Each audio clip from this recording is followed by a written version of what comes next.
ज्ञानमूर्तिम् द्वन्द्वातीतं गगनसदृशं तत्त्वमस्यादिलक्ष्यम् एकं नित्यं विमलमचलं सर्वदी साक्षिभूतम् भावातीतं त्रिगुणरहितं सद्गुरुं तं Namami. Nithyanandam, we welcome you all in today's Parashakti Akashic reading session. I am Sri Nithya Prabhananda. I am Sri Nithya Sharbeshwarananda Maharaj. And today we will start with the introduction about Devi Parashakti Bhavasamadhi Darshan and Akashic readings manifesting through the Supreme Pontiff of Hinduism, Jagat Guru Mahasanidhanam, His Divine Holiness, Bhagavan Nithyananda Paramashivam.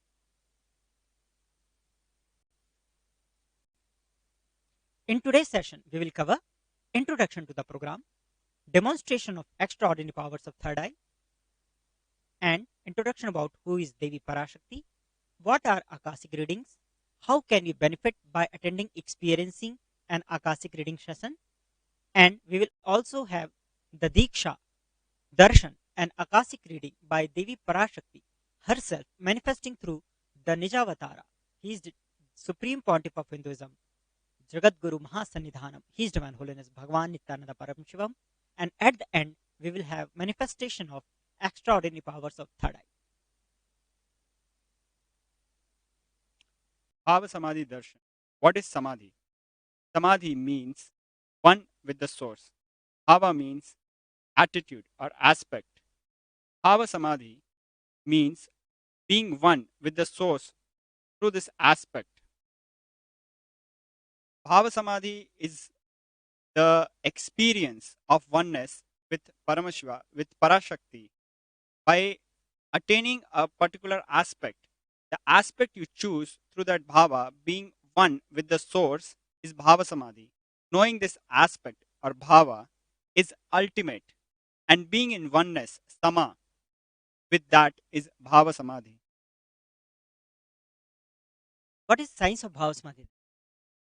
First of all, we need to understand that divine cosmic beings are real.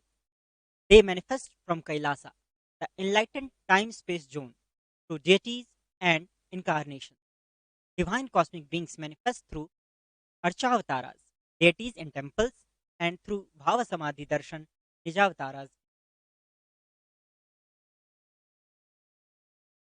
Benefits of Bhava Samadhi Darshan. Bhava Samadhi awakens our Kundalini Shakti, which is the latent potential energy in every human being.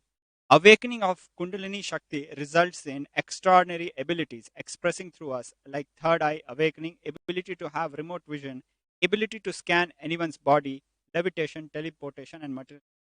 And in fact, it is the Kundalini Shakti, the primordial bioenergy, every being, without which a person cannot be actually alive or living, so to say.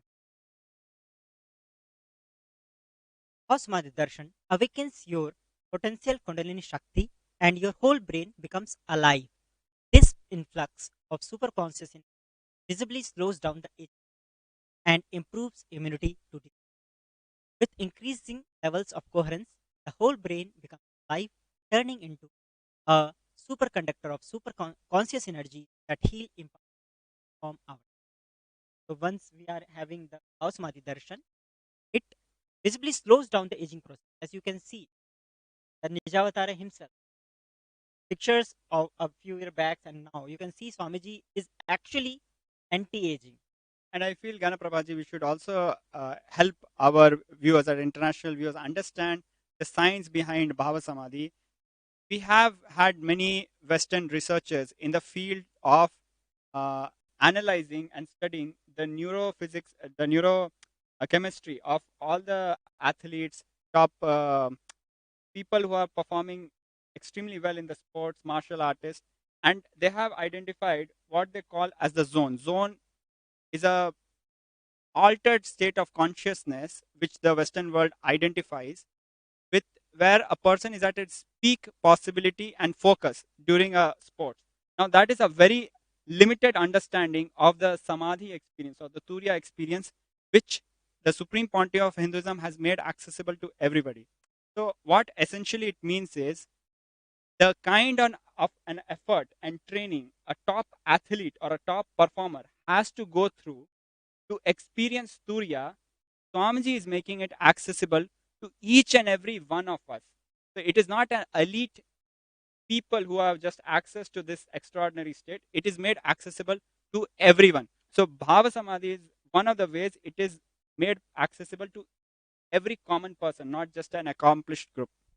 You can have the Bhava Samadhi just by having a view, glimpse, Exactly. and you can experience the same state of consciousness, same state of bliss, everything just by having a darshan of the Nijavatara when he's meant.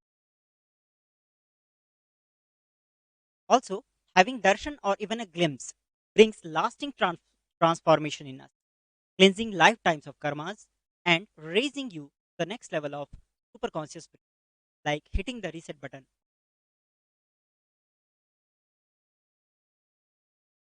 During Bhava Samadhi Darshan, our neurons mirror that of Avatar. Mirror neurons activate and process all observed moments or information of the avatar just by seeing. That is, our entire body silently and without movement recreates what is happening distances far away, experiencing the superconscious energy radiated by the avatar. What it means is that once our mirrors what is happening in the chemistry of Swamiji, the point of Hindu, when he's manifesting the bhava. Actually, it That is a bliss chemistry which yeah is happening in the neurochemistry which is happening and the bliss hormones which is being released. being released, being showered from the Sahasrara of the supreme point of Hinduism, which we can't even fathom. That That experience. nectarian rain, that nectarian sour, that can be experienced just by having a glimpse or darshan the Nijavatara. So, Gyanaprabhaji, just to share like a very small insight in this, we have seen how we get very excited when we are watching a particular sport, when our favorite athlete or somebody is doing a certain act, and we feel so engaged. We feel as if we are there and doing it, or as simple as somebody is carrying a cardboard box which is very high, and when he is trying to carry it, and it appears that he's going to fall. We go through that experience, feel that we are going to fall. Yeah. So just by the virtue of going through that experience to the site, we are able to experience this. That is what mirror neurons essentially do, which has enabled humans to learn from their forefathers without having to go through the hard labor of actually doing each and everything. That has helped us evolve much more faster than other beings on the planet. So this Swamiji actually gives this example that if you are watching someone swimming in the river, your body will start reacting to it, and you will start feeling that you can also swim. And if you are observing completely, you will get the whole experience complete. Your level of engagement with the sight, the level of engagement with the darshan, that is what is required for having the complete. uh, exactly like how if a very evolved being, which are the enlightened masters and avatar, especially Swamiji himself, when he's giving us that experience, it is a very rare happening. Now, going forward to understanding what are Akashic readings. Akashic readings are readings from the cosmic archives. Akashic readings is not a prediction, it is a reading from the cosmic archives. There is no such thing as past, present, and future. Beyond space, creation and destruction happen simultaneously. In the dimension of time, starts the past, present, and future. But in Akashic record, there is no past, present, and future. That is why what you call as happened, happening, yet to happen, are clearly already recorded. And Swamiji is accessing this dimension, and therefore he is able to see everything as it is and reveal to us. Now we will have a short introduction about the Supreme Pontiff of Hinduism. The Supreme Pontiff of Hinduism is Jagat Guru. The Supreme Pontiff of Hinduism, Jagat Guru Mahasanidhan, His Divine Holiness, Bhagwan Nithyananda Paramashivam, the reviver of Kailasa, a macrocosmic, ancient, enlightened Hindu civilization. The Supreme Pontiff of Hinduism, 1008th incarnation of Param Shiva as per Hinduism, recognized by his predecessors who are enlightened masters and adepts. Supreme Pontiff of Hinduism has made the science of power manifest, yoga and temple-based universe a lifestyle for Supreme point of Hinduism is ordained as the 233rd Guru Mahasannidhanam of Kanchi Kailasa Sarvanya Pitha Thondai Mandala. He is the incumbent emperor of the Surya Vamsha Surangi Samraj. He is the present 293rd Jagadguru Mahasannidhanam of Kailashanota Shamla Pitha Sarvanya Pitha. He is the present Mahamandaleshwar, supreme spiritual head of Mahanirvani Akhada, the largest apex monastic order of India. The Supreme Pontiff of Hindu is 1008th Acharya Mahamandaleshwar of Atal Akhada, ancient apex body of Hindu, and is the present 23rd Guru Mahasannidhanam of Dharma Mukti Swargapuram. Swamiji is elected as the Supreme Pontiff of Hinduism by a congregation of over 1000 Hindu leaders. Swamiji, the supreme point of Hinduism, is revered as a teacher of Hinduism, most prolific, most viewed, read, and watched. He has authored more than 300 books and written more than 10,000 articles in three languages: English, Tamil, and Sanskrit, and translated, which all of which has been translated into 50 languages with over 1,000 titles. Over 20 million copies of books and articles written by His Divine, the Supreme Pontiff of Hinduism, has been read and downloaded. Over 10,000 hours of discourses have been given by the Supreme Pontiff of Hinduism for the benefit of humanity. He has enriched over 1 billion lives digitally. He is respected as a commentator of all sacred scriptures such as Upanishads, Bhagavad Gita, Shiva Sutras, Brahma Brahma Sutra, Sutras, Yoga Sutras, Ashtavakra Ashtavakra Gita. Gitas, Jnana Sutras, etc. Swamiji is honored as leader of Hinduism, the most awarded, internationally recognized Hindu leader, and is the reviver of 108 ancient sampradayas, Hindu sampradayas, including the Rudrakanyas, Rudras, Rishikas, Bhairavas, Bhairavis, Sannyasis. Swamiji is the establisher of the largest Hindu university, Kailasa's Nithyananda Hindu University in the world, with satellite campuses in 150 countries. Swamiji is establisher of 1000 plus Kailasa enlightenment ecosystems and is the founder and reviver of over 100 Sarvanga Pithas. Swamiji is collector of the largest Hindu library, over 1 million books, 1 million palm leaf sculptures, over 2 million, 20 20 million million. digital. This was all a short introduction. Now we will move on to the next segment, which is the demonstration of extraordinary powers of the third eye. As you all know, Swamiji has not only Himself manifesting extraordinary powers, he he has has initiated yes, billions, if not billions, of his disciples and Hindus all around the world to manifestation of extraordinary powers as per the Veda Agamas. and today one of the Bal sons he will come and he will demonstrate the power of the third. And it's not only that this power of the third eye limited to only the people who have directly met Swamiji, the physical initiation. Even if you attend any of Swamiji's initiation online, you will also manifest the same powers. So this power demonstration is to give an, a confidence to everyone that power manifestation is a possibility and it is possible for you. So please do attend it sincerely, and you can also manifest the powers towards the end of today's full program. After Swamiji's darshan, Parashakti Akashic reading, you can attend the Kailasa courtyard power manifestation session. You can yourself manifest all these powers. We'll be moving on after this.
Devi Parashakti Bhavasmaya Darshan, Manish Ji and Tarabesh Maharaj have beautifully introduced us into the session and leading us towards the next segment of today's program, which is the manifestation of the extraordinary Shaktis of Paramashiva.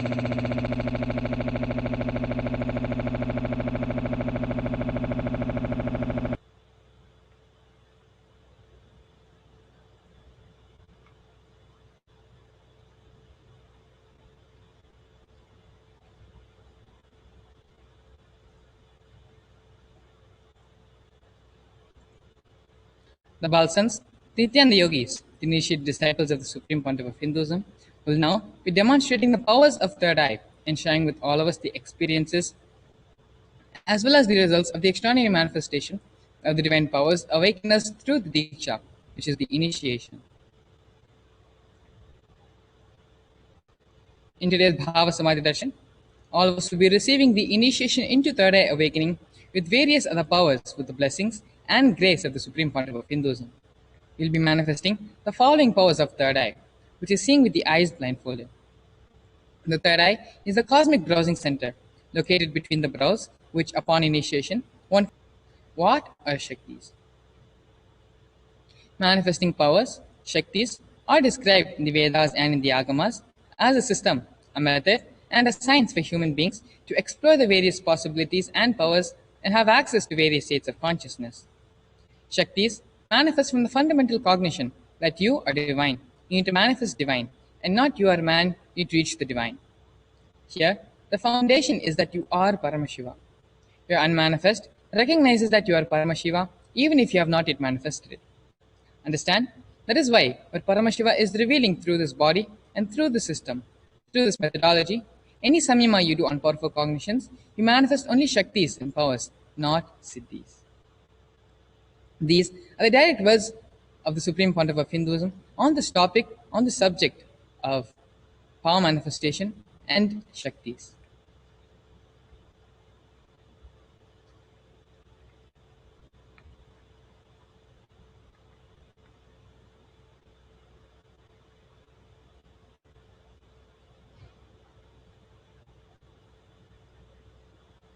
Let us now understand the differences between Shaktis and Siddhis.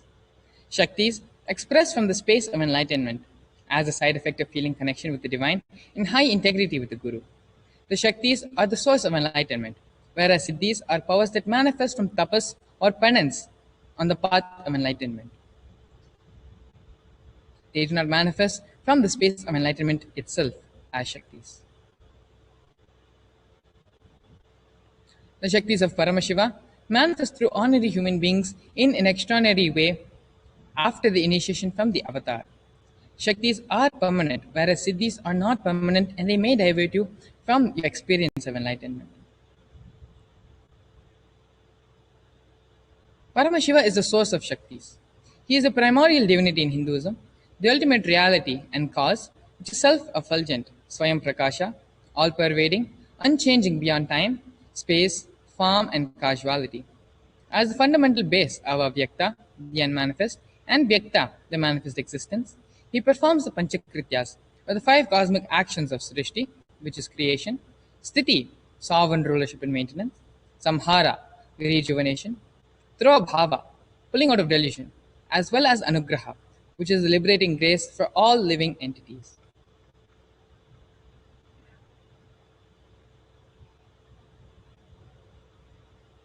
Supreme Pontiff of Hinduism, Jagat Guru Mahasanidhanam, His Divine Holiness Bhagavan Sri Nithyananda Paramashivam, is the 1008th living incarnation and representative of Paramashiva, as well as the reviver of Kailasa, the ancient enlightened Hindu civilizational nation, the great cosmic borderless Hindu nation. Ever since the beginning of the civilization, the Sanatana Hindu Dharma has been the cradle for enlightened beings and highly advanced sciences. It is where the science of enlightenment and powers, Shaktis, was lived and taught as a lifestyle.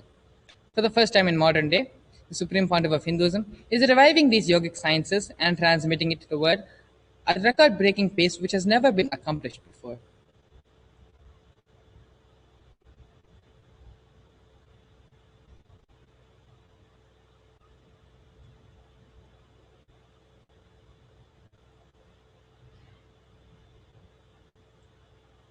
The Guru Parampara is the source, and is what kept this power manifestation science alive. The knowledge and science of manifesting these Shaktis were passed down from one generation to the next through the Diksha, which is the initiation by the enlightened gurus. The supreme pontiff of Hinduism, being recognized as an incarnation at a very young age, was trained and taught these sciences to revive the initiations and knowledge repositories for billions to manifest the science of power manifestation. From the various disciplines of Vedanta, Tantra and Shri Vidya, Yoga and Yogic powers, Mantra Shastra, Siddha Vidya, the science of Aushadha, Advaita and Bhakti Yoga, Paramashiva and Paramashiva Vijnana. So, how do we awaken the divine Shaktis in us? Every ultimate truth, jnana, mapped into our consciousness, prajna, manifests as the possibility and power of every being, prajnana. Here, we have a beautiful video where the science of Diksha, the science of initiation, is expanded upon. Diksha. Why is Diksha important? And how can we benefit most Diksha from Diksha? is the Rizal, watch this direct video. transfer of spiritual energy by an enlightened being through look, word, or touch. The traditional Vedic book Navaratneshwara states, Sarvasamapi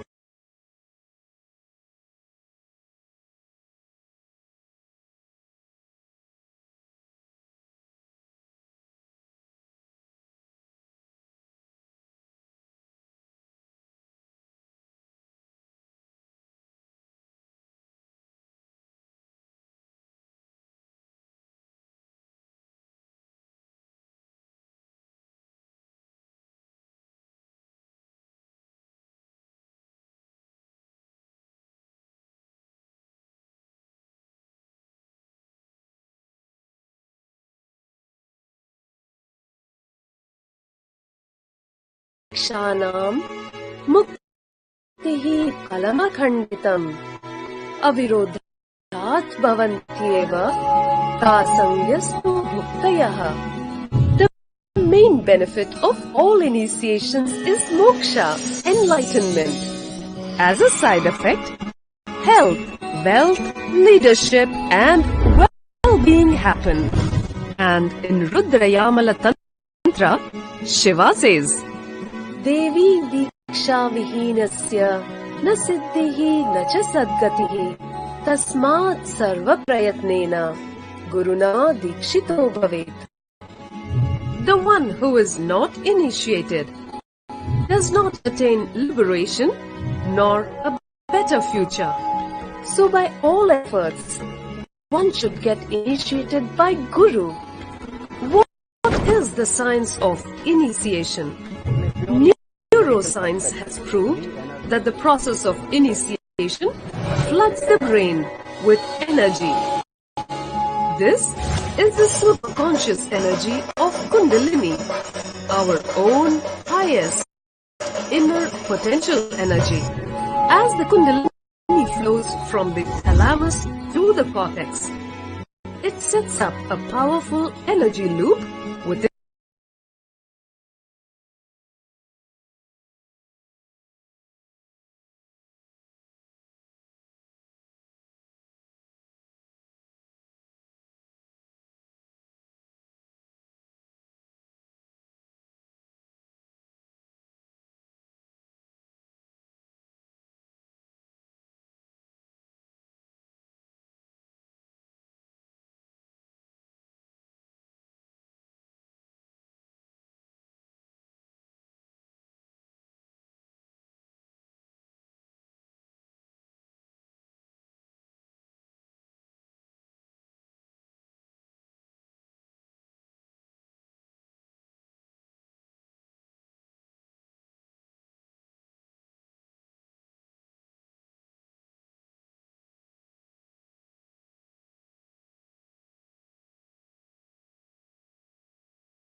Yes, sincerely apologize for the technical glitches.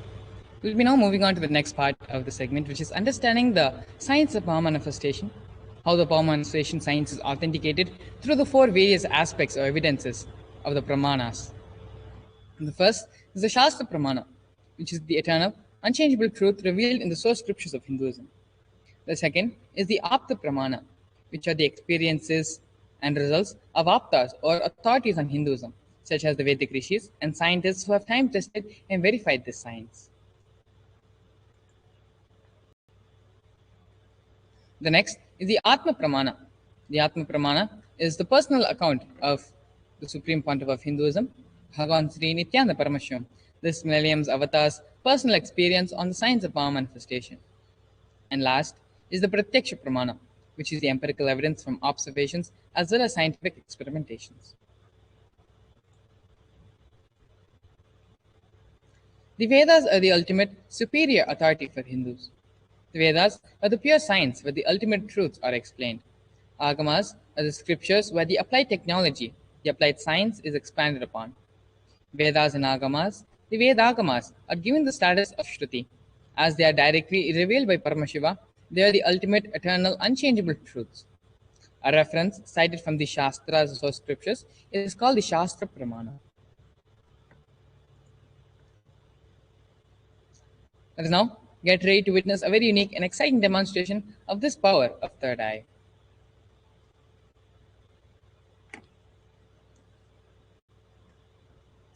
Here we have the Shastra Pramana, which is the scriptural reference to manifest the power of third eye.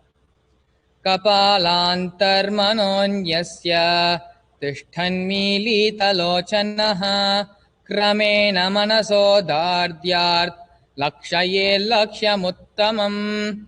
By fixing the mind on the inner space within the crown center and sitting stably without any movement, having the eyes closed in succession. By that stability of the mind in inner space, one directly sees the ultimate goal by having the vision beyond the sight that reveals any object or place, attaining the space of oneness with the source. And here we have the Apta Pramana, which Bhagavan Sri Krishna initiates Arjuna into the power of third eye. Nato mam shakyase drushtum anenaiva svachakshusha divyam dadami te chakshuhu pashyame yogamaishwaram. Bhagavan Krishna says to Arjuna, but you cannot see my cosmic form with these physical eyes of yours. Therefore, I grant you the divine third eye vision. Behold my cosmic opulence. In the Hindu Purana Bhagavad Gita, Bhagavan Krishna initiates Arjuna into the power of third eye to behold Krishna's Vishwarupa Darshan, the vision of his cosmic form. The 11th chapter of Bhagavad Gita contains the description of Bhagavan Krishna's cosmic form and is completely narrated by Arjuna as he sees Bhagavan Krishna through the third eye.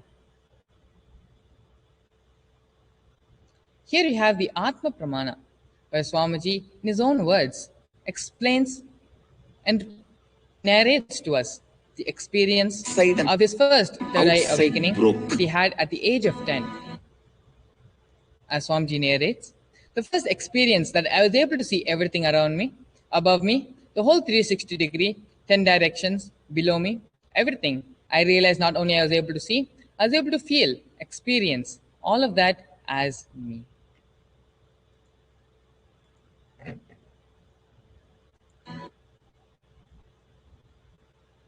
Here we have the Pratyaksha Pramana, which is the empirical evidence from observations as well as the scientific experimentations. Study measures and compares the metabolic cell activity of the brain in conscious and meditative open of third eye states using positron emission tomography, otherwise known as PET. When performing daily activities, high activity is measured in the brain where the third eye is located. When in deep samadhi state, only the third eye region is active and almost 90% of the brain is at peace. And here we have the Sakshi Pramana, which are the experiences and results of the extraordinary manifestation happening through the initiate disciples of the Supreme Pontiff of Hinduism. This rare and sacred science of third eye awakening is being made available to humanity for the ultimate enrichment and conscious evolution by the Supreme Pontiff of Hinduism, Bhagavan Sri Nithyananda Paramashivam. As the living incarnation of Paramashiva, the Supreme Pontiff of Hinduism, embodies the most profound yogic states that surpass all bounds of time, space, and matter. The Supreme Pontiff of Hinduism is gifting this pure and great science of third eye awakening, along with many other spiritual sciences, through initiation, which is the Diksha, where millions of people have been initiated by the Supreme Pontiff of Hinduism and are experiencing the profound results as extraordinary powers in their everyday lives. Let us now get ready to witness the live Sakshi Pramana, the demonstration of the power of third eye with the Balsans and the Nityananda Yogis. Joining us here today for this power manifestation session, we have with us Sriniti Shivashankarananda Maharaj, who is an extraordinary power manifester as well as a Balsant who has been on multiple world tours around the globe, manifesting and spreading the science of third eye awakening. Nityananda Maharaj.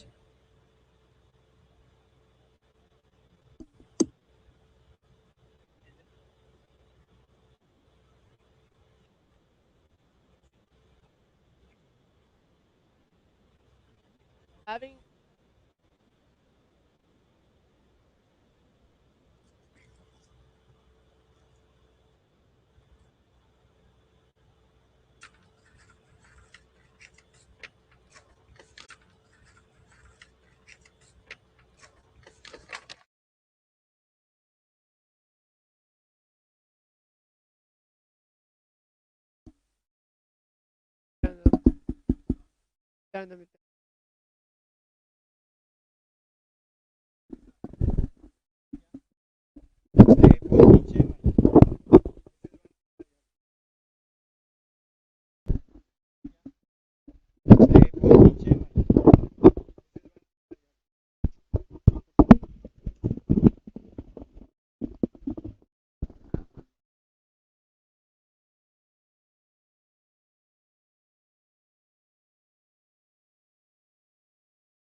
today in having first demonstration of this extraordinary power today, we'll be looking into manifesting this power where having ourselves completely blindfolded and seeing what we can do with our eyes completely blindfolded. So in my hands, as you can see, the mindfold which I'm at, this mindfold tested by the ophthalmologist and is the front is an acrylic sheet which is there, and the behind is the sponge, and in the side is an adjustable strap where you can adjust it accordingly, tighten it or loosen it up while wearing this. So I'll be wearing this mindfold and blindfolding myself, and there's completely no vision or type of a light which is being seen from this. So this is completely tested and scientifically proven. There'll be nothing to be. So what you can see on the other side of the camera is there are a set of color coins which are there, quite of many different colors. So as they are being watched from the YouTube live, Facebook live, Kailasa, and the two video conference on Zoom, what is going to happen when I blindfold myself? So the set of coins will be shuffled and selected coins be taken, and the same colors to be taken and set it up accordingly. So setting the whole colors up in the same appropriate proportion is today's power manifest segment, basically playing with this power itself. So Swamiji says very beautifully, when you manifest this power of Tada or any power which is being initiated by the Supreme Pontiff of Hinduism, you manifest what you want as a reality, and you yourself see yourself as Paramashiva. So now let us all connect ourselves in the space of oneness with Swamiji by chanting the Mahavakya Om Nithyananda Paramashivoham, requesting his grace and blessings to manifest these extraordinary powers of third eye.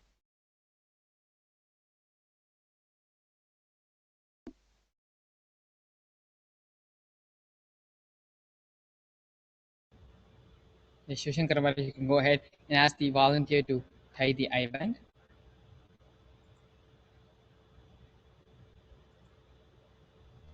And as Shivshankar Maharaj is preparing himself, getting the eye band tied for manifesting this extraordinary Shakti of seeing with the eyes blindfolded, let us all get into the space of oneness with Swamiji and bring our awareness to our third eye center.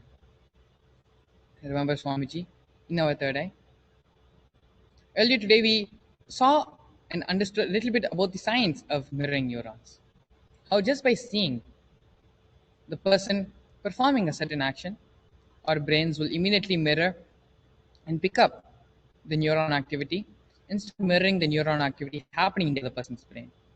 And so while Shiv Shankar Maharaj is manifesting this power of seeing with the eyes blindfolded, we will also, as we are seeing Shiv Shankar Maharaj manifesting this power, the same neuron activity will be mirroring in our brains as well, helping us also to manifest this power of seeing with the eyes blindfolded. Let us all sit straight and bring our awareness to our third eye.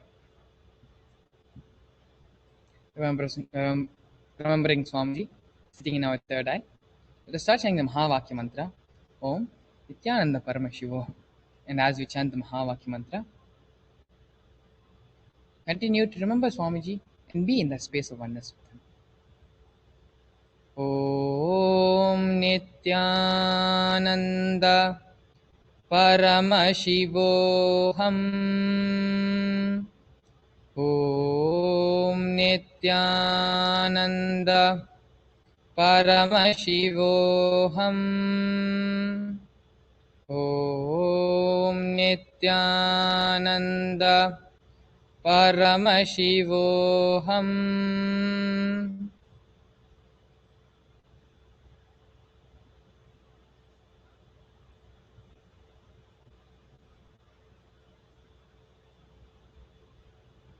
Continue to be in this deep space of oneness. As we get ready, prepare ourselves for this power manifestation session.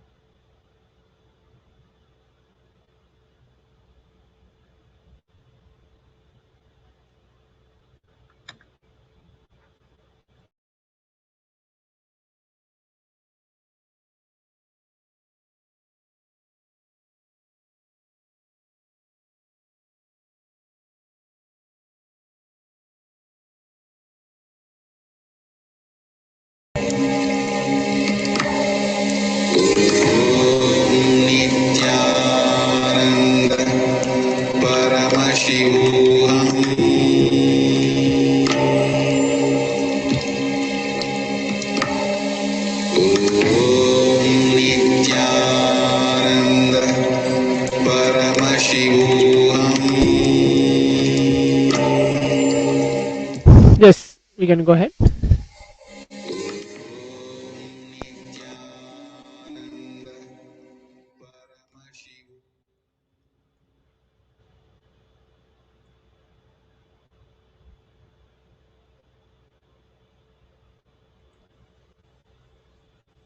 Yes, Shivshankar Maharaj.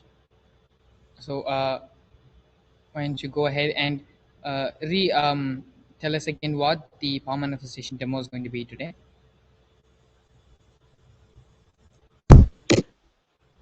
So what's going to happen is there are a set of coins, the different color coins in front of me, and basically as whatever being is being mentioned by the power manifestation coordinator, or you can leave a comment in the YouTube live or the Facebook live to choose any one color from this and start stacking it up accordingly without following it. For example, if there is a green, take it up and keep separately and choose all the greens around this whole coins which are being there, about more than 100 and plus coins which are mixed different colors.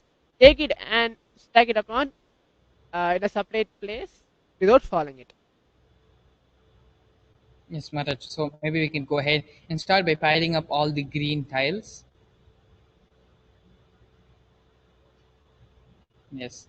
And as we see Shivshankar Maharaj piling up all the green tiles, blindfolded, seeing through the power of his third eye, Let us all understand a little bit more about what the third eye is. The third eye is located between our brow center and is the seat of the cosmos. It is mentioned and said to be the cosmic browsing center because it is through the third eye all the powers, all the knowledge repositories, everything is accessible and downloadable. The cosmic is like the third eye is like the cosmic internet, the cosmic browsing center, which connects us to the whole cosmos and awakens us, allows us, open up the possibilities for us to become extraordinary, manifest the extraordinary. And so the preliminary power of an awakened third eye is seeing with the eyes blindfolded.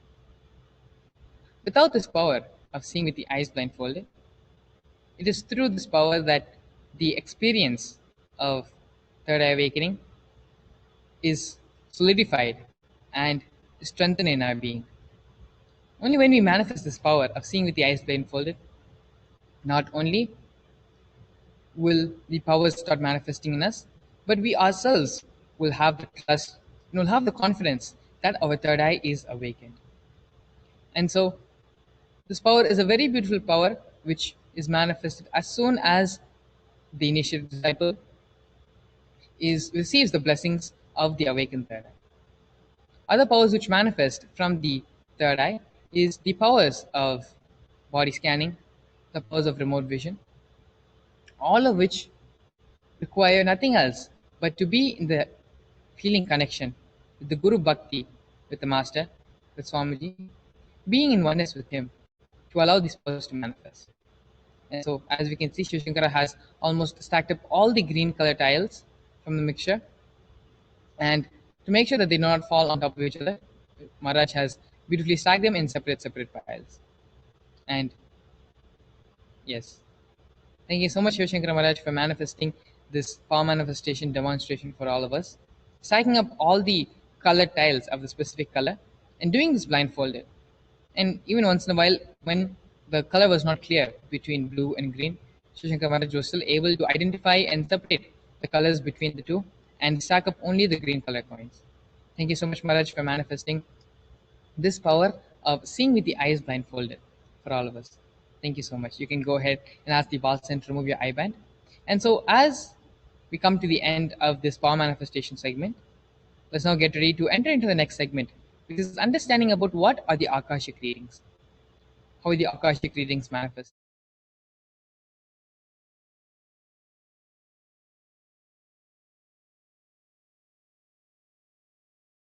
Please stay tuned as we enter into the further and further segments of today's program.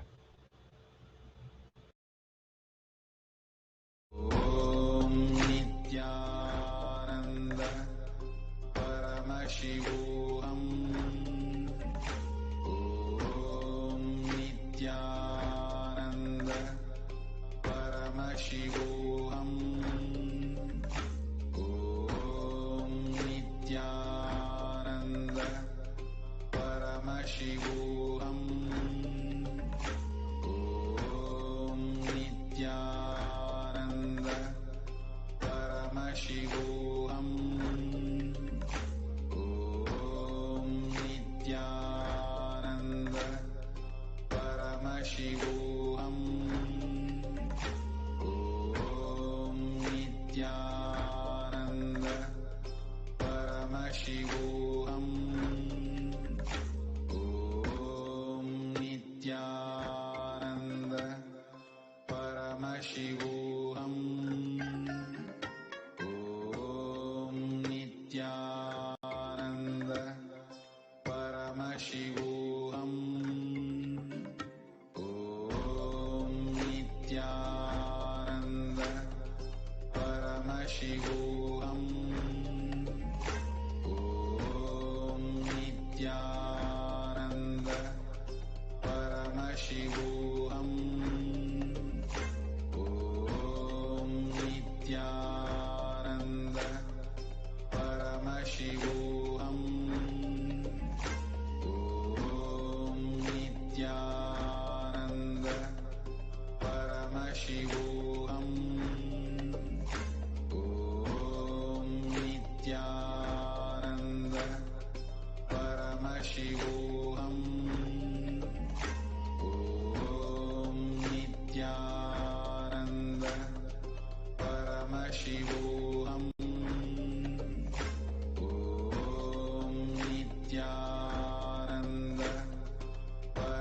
Paramashivoham. Om Nithyananda Paramashivoham. Om Nithyananda Paramashivoham. Om Nithyananda Paramashivoham. Om Nithyananda Paramashivoham. Om Nithyananda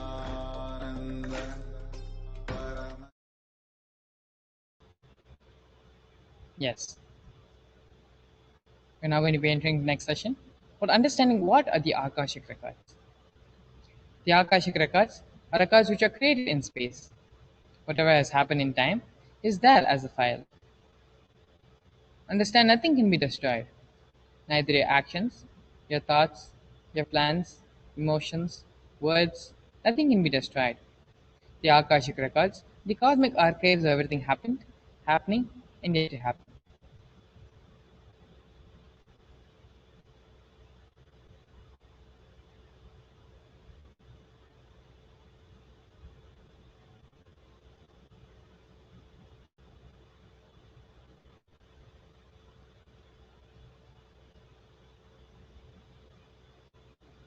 The Akashic records are the verbal, visual, five-dimensional document. Whatever is happening is continuously getting recorded. All the information you collected from all of your births is in your DNA. You can access some of them just to understand and not to waste the time performing the same actions again and again.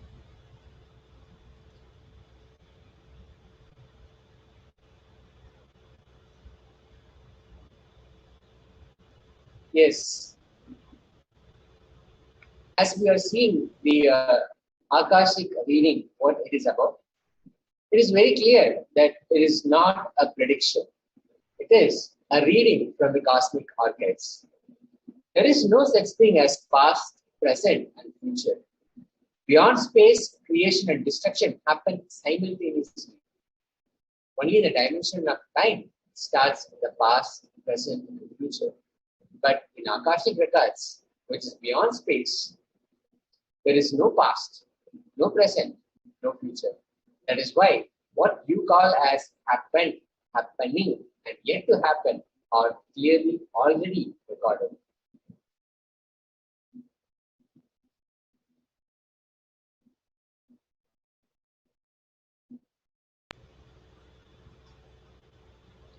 Swamiji's own words. Nobody has a right to manipulate, to comment on these readings. Nobody has a right to interpret, comment these readings. They are complete unto themselves. For anybody to live in tune with the cosmos, the Jivan Mukti, living enlightenment, does not need any special practice other than listening to those great readings again and again. When you listen to these great readings, naturally, your negative logic is penetrated, broken, and these great truths settle in your inner space and they make you live enlightenment.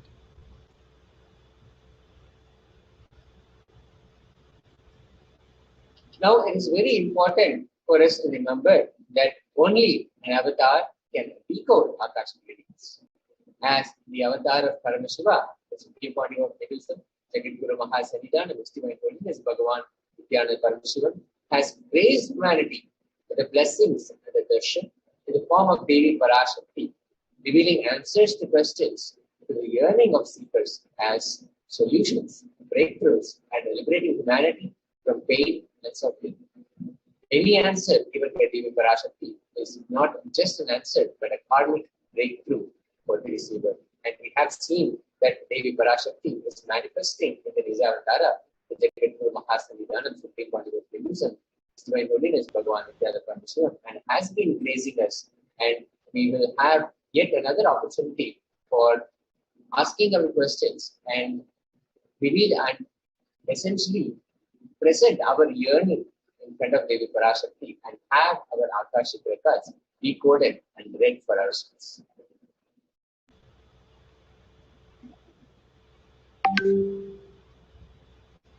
Here we have the scriptural reference to manifest the power of Akashic reading.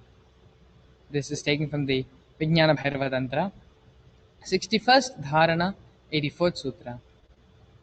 Akasham vimalam pashyan stabdhat कृत्वा दृष्टिं निरन्तरां स्तब्धात्मा तत्क्षणात् देवी भैरवं वपुराप्नुयात्.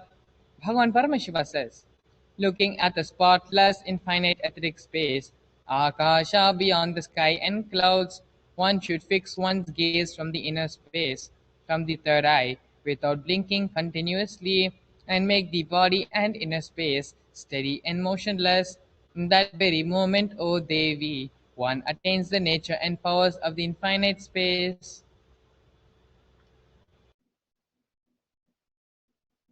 Sakshi Pramana, we can see how the experiences and results of extraordinary manifestation happening through the initiated disciples of the Supreme Body of Hinduism. So many thousands of people have been initiated into the powers of the third eye, and so many beautiful manifestations of those powers, experiences being shared from all over the world have happened. As you can see, sampling of those powers and experiences being shared here. These are just a few of the sharings of the thousands of initiated disciples of the Supreme Body of Hinduism who have successfully started manifesting the power of remote vision after the initiation of the Supreme Body of Hinduism.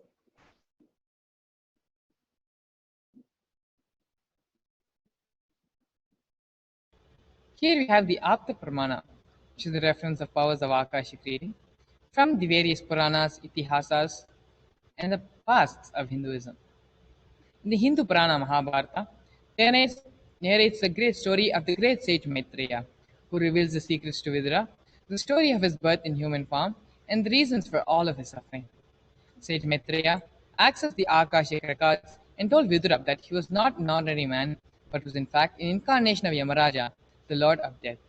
He was to play the part of a so-called Shudra for 100 years, being cursed by Manduka Muni.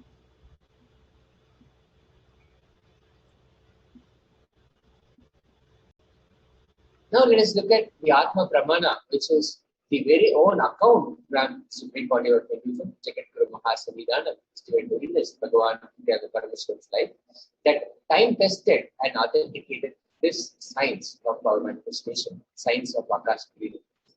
In the Supreme Body of Hinduism's own words, reading Akashic records is just open the screen and it will appear. Originally, the Akashic records appear in Sanskrit, and then it gets translated into English during the process of seeing the scene and cognizing. That is why most of the English words which are used, those same words are getting repeated in the Akashic records. Because the seer, during the process of seeing, translating the scene, because the seer is the person who is talking to you regularly in English, he uses the same word to cognize and translate the scene during the process of seeing itself.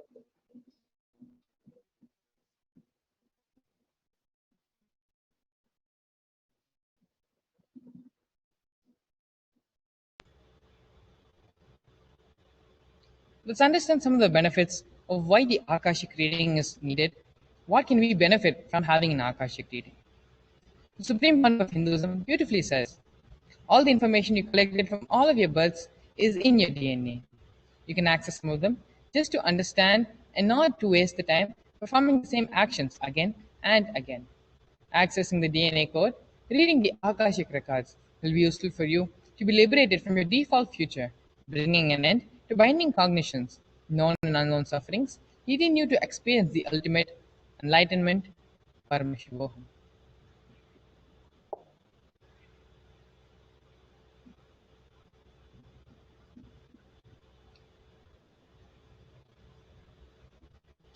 Again, it is important to remember that only an avatar can alter the Akashic readings. The initiated adolescents can view the Akashic records. However, only an avatar can alter, edit, upgrade, and change the Akashic records. During the darshan and the Dikshas, the Supreme Body of Hinduism blesses and upgrades the Akashic records as per the prayer of the devotee. Whatever blessing, whatever yearning we have As we present it in front of the Supreme Pontiff of Buddhism, he alters the Akashic record based on our request.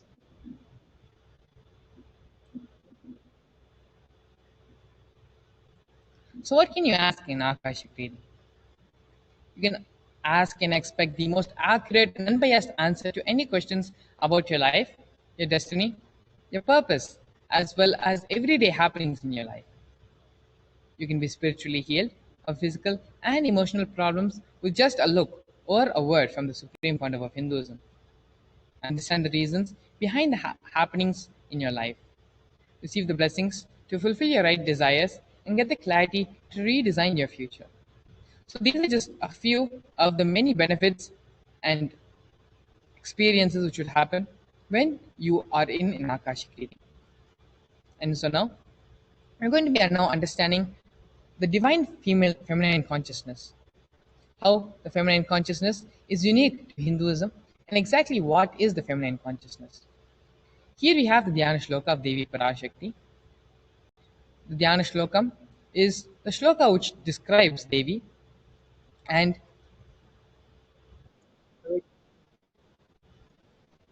it places the devotees how to attain Devi Parashakti.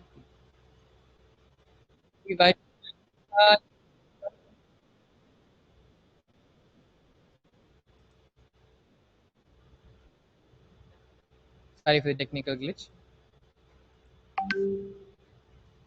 शिवशक्त्या युक्तो यदि भवति शक्त्यः प्रभवितुं न चेदेवं देवो न कशालस्पन्दितुमपि अतः स्वामाराध्यां हरिहरविरञ्जादिभिरपि प्रणन्तुं स्तोतुं वा कथमकृतपुण्यः प्रभवति.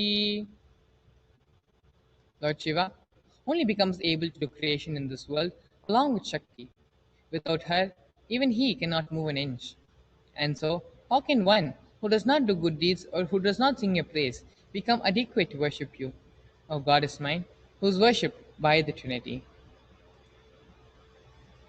भवानि त्वं दासे मयि वितरदृष्टिं शकरुणम् इति स्तोतुं वञ्चन् कथयति भवानि त्वमिति या तदैव त्वं तस्मै दिशसि निजसायुज्य पदवीं Mukunda ब्रह्मेन्द्रस्फुटमकुटनिराजीति पदमम्. If anyone has a wish in his mind to pray, you, Bhavani, my mother, please shower on me a part of your merciful love. Even before he says, you, Bhavani, you, my goddess, would give to him the water falling from the crowns of Vishnu, Rudra, and Brahma at your feet and grant him the eternal life in your world.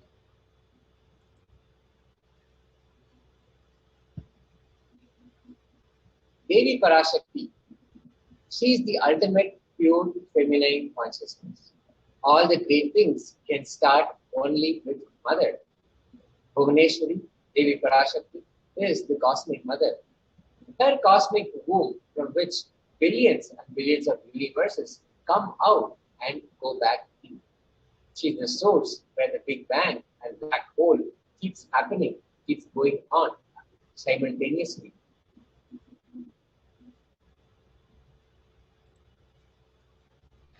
Parashakti is the source of all of us. We all came from Parashakti, stay in Parashakti, and go back to Parashakti. Understand, we are literally waves in the ocean called Parashakti.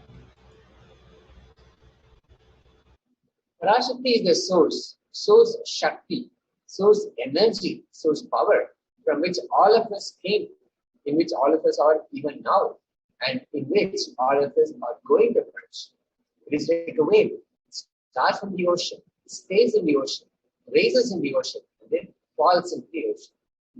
In much the same way, we all start from Parashakti, stay in Parashakti, raise in Parashakti, drop in Parashakti, and eventually merge in Parashakti.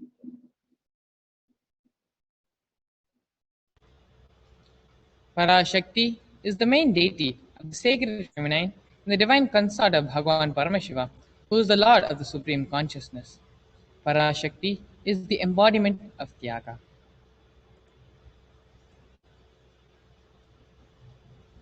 Now let's look at how this divine feminine consciousness is unique to Hinduism. The tradition of divine worship, Devi worship, mother worship is unique to our tradition, Hinduism, and how the essence, the whole blueprint is contained in this mother worship. The unique contribution to the spiritual consciousness from the Vedic tradition is the sacred feminine worship. Even if everything from what the Vedic tradition gave is lost, then just if the sacred feminine tradition is there, the whole thing can be revived back because that is the seed. Hinduism has at least 10,000 sampradayas, traditions, or subsects. If all the sampradayas are lost for some reason and Devi worship remains, then the whole thing can be brought back. Because the whole thing is actually centered on this one, mother worship. Mother worship carries a blueprint.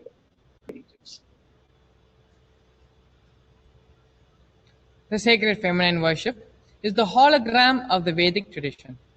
There is no enlightened being on the planet Earth without worshipping the sacred feminine, including me. I am basically a Shakta. I myself follow Devi worship. From the beginning, you see my biography and all the deities I carved, the darshans I've had, they have all been mother based, Devi based. These are the direct words of the Supreme Pontiff of Hinduism, expressed and shared with the world on the 17th of September 2010. Sri Ramakrishna Paramahamsa, the great avatar who lived from 1836 to 1886, says Shiva is Brahman, but Devi has the key to reach Brahman. Unless she opens, nobody can reach Brahman.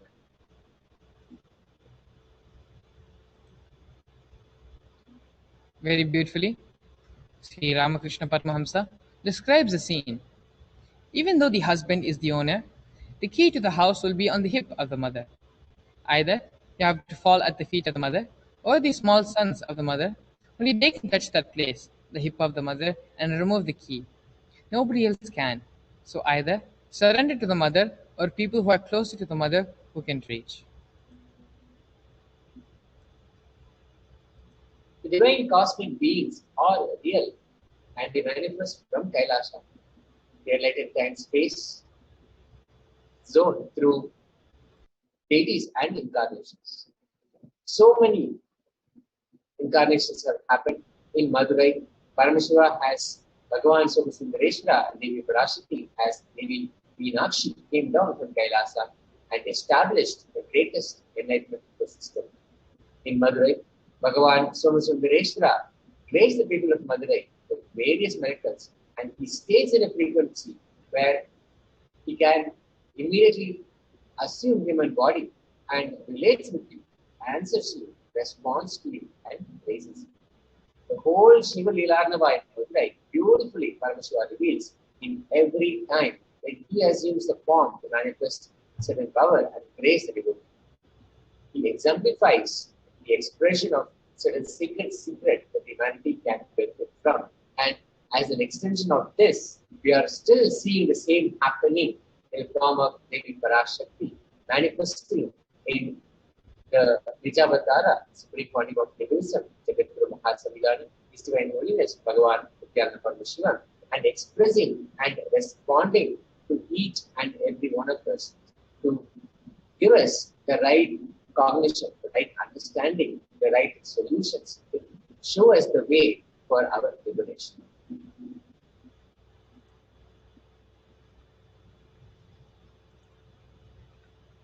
Let us now understand the story of Hemanatha Bhagavata. There was once Varukana Pandyan, who was the king of the Pandya Desha, the capital being Madurai. Varugana Pandyan lived like Indra. Once, Hemanathan from North India came to Madurai and he was extremely skilled in the art of music and in playing the veena. He played thrilling songs on the veena. The king, appreciating Hemanathan's music,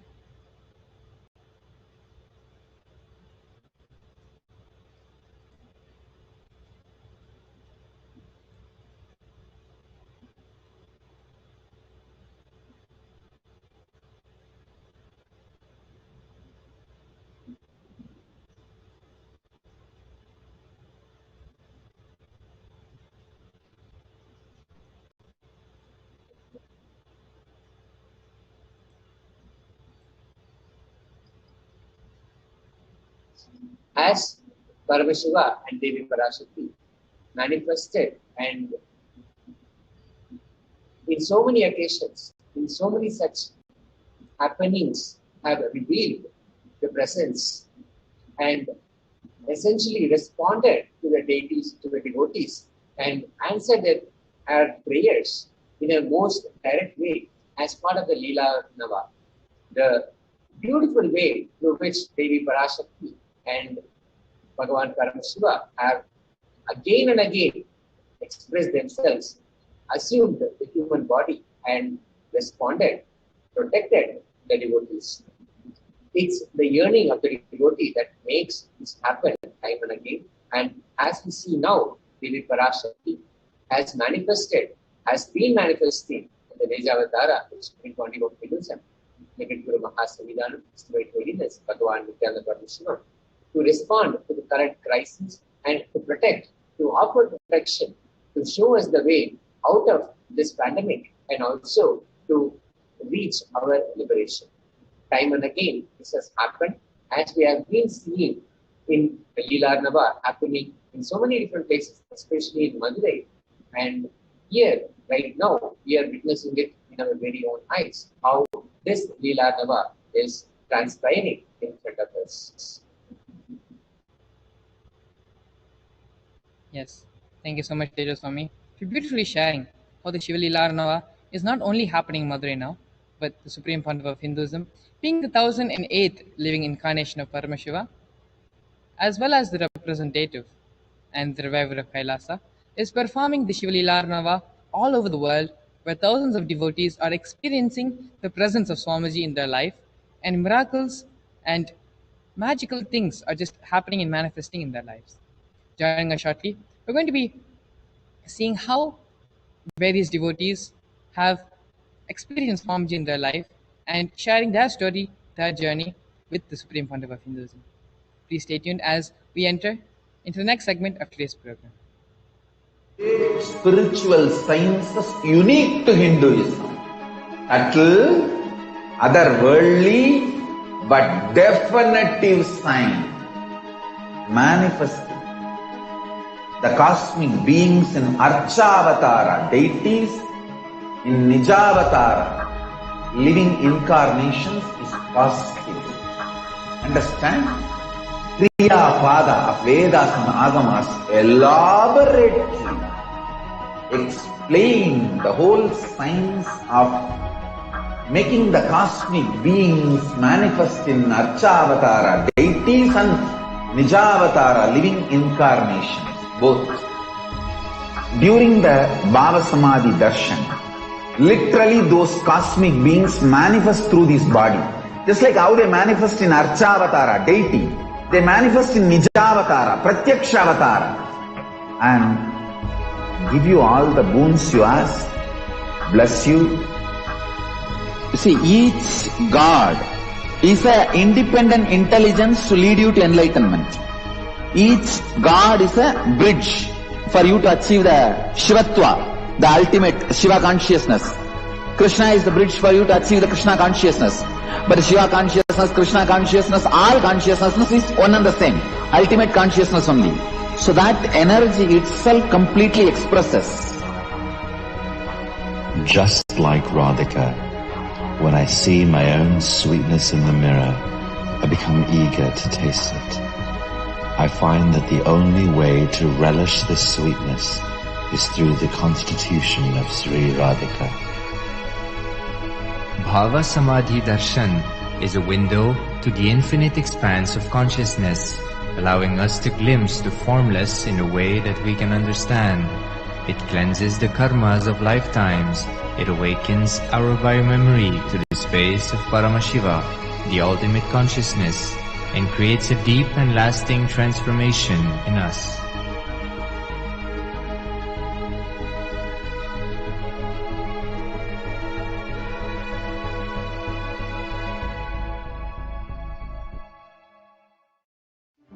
One or two times have Ganapati Darshan, Venkateshwara Bhava Samadhi Darshan, Devi Bhava Samadhi Darshan. By third time, fourth time you will see Every prayer you are asking, those beings, Ganapati or Venkateshwara or Subramanya or Parashakti, simply those prayers become reality, and the relationship between you and that cosmic beings built.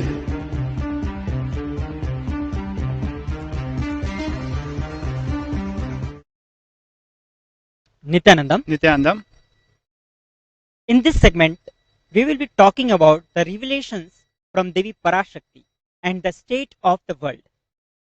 We'll be looking at the crisis from the eyes of the avatar, from Devi's compassion, and understand how we need to prepare ourselves for this time of difficulty. What are the things that Devi has already revealed and how it is manifesting and becoming a truth? We will be looking into all these things in this segment.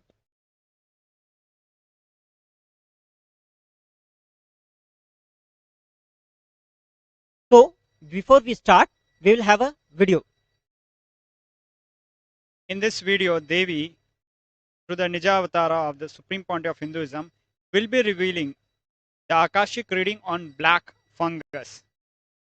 We might have read news and what the media has to say about the black fungus, but let us hear from Devi the truth about these new phenomena, extremely concerning things which are happening in the world. Please stay tuned.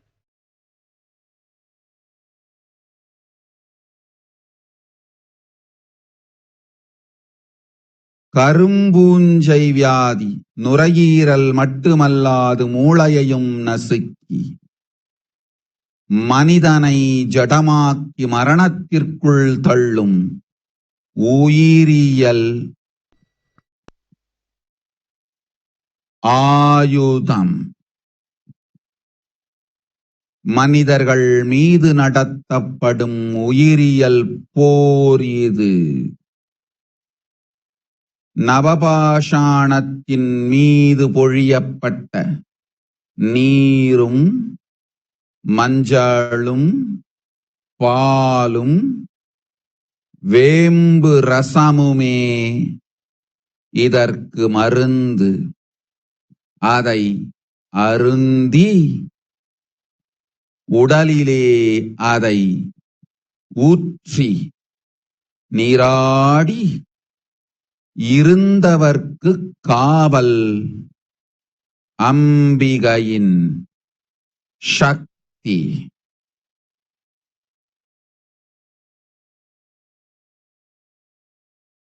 ஓம் ஓம் ஓம்.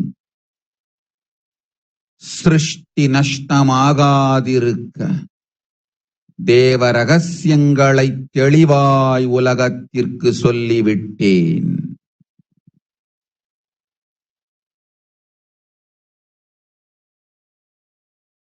இந்த ரகசியங்கள் எல்லாம் உலகத்திற்கு நாம் நித்யானந்தன் வடிவு கொண்டு சொல்லும் பொழுது எதிரிகள் பெருங்கோபத்தோடு நித்யானந்தன் திருவுருவை அழித்திடாமல் இருந்திடவே அவன் திருவுருவை கைலாயத்திற்கு கொண்டு வந்து பாதுகாப்பு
Nithyanandam. So we just saw the Akashic reading, Arulvak, by Devi Parashakti through the Nijavatara of the Supreme Pontiff of Hinduism. So we'll highlight a few aspects of the reading in English. So the reading goes thus. You are asking a remedy for black fungal disease.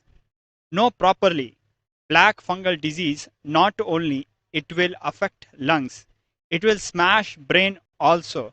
It is a bio weapon that makes humans a lifeless matter and push them to death. The demonishness and atrocities of human is dancing in the world that even Mother Parashakti needs to do self-protection before telling the truth to the world. So, Gyanaprabhaji, let's go back and emphasize on the few things. So, kindly let us have a focus on a few points. It will smash brain. It will affect lungs. It is a bio weapon. These are the 3 points I feel we need to discuss and highlight for the benefit of our viewers. Affecting lungs, smashing brain, and a bio weapon. Going further into the reading in the next slide. The demonishness and atrocities of the humans is dancing. And the final line, even for Devi, before telling the truth, she needs to do self-protection. So what is so concerning about this, Gyanaprabhaji, that when Devi is revealing these truths, there are vested interests who do not want this truth to come out. And that is why Devi is very clearly telling that she needs to do self-protection. So let us understand what are these truths. Yes. In this very revelation, this very drastic revelation, Devi has revealed that this black fungus, see, after COVID, a new disease has come, that is the black fungus, the white fungus, yellow fungus. These all new funguses have come, which are specifically attacking the people who were affected by COVID-19. And very particularly, we must understand that it is not a new creation, so to say. It is because of the treatment which the people who have been infected by the COVID-19 are undergoing. The medicines, the steroids, yes. the steroids which are being used to treat the COVID-19 is causing a drastic decrease and failure in the immunity system of the people who are administered these dosages. And it makes them vulnerable to these funguses, black, yellow, you name it. So we have to understand one particular thing, that till COVID, we can accept that it is an intervention of nature. But when it comes to black fungus, it is entirely a man-made creation. That is why it is a bio weapon. This is what we need to awaken ourselves to. See, there are some people who want to depopulate the earth. There has been like concerns for past many 10 decades, 1 century at least. There has been continuous talks that the planet Earth is getting overpopulated. The planet Earth cannot sustain human population anymore, and then we need to reduce the population. Now, as the pandemic, COVID-19 pandemic, gave them a chance that they found this tool that they can control the human population, they can destroy it. So the very concerning thing is, until a time, a few years ago, I should say, or maybe even a few thousands of years, the focus of humanity had been to kind of capture over the entire planet for their selfish interest, irrespective of all animals, all wildlife, all nature. Man has tried to monopolize the planet Earth.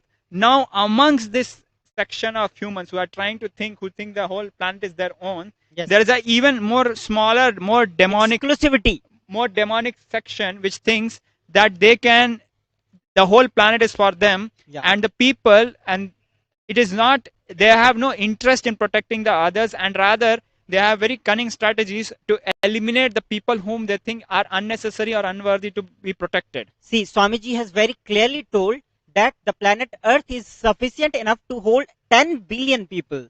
We have only 7 billion people right now. So at least 3 million more people, even if we are, it's sufficient, because you see, some part of the world are overpopulated, but major part of the world is like very vast open spaces. there is not even density there, and the even space that is available is not optimally utilized.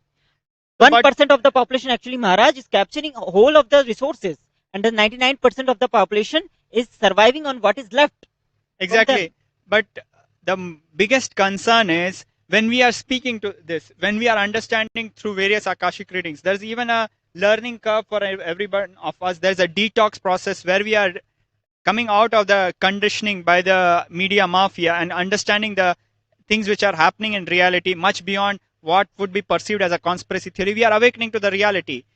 So Devi is revealing the reality as it is, but there is a certain gap in understanding which is happening because of the false media narratives which are going around. Yes. So let us look at some of the media clips. Maharaj, we want to mention that what Devi meant by even Mother Parashakti needs to do self-protection before telling the truth to the world.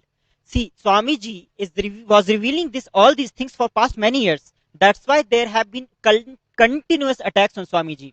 So many persecutions, so many assassination attempts, so that they can remove Swamiji from the, Swamiji always says that they are not after me, they are after you. Exactly. Swamiji is standing between the people who want to depopulate the planet Earth, who want to subjugate the planet Earth, and the people. That is why there have been so many attacks on Swamiji, so many persecution attempts, lawfare, assassination attempts, mob lynching attempts, character assassination. Everything is happening because Swamiji is standing between the people who want to subjugate the people, the masses, and they are not able to do that. That's why Devi has to protect Swamiji by his physical form, by creating Kailasa. Exactly, Maniji, Ganaprabhaji, as you are mentioning, we see that when some investors, some rich people, or some influential people, when they say something which might be a complete lie in the media, it affects the pattern in which people buy shares and all these things, and it is completely fictitious. Why? Because the media has created such people who are seen as very credible, and they are used to manipulate the entire economy of the world. Now here we have Devi herself, through the Nija Avatara of the Supreme Pontiff of Hinduism, revealing so many deep secrets and truths, powerful things which you need to know. But the same media mafia has made sure that the common perception is antagonistic towards the Supreme Pontiff of Hinduism, so that even when he is delivering all the truths in a very systematic way, people are not able to understand it. People are able to understand the fiction. People are able to buy the fiction which they are seeing in the stock market and making stupid and irresponsible investments, but people are not able to see and understand the mother's readings, which is for saving their life. Now that is how this whole conspiracy is working, and it's very concerning. Yes. So we can see some of the news articles about the rare black fungus, a deadly killer. So it is some of the news articles from around the world. One of the report reads thus: flesh-eating black fungus killing off patients who survived COVID-19. Doctors in India are sounding the alarm where thousands of cases are being reported. All these things have already been revealed by Devi Parashakti, and this is after that the revelations have become public. You can see the news articles have also started to come out. It is not that something fictitious. It is very solid proof. Exactly, Ganaprabhaji. There are two stages in this understanding which I feel we need to awaken to. Number one is when Devi herself revealed it. I am very sure most of our viewers might not be aware, but the Supreme Pontiff of Hinduism had revealed many of these things much ahead of time, more than 1.5 years ago. At that time, we would have thought that, oh my God, is this even real? It's like almost unbelievable. That was our first stage of a denial, of thinking that this is too much to be true or too much to happen. Yes. We are not able to see. There's a next phase where it is happening and we are seeing the news right in front of us. So there is no question of denying the facts, but we are not able to understand the significance of this. That is where we are failing actually. Maharaj, actually, one of the thing is, these all news articles are independent news articles from around the world. In India, this whole news is underplayed. Exactly. Because the vested interest, they do not want to expose the real picture to the people because of their own reasons, that that is causing the major damage to the public, because the people do not know how they can protect themselves. Exactly, Manishji. So if we look at the hate speeches which were directed to marginalize the supreme point of Hinduism, their articles will read like very flashy articles, title, just reading the headline of it, you will have a negative opinion. That is how they will design it. But if you look at how the news is being portrayed when it comes to black fungus or certain or these things, everything is being downplayed, that people are not able to understand the significance of it. People are not able to understand how they should protect themselves. People are not able to understand what really is happening. That is a very huge gap in understanding which is happening, and it is intentional, it is not accidental. See, Swamiji has been preparing all of his devotees, disciples for past many years. He has said us to prepare our body with yoga, to have different herbs, so that we keep our bodies immune and from all these attacks. But now what is happening is a real attack of bio weapon being used on the humanity, but the country's government and the society is not coming out and is not telling the truth to the public that it is a bio weapon. Prepare yourself. They have left them as an orphan. No is going to send them. Actually, I feel it is much more like rather than an orphan, they have set people on a trap where they are just waiting for people to die. That is the most scary part, I feel. Yes, the depopulation agenda is at work right now. That is what they be saying. So going for this in this particular report in the previous slide, never mind. So they recovered from COVID only to die of black fungus. What we know about the disease sweeping India. This is the article. Now, when we read about this, we know about there's something called black fungus. We are understanding that people who are recovered from COVID are undergoing this. But I'm very sure, unless until it is pointed out and clearly explained to even me or you or anybody, unless and until we read the Devi's Akashic reading and actually see the news and understand, internalize, then only we awaken to the small details which Devi has mentioned. Let me point out again, Devi had mentioned that it will eat the brain of people. So far we haven't seen any report. Please notice that. So far we haven't seen any report pointing out to it. But let's see the next report. Actually, in one of the reports, it was mentioned that the black fungus, it's from the lungs, it starts increasing and eating the muscles, and it goes to different parts of the body and to the face also. And even if it is removed through operation, the face becomes completely deformed. Yes, but the point here, Ganaprabhaji, which I want to emphasize is, because you were aware of Devi's reading and because you had seen the particular news article also, that is why you are able to make this connect. But these things are so dismissed in such an insignificant way, people will not notice unless until they have this awareness. That is where the media is engaging in a misinformation, disinformation campaign. The country is burning and the media is lying. Media is dying, media is lying. This is the quote by Swamiji. And the death rate caused due to the black fungus is very high. It's almost 50%. So it's like if you got it, 1% in 2 is going to die. And so with such large number of population who has got the COVID positive, they are likely to become susceptible. They are susceptible to get infected by the black fungus. Out of them, 50% are supposed to die. So even if the country, the government and all the data is saying that the number of deaths is around 4 lakhs and the infected people are like 1 million people have been affected. If it is going to become a reality, what is going to happen? We can just imagine. Yes, we see news articles and advertisements talking about how if you don't apply a fairness cream, you have poor chances in life, you will lose something extraordinary, such ridiculous things. But why there's no understanding, no even basic understanding how such a deadly disease like black fungus is killing people. Out of 2 people, any 2 people who get infected by the black fungus, only 1 is surviving. And there is no understanding about this. There's nobody telling what we need to do about it, and everything is being downplayed. Now that is very scary. You can see more news articles about the black fungus. How does it affect COVID-19 patients? So in next video, we will see what Swamiji has spoken about this. Let us listen to Swamiji's revelations and how what are the things Swamiji has recommended, and then we will be discussing on that.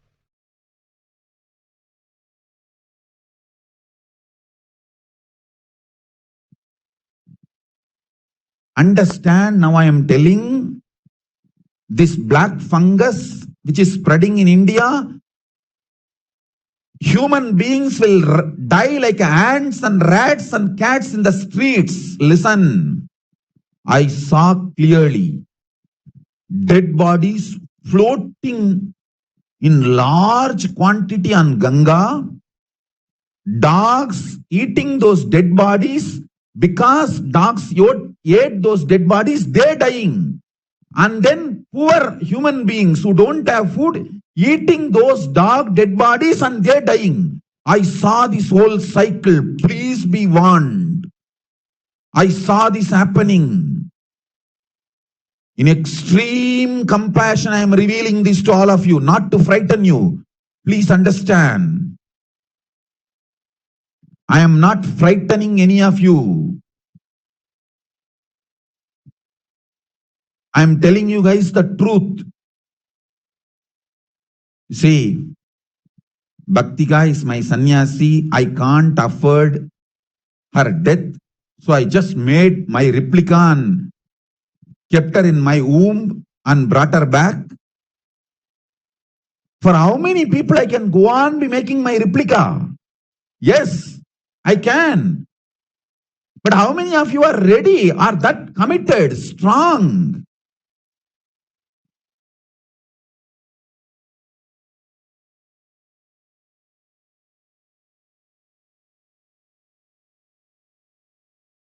Listen carefully. Now I wanted to tell you one more thing. This pralaya, it's an energy. It's an energy, this pralaya. It triggered certain things in the humanity. Now, the human beings, demonic qualities have taken over. See, there are many rulers of humanity, decision makers. They have intense demonic qualities inside them. Those demonic qualities are fully awakened now. For their vested interest, they wanted to wipe the planet Earth. They want to reduce the population. So that tendency has taken over. It got triggered. Everywhere, wiping the human beings, drastically reducing the human population is happening. Please wake up.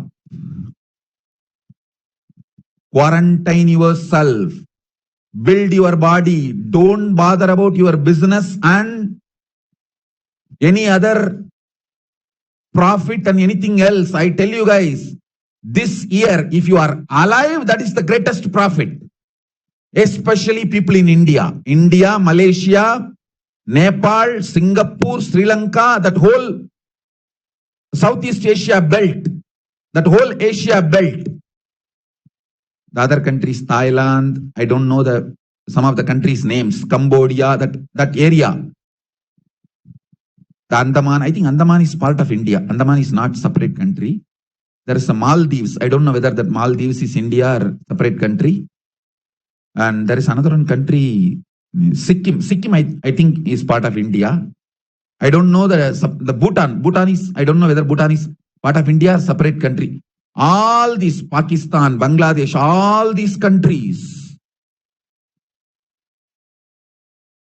See, I know the astrological flow, how the energy is flowing. Devi announced few days before the water level in the ocean is going to rise. After that, large iceberg broke, which is, I think, some 10-15 times larger than cities. They were telling in the news that 3 times larger. I think I'll get that news link and project it for all you guys. Please understand. Immediately after Devi told, this has happened. World's largest iceberg just broke off an Antarctic ice shelf and it is floating now.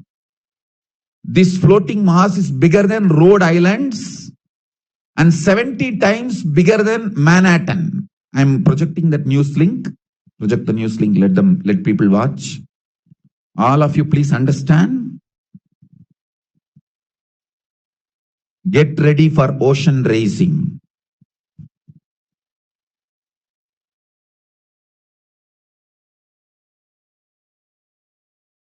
I am not frightening you guys. I am not threatening. I am not the guy who adds fear into you all. I am the guy who really loves to protect all of you. Even when you abuse me, all those people who ran away from the Adinam, when I told them not to leave, not to go, not for my sake, for your sake. When I was teaching this quarantine lifestyle, keeping yourself alive and awake, energetic, without mentally breaking down, living in a closed space without the claustrophobic or fear of getting locked, I was preparing all of you for this pandemic. Please understand, nowhere in the world an organization will ask their people to be in quarantine, go through the whole history, last 3 years, our Sangha history, 3 or 4 years before I started. Hey, I want all you guys to learn this quarantine lifestyle for an important reason. We have enough video, my instructions. I did not tell why. I told, but important reason. I told, build the body. Years before I told all these important items, the bay leaf, neem juice, tulsi,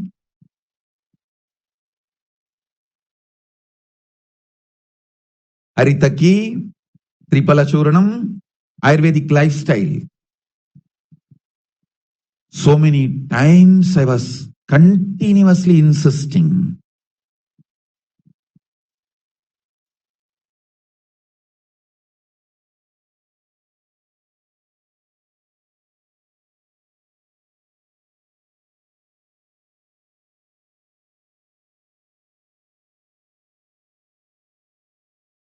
So we saw how Swamiji, the Supreme Pontiff of Hinduism, in a very detailed way described the implications, what is going to happen. Swamiji was very emphatically emphasizing on one particular thing, that the only profit for this year is to stay alive. Now, when I hear that itself, I feel inside that Swamiji is really warning us about something which we might not be able to handle if we are just left outside for it. The only, see, when we are listening to Swamiji, then only we are able to understand the gravity of the situation out there. Only when you read some article on the newspaper and you see that the reports of bodies floating on Ganga, you do not understand the gravity of the situation. But when Swamiji is telling so many bodies were found and how many bodies were not found, it's not said. All the time, the media, it is doing, it is downplaying the actual number of bodies that are found. One part is downplaying the number. One part is fundamentally making us completely unaware of the implications. When Swamiji is telling, I remember from more than 1.5 years ago, exactly this thing Swamiji had revealed, that dead bodies will be floating in Ganga and dogs will be eating those dead bodies. The dogs eating those dead bodies will be dying and people, poor people, unable to afford basic food itself, will be eating those those dead dogs and dying. Now, when you hear this, I'm very, very sure I never had the guts to even share this with the Adinavasi, the Guru Bhai sitting next to me, because it's a disturbing visualization. Now, guess what? It is already happening. We have media reports which is just going to show you exactly this. But when you see those reports, I'm very sure you will not get this visualization. Exact same facts, Janaprabhaji, exact same facts, fact by fact, it will be matching. Yes. But you will not be able to understand unless until you have heard the Supreme Pontiff of Hinduism describing the same scene. And when you correlate it with the fact that he's explained this 1.5 years ago, more than 1.5 years ago, almost, I think it's quite a bit of time. Yes. And also Swamiji was speaking about how this Swamiji has revealed already all these things, but why it was not being put in the public? Why the government, the news agencies, the different agencies, why they are not making the people aware of it? What can be the reason, Maharaj, because behind this? As the Supreme Pontiff of Hinduism has revealed, there's a conspiracy to depopulate the planet. That might be one part of it, where a small group of people who have become extremely demonic, who think the whole planet is theirs, and life fundamentally does not matter. What matters is only their selfish vested interest. They have a certain mindset. But the biggest problem is for us to understand what it means for me, what it means for the person sitting next to me, what it means for my Sangha, what it means for my extended family, how I am going to be impacted by it, what strategies should I apply for my life, in my life, to be prepared for it. Now, getting muddled figures, fictitious figures, numbers which are played down, and facts which are shown as trivial, very serious facts which are shown as trivial, something which is not even a matter of concern. When things are presented in that fashion, you will not be prepared for it naturally. You will have a very relaxed outlook towards things which are extremely important. And now what happens because of this? Because of this, there will be implications of life. You will be losing your near and dear ones. I am apologizing for wording it in such a way, but just to understand the gravity of the situation, we might be losing our near and dear ones, and we have, as a matter of fact, lost several of them. And still, we are not understanding how this is impacting us.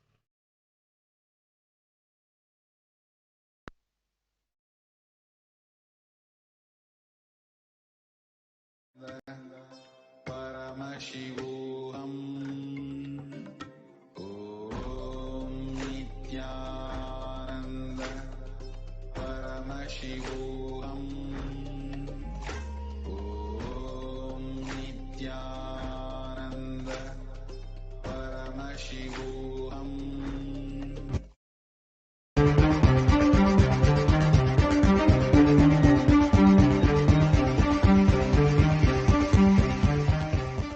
I tell you, each Bhava Samadhi darshan is a spiritual treat, enjoy.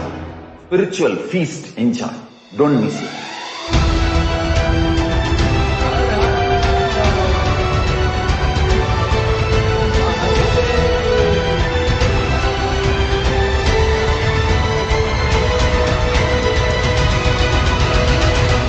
Never miss a Bhava Samadhi darshan.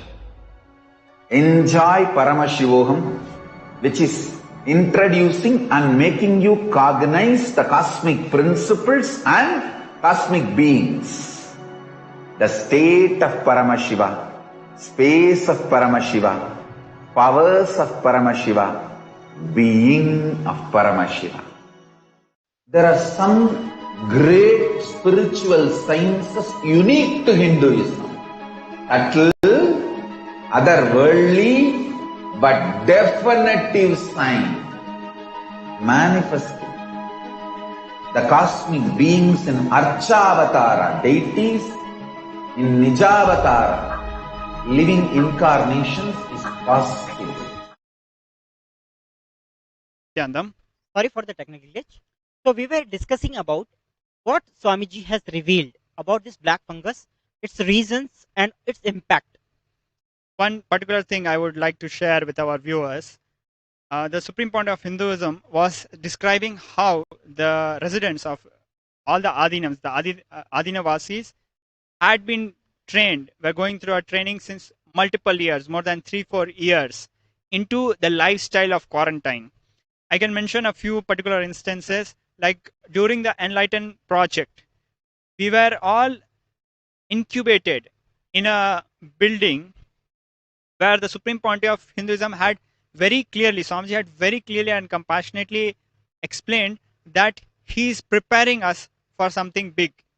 At that time, we were understanding it related to some power manifestation. Frankly speaking, if I share my experience, for me it was like Swamiji is preparing us for some power manifestation. Only when today I look back at those days, I'm able to thank so much Swamiji. I am able to thank him so much that he has made our journey so seamless. It is like the lifestyle is just so natural to be in quarantine.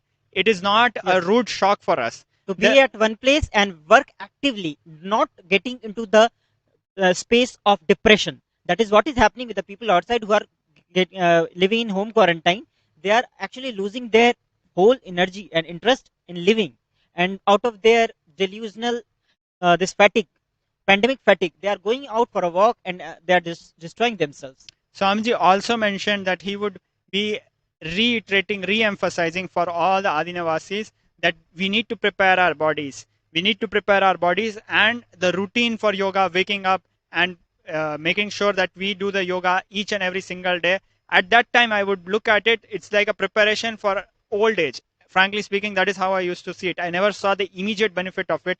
I was thinking Swamiji is preparing us for the old age so that, when we are old, our bodies are not healthy, we will be prepared for it. But now I'm able to understand that each and every small thing was very, very strategic, was very, very intended for this times of crisis, which many of us might not be understanding. And also another example was the Shamla Pitha, Sarvanya Pitha, where we had a quarantine, a very similar quarantine training, I should say. And I had a few Purvasham friends coming who know me for more than 15 years. They came and they were wondering why we were going through this training. I'm very sure if they are watching this show, they will now understand the reason why we were preparing in such a way. So, reading the transcript of the video, Swamiji said that understand, now I am telling, with this black fungus which is spreading in India, human beings will die like rats and cats on the streets. I saw clearly dead bodies floating in large quantity in Ganga. Dogs eating those dead bodies. Because dogs ate those dead bodies, they are dying, and poor human beings eat those dogs' dead bodies because they don't have food and they are dying. So now you can actually see that it has actually become a reality now. There are news articles saying that infectious COVID-19 corpses filling up Ganga. India's holiest river, Ganges, is swollen with COVID victims, a report reads. There are hundreds of corpses in river Ganga. Further, we see other reports saying bodies of COVID-19 victims among those dumped in Ganga river, government. Now, when you read how Swamiji has revealed this precise scene, layer by layer, I'm very sure it is quite scary. But Swamiji at the same time is explaining, he's not telling us this to scare us. He's telling this with his infinite compassion for us to understand what is happening. But if you look at this report and just read the report, it is the exact same facts. Just think about it. It's in front of you. Please read and think about it, internalize. Are we able to realize the reality just by reading these media articles? So one side the facts are being muddled up, the facts are being downplayed, the numbers are being projected lower than what they are, and even in the context in which they are being presented, it is not occurring to us what is happening in reality. A report reads, COVID-19 pandemic, why dead bodies were found floating in river Ganga. So there is a whole lot of discussion happening. 43,000 fresh cases, 30,000 fresh cases, and everything they are describing but the whole picture is being said as if it is a routine thing for dead bodies to be found on Ganges. found in Ganga, which is not the case, because people are cremated and their ashes are put in Ganga Devi. It is not the dead body itself is thrown in the river. See, one thing we need to discuss this, Maharaj, that when someone's near and dear once dies, the people have their emotional attachment with them. They cannot simply dump them in river, because they, unless there is no one to take care of that corpse, then only it can be dumped in river Ganga. So it means either the whole family is wiped out, or the person who has died, no one knows who is he. So it can be actually a very, very drastic case when the whole family itself has died and there is no one to take care of the dead body. So the authorities or the people who were looking after that, they just dumped it into the Gangaji, or the people who died, no one knew that who they were.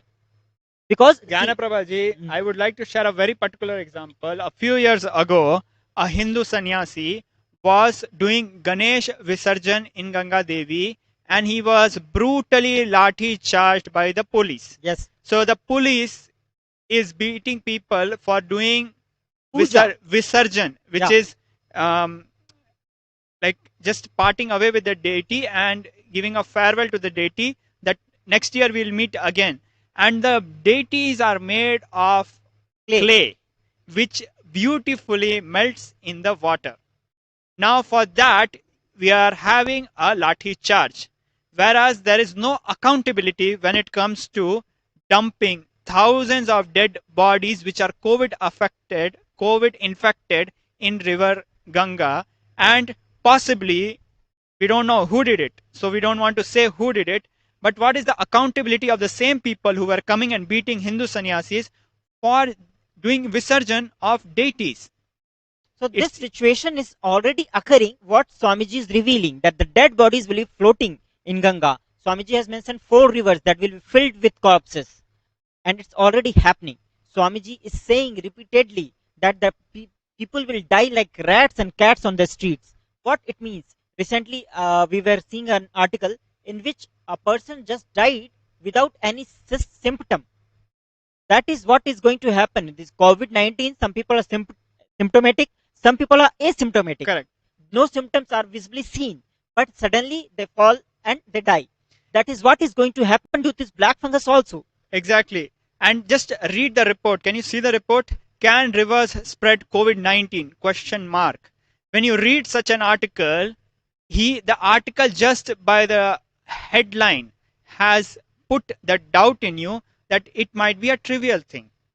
See, one side they are saying that just by droplets it is going to spread, but another side they are saying, can it spread like water, with water, as if the body fluid will go away in water. There will be no water body fluid when they are thrown in the water. Exactly. And this is the same gang of media mafia which will ridicule all Hindu practices. If they said that Devi Ganga has the healing property, she will take care of COVID-19, I would call it irresponsible.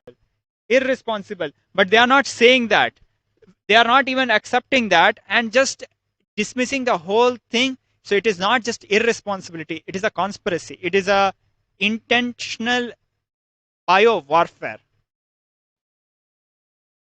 More news articles you can see everywhere. You can see, actually you can see in this picture, the dogs and crows. They are eating the dead bodies. Dead bodies could infect us.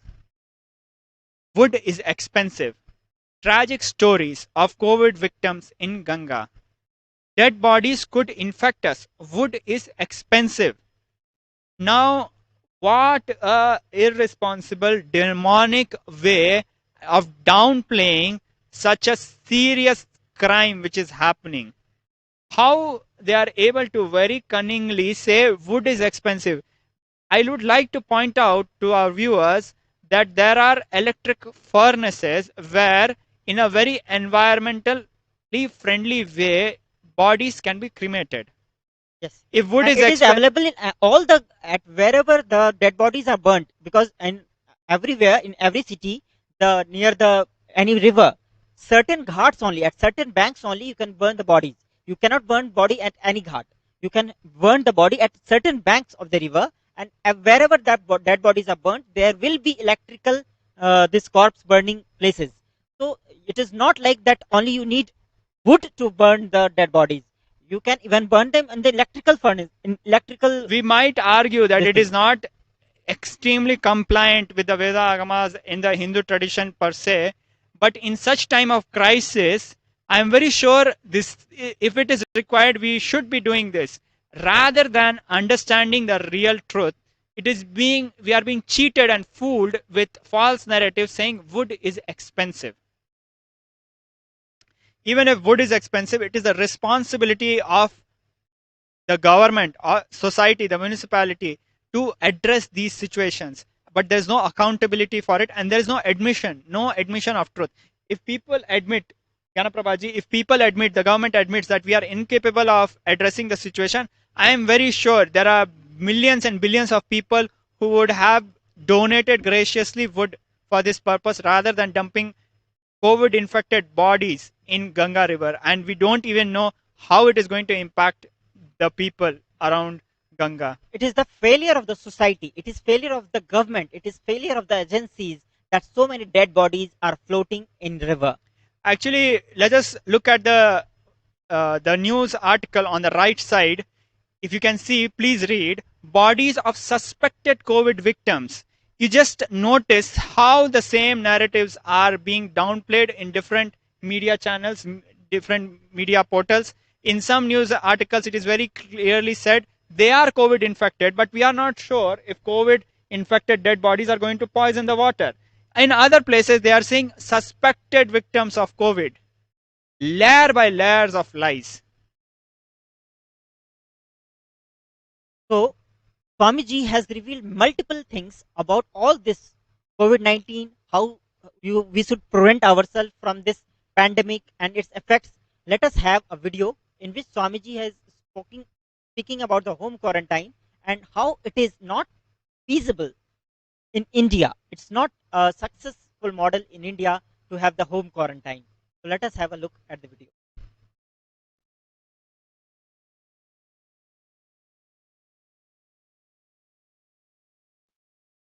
Just for one hospital bed, we are running around pillar to post. And one of the hospital chain owner, one of the largest hospital chain owner, I am directly on call with him. As I said, I don't speak directly because whenever I ask for something, I don't ask directly. But I made sure I am on the call, and he also recognized that my voice is heard. And through the assistant, I am telling, can you get a bed? She is my daughter, my sannyasini. He says, Swamiji, I will open the hospital. Please, you send your disciples and check. Not a single bed free. Only if somebody gets cured or dies and leaves, only then the bed will be free. I can guarantee the first bed gets emptied, I will allot for her. But I can't do anything other than that. Somebody has to get cured and leave the hospital, get discharged. Or somebody dies and the bed gets vacated. There is no other way. I could not understand, oh God, what is going on? And then there are some hospital chain owners. In India, they have hospital chain, but they are there in Australia and USA. I'm calling them in this middle of the night.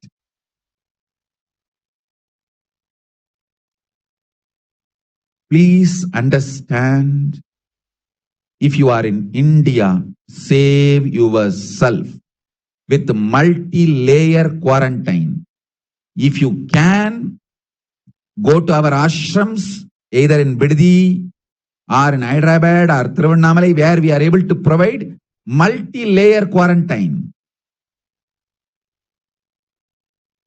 If you are not interested in going to our ashrams, at least in your place, have multi-layer quarantine.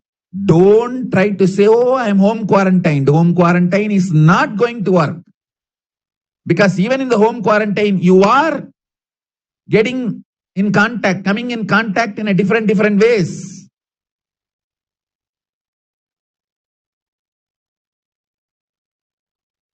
So go for multi-layer quarantine. Anyhow, now I have to protect my daughter. I will protect her. I will heal her and I will get her out of this corona. That is different. But please understand, even for me, with all my spiritual powers, and apart from spiritual powers, wealth, and the contacts we have, the reach we have, not for pride or arrogance, I'm telling practically itself, we can move mountains in India. That level of contacts we have. But we are not able to get a single hospital bed for my legal daughter.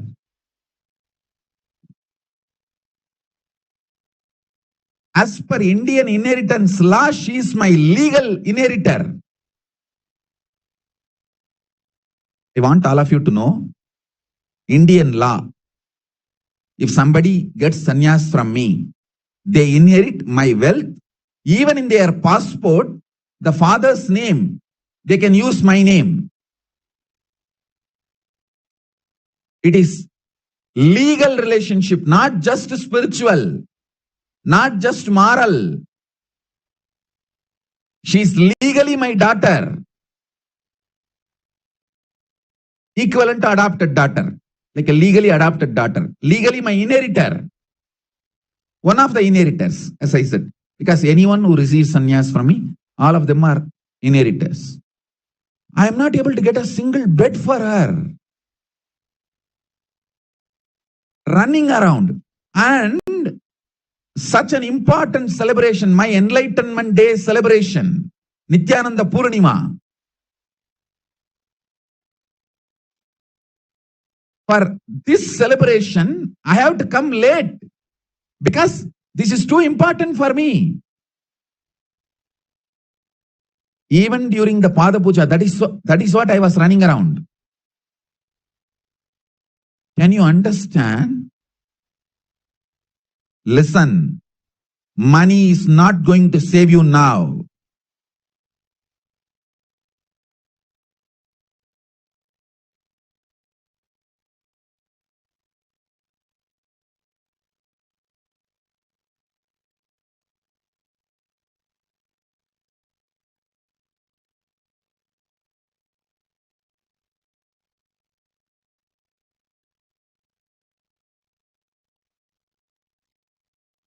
Money will not save you now. Influence will not save you now. Nothing will save you. Just preventing. Preventive care only is the way to save you. With all the money, influence, contacts, I am not able to get a single hospital bed for my legal daughter. Sitting so many hours, personally I am attending. How many hundreds of calls we made all around? Nobody knows. And I don't leave a single stone unturned when it comes to medical care and health. Even my enemies will agree that I protected their lives as long as they were under my care. Even my enemies know that. Even the worst culanaries, conspirators, people who have enmity towards me, they know when it comes to saving life, I go all out. Spend all the money and all the influence and get the best care, medical care. They can't disagree. If they disagree, their heart will burst.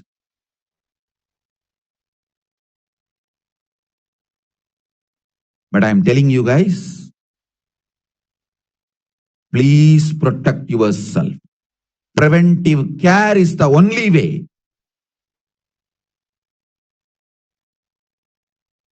Preventive care is the only way. Please be informed. In Los Angeles, I'm getting the message that 37 devotees are doing Madhugari Bhiksha. My blessings to all of you. But please protect yourself. Do all the care needed to protect yourself from corona and follow all the laws of your land, your country, whatever laws. Please follow all of that and protect yourself from corona. That's the first priority. With that, any activity you do it, my blessings. But in India, no activity. I am making a clear instruction. In India, all ashrams, only the puja spiritual routine happening inside the ashram can happen. No external activities. Complete quarantine, multi-layer quarantine in India. Even the food which comes inside should be disinfected, sanitized. Only then things can be brought inside. So please understand, all the Indians, this is you take it as a request or begging, anything. Keep yourself safe. Be alive this year. If you are alive this year, that is the profit.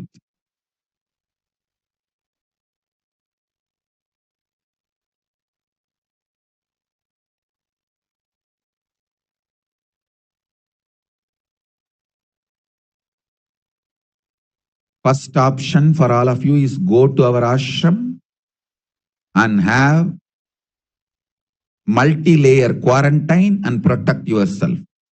If you are against me and my Sangha and you don't want to come to our ashram for any reason, at least in your own place, have multi-layer quarantine.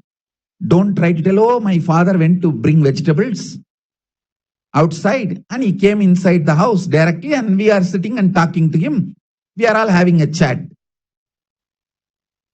Don't have this blind-spotted, just namesake quarantine.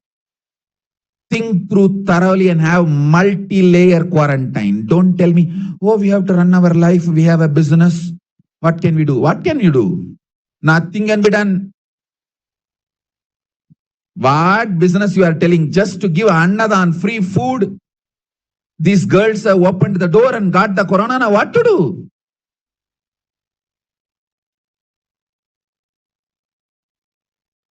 I am running all over, protecting her. And I wanted all of you to know, I am not constipated conspiracy theorist. I don't accept conspiracy theories.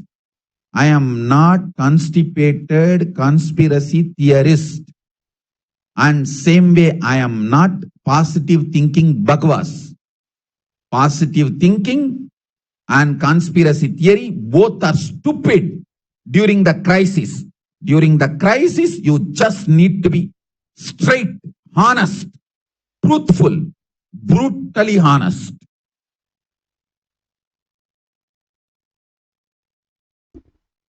Nithyanandam, so you have seen Swamiji has very categorically, very clearly stated that home quarantine is not possible in India.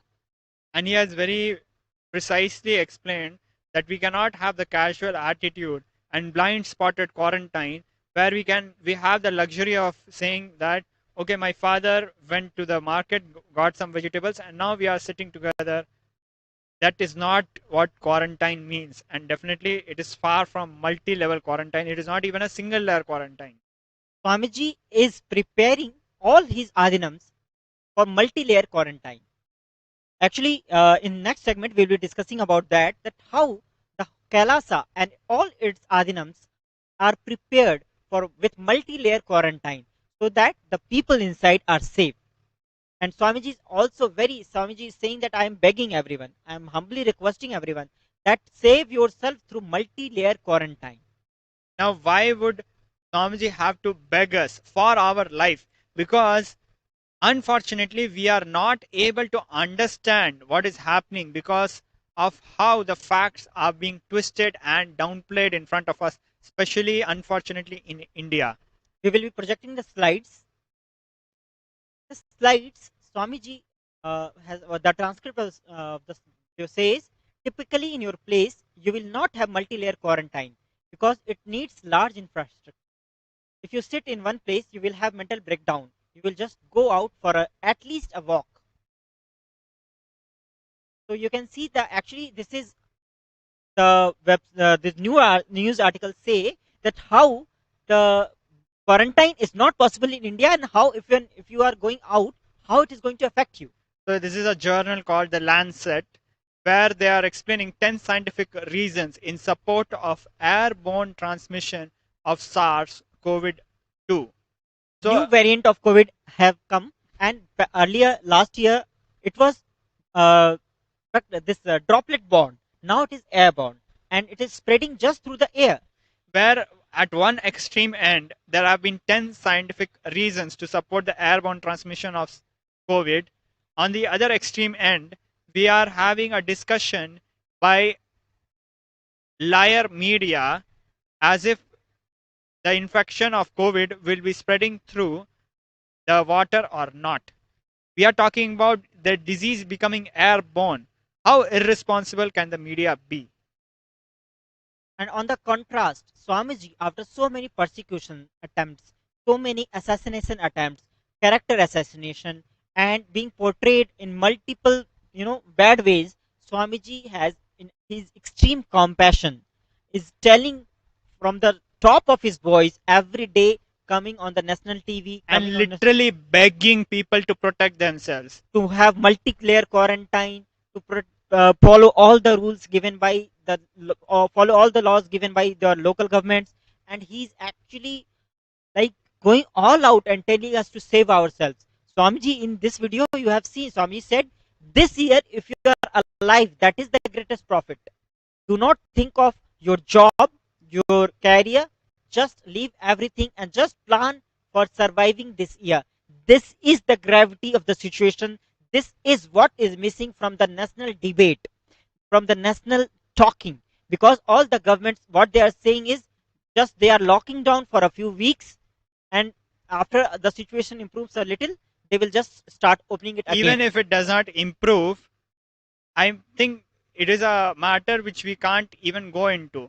The final responsibility of our life rests with us. But Swamiji is stretching himself and making the responsibility of our life as a part of him, because he cares about us, he cares about human life, he values life fundamentally. That is why Swamiji is day in and day out coming and literally begging us to protect ourselves, to quarantine ourselves. And we have a bunch of news articles which have, and news journals and government agencies which have the luxury to downplay the numbers because they are not accountable, they are not responsible, they don't care about it.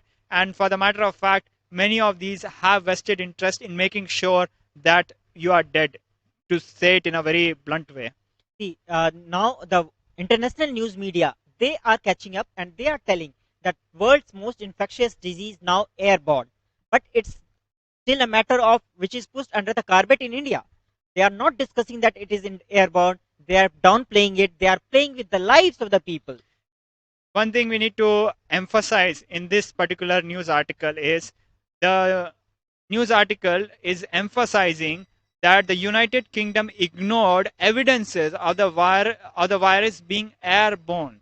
Now, for this, that the particular country being discussed in this particular article had ignored evidence is a matter of concern.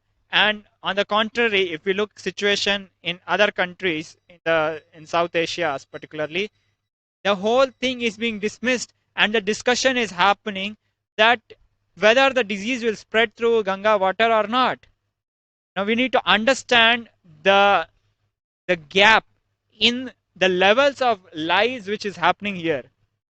And see, in this news article that is presented, it reads COVID-19 is the coronavirus airborne and how likely are you to catch it when indoors or outdoors? Swamiji, that's why he's saying that being in multi-layer quarantine is important, because if you are just in your home, just for a walk, if you go out, because the virus is airborne, you may catch it and come in your home, or in fact whole of your family. World Health Organization has acknowledged that aerosols carrying a virus can remain suspended in the air. Now here is World Health Organization, which we might agree with or we might disagree with, but we don't. The important thing for us is to understand what it means for us. That is the critical part which we need to understand by what Swamiji is revealing, and we need to take action of protecting ourselves. You can see the various news articles which say that it is airborne now.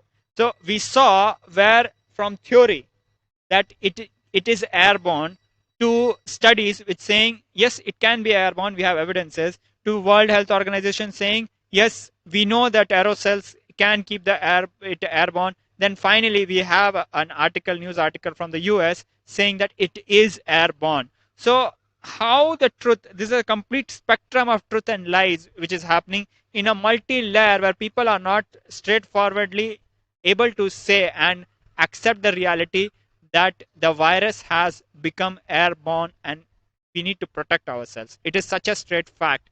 We might be wrong about it. There might be a certain percentage of infection which happens, but it doesn't dismiss the fact that we really need to protect ourselves, and only Swamiji is revealing these truths in advance to us.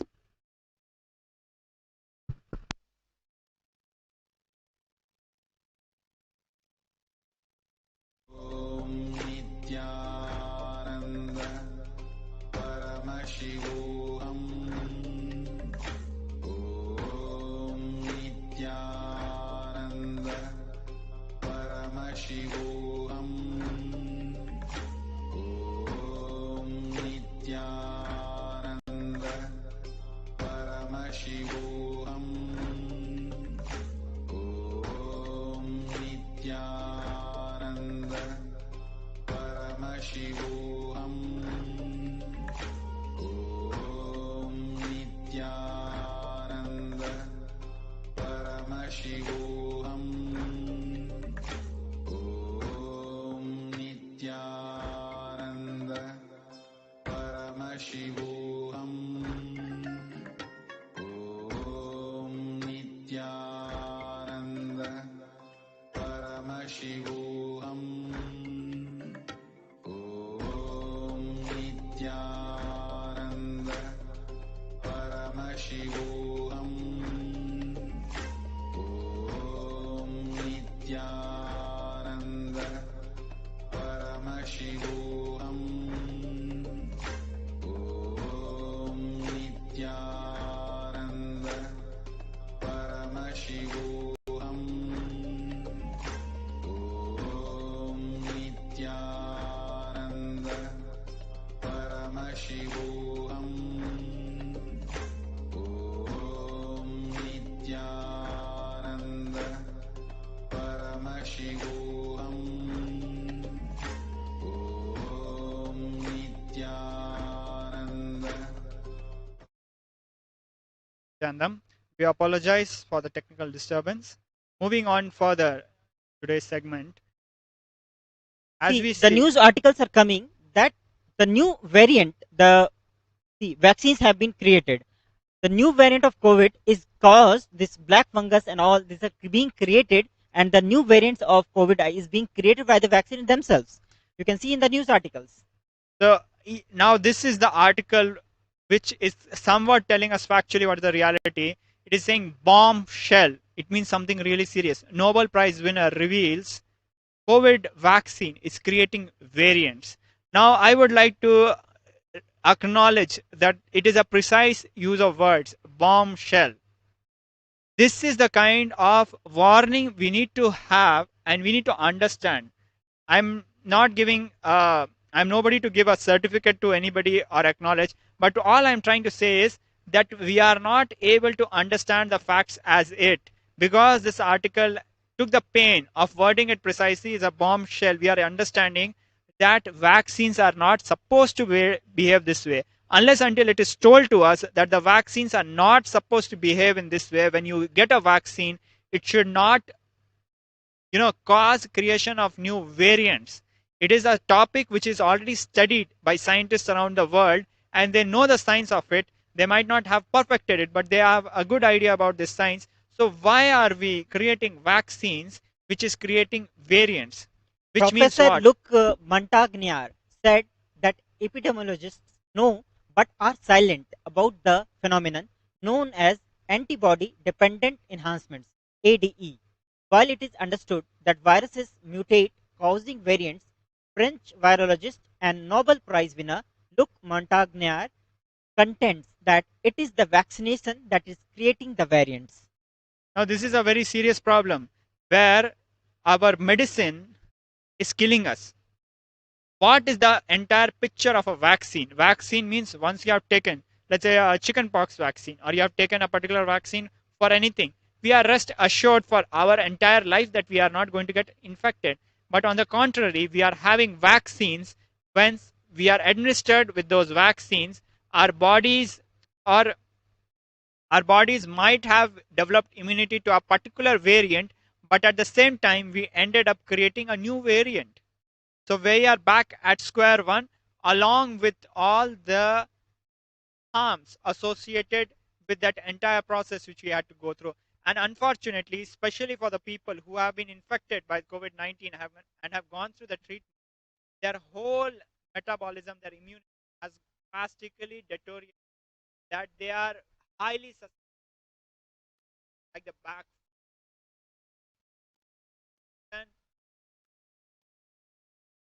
Yes, 50% of the people who get infected by the black fungus are literally, they die. And one of the thing is, this is not affecting the normal people.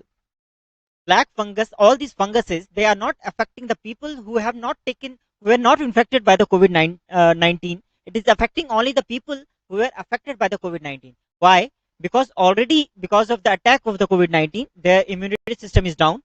The medicines that were used to treat the COVID-19, the steroids, they make the immune system weak, and because of that, your lungs, your immunity system is already weak, and this black fungus then attacks them, and the death rate is 50%.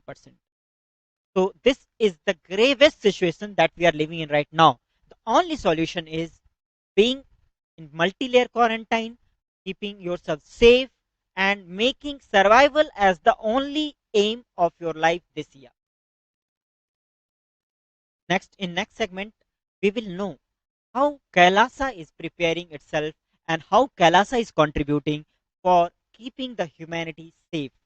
How there are multi-layer quarantine in Kailasa, and how it's Swamiji has opened all of his adhinams wherever possible for the common public to come and keep themselves safe and enjoy the hospitality and the services offered by Kailasa. So we will be watching that segment after a short break.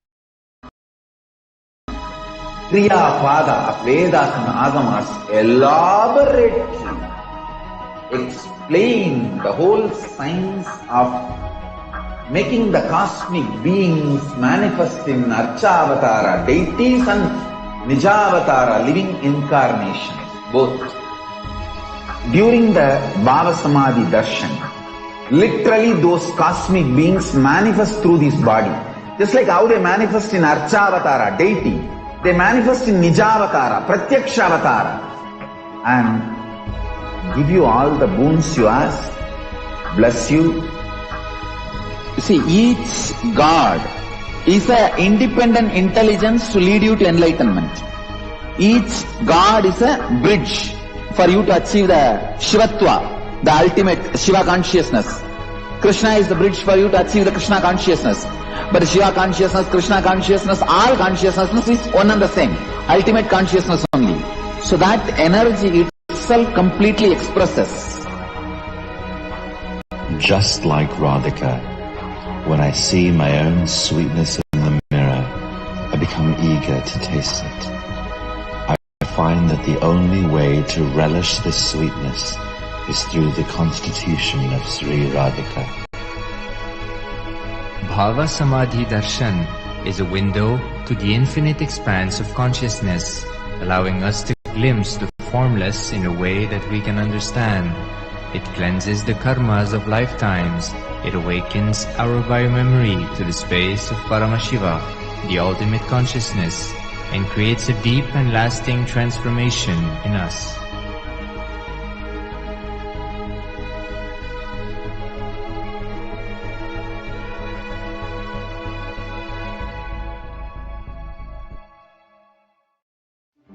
One or two times have Ganapati Darshan, Venkateshwara Bhava Samadhi Darshan, Devi Bhava Samadhi Darshan. By third time, fourth time you will see every prayer you are asking those beings, Ganapati or Venkateshwara or Subramanya or Parashakti. Simply those prayers become reality, and the relationship between you and that cosmic beings built.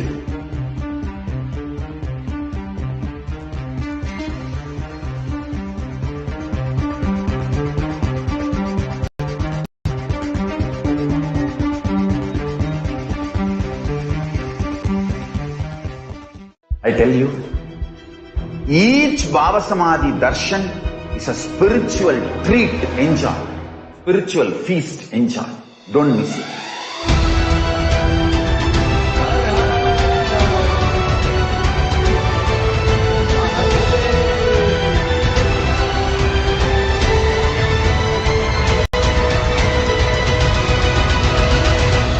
Never miss a Bhava Samadhi Darshan. Enjoy Paramashivoham, which is introducing and making you cognize the cosmic principles and cosmic beings. The state of Paramashiva, space of Paramashiva, powers of Paramashiva, being of Paramashiva. There are some great spiritual sciences unique to Hinduism. Subtle, otherworldly, but definitive sign. Manifesting.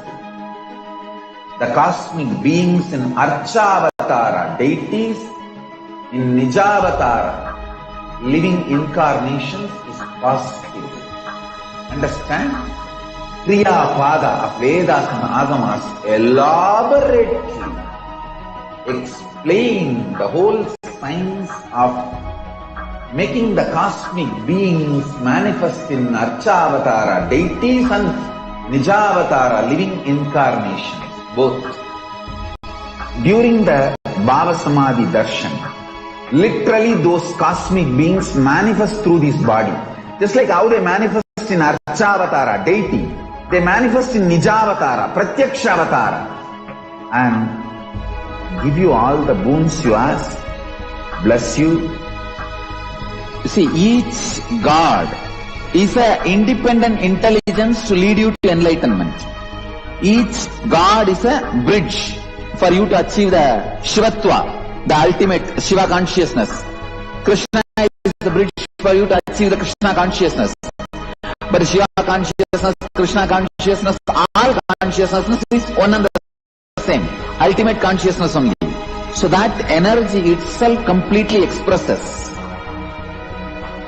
Just like Radhika, when I see my own sweetness in the mirror, I become eager to taste it. I find that the only way to relish this sweetness is through the constitution of Sri Radhika. Bhava Samadhi Darshan is a window to the infinite expanse of consciousness, allowing us to glimpse the formless in a way that we can understand. It cleanses the karma. Nithyanandam. Back.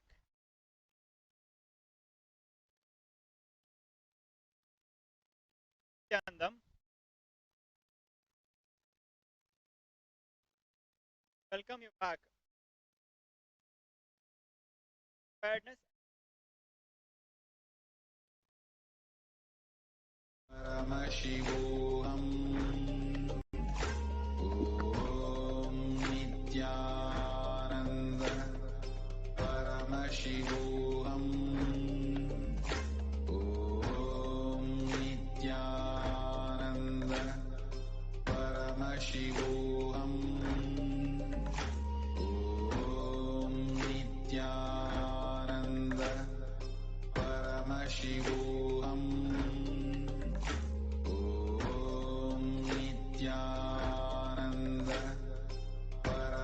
Paramashivoham. Om Nithyananda Paramashivoham. Om Nithyananda Paramashivoham.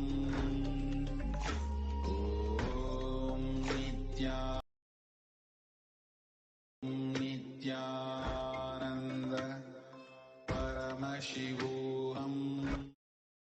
It awakens our biomemory to the space of Paramashiva, the ultimate consciousness, and creates a deep and lasting transformation.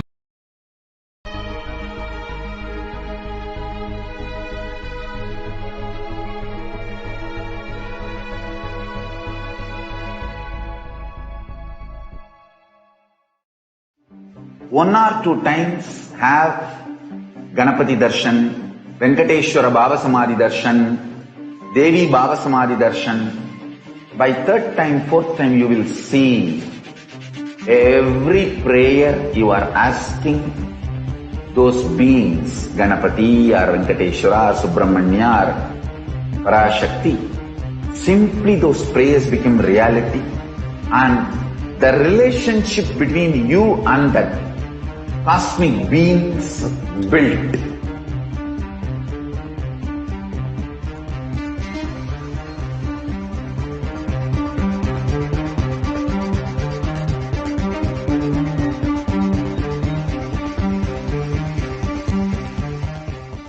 I tell you, Nithyananda, we Sorry welcome. for the technical glitch. We apologize for the inconvenience.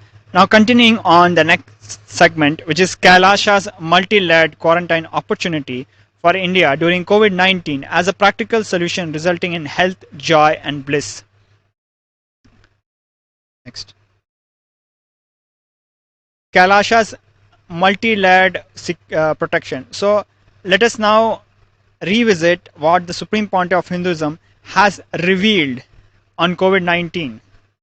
Swamiji has said, I made this statement the moment the corona pandemic started. Corona is not a weapon to kill people. It is going to only teach strong lessons to people. It may not even become the number one cause of death per year, but it is going to change the world forever. Now, we have gone through these statistics and the revelations by the Supreme Pontiff of Hinduism. Now, let us quickly jump into how Swamiji has prepared the entire Adi Kailasa and all the Adinams for this times of crisis, and what services Kailasa is ready to offer to the world. When first world countries closed their borders during a massive global recession, Kailasa has opened its doors to all without exception.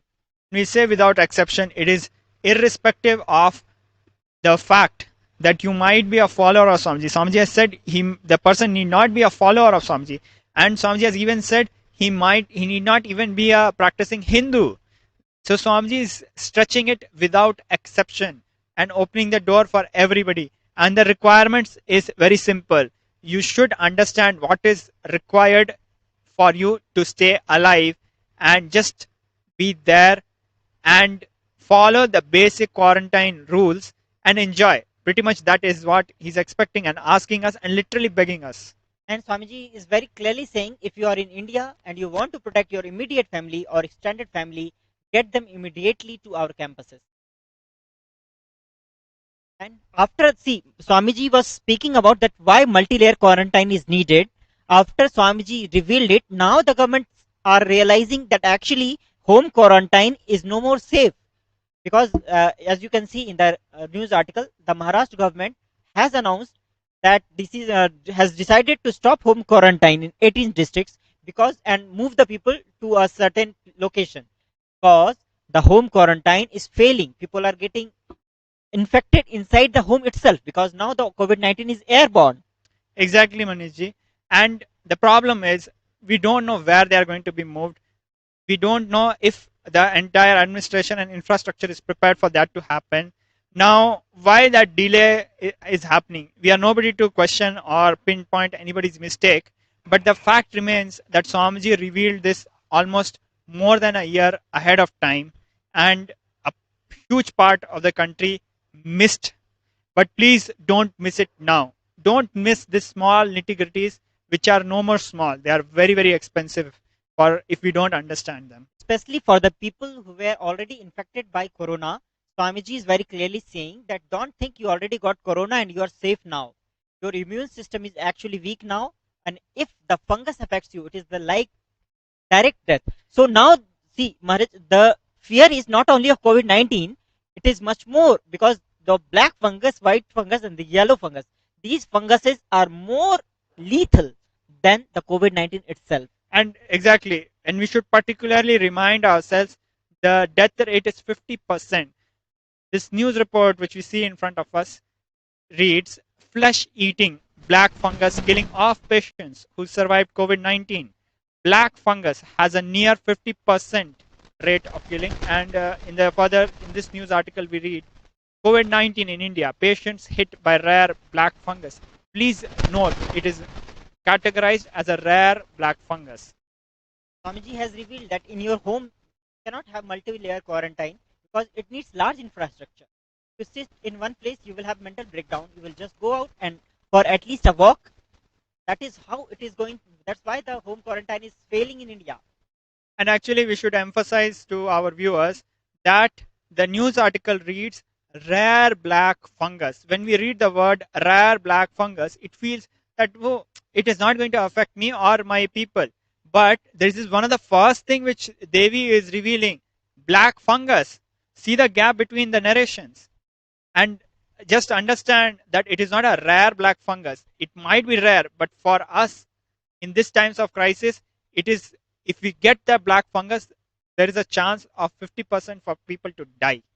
And Swamiji is very clearly said that don't tell me, oh, in my house, like Swamiji is saying that if you are in home and you are like a group of family has 4-5 members, even one person, he has to go out for either vegetable, for milk, or for some requirement.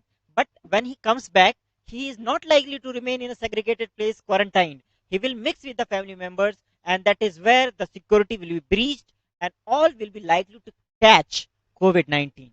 So that's why Devi has already mentioned that the COVID is now airborne and the air is poisoned. So we are just visiting all these aspects one by one to first understand the problem and then understand how Adi Kailash is addressing all these problems. The Supreme Point of Hinduism has very categorically stated, India is dying, media is lying. That is a hard truth today. Another real number saying India death would have been 1.3 million and not just 400,000, which means 13 lakh, not just 4 lakh. Exactly what Devi Parashakti has said. She said, government, judiciary, media, police, administration, all departments are functioning with no justice or honesty. Because of this, you are seeing and you are going to see humanity dissolving. No wonder Devi needs to protect herself in these times of crisis, because unfortunately she has to reveal the hard truths about the various government bodies. India's, we are saying various datas. Now we should see in what ways the Kailasa is ready and how Kailasa is supporting humanity during this testing times. So we see 12 centers, COVID care centers opened across India. And I would like to emphasize on certain aspects. We might have heard the story about the Somnath temple, which was invaded by Muhammad Ghaznavi. And various Islamic rulers. Actually, Aurangzeb also attacked and broke it. So at least 3 times it is recorded that Somnath temple was demolished. It was invaded, looted, all the gold was taken back. And again, tirelessly, untiringly, our Hindu leaders, our Hindu kings, our Hindu gurus have revived those temples again and again, again and again, again and again, and again and again. Likewise, for more than past 10 years, the Sangha, the Adinams, the entire ecosystem which the Supreme Point of Hinduism created has been attacked again and again, again and again, and again and again. And they have been revived continuously. For what? Today, all of these are there to protect us. We might fail to understand the value which our temples, our adinams, our Hindu spiritual infrastructure is providing.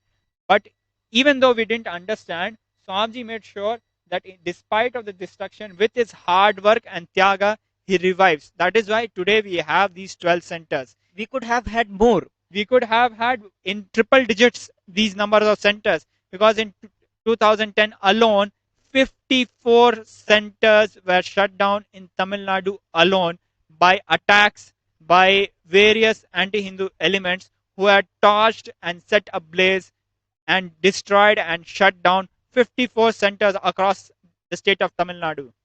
Recently, last year, Gujarat, the Adinams, Gujarat Adinam was attacked by state machinery and they destroyed it. With bulldozer, heavy machinery, completely illegally with a elaborate lawfare. Despite of all this, these centers are what have survived, and they are there to protect us. And Swamiji is committed, the entire Kailasa ecosystem is committed to do the best service to humanity through these, and we are committed to extend these all over wherever it is possible. This is all despite the massive persecution.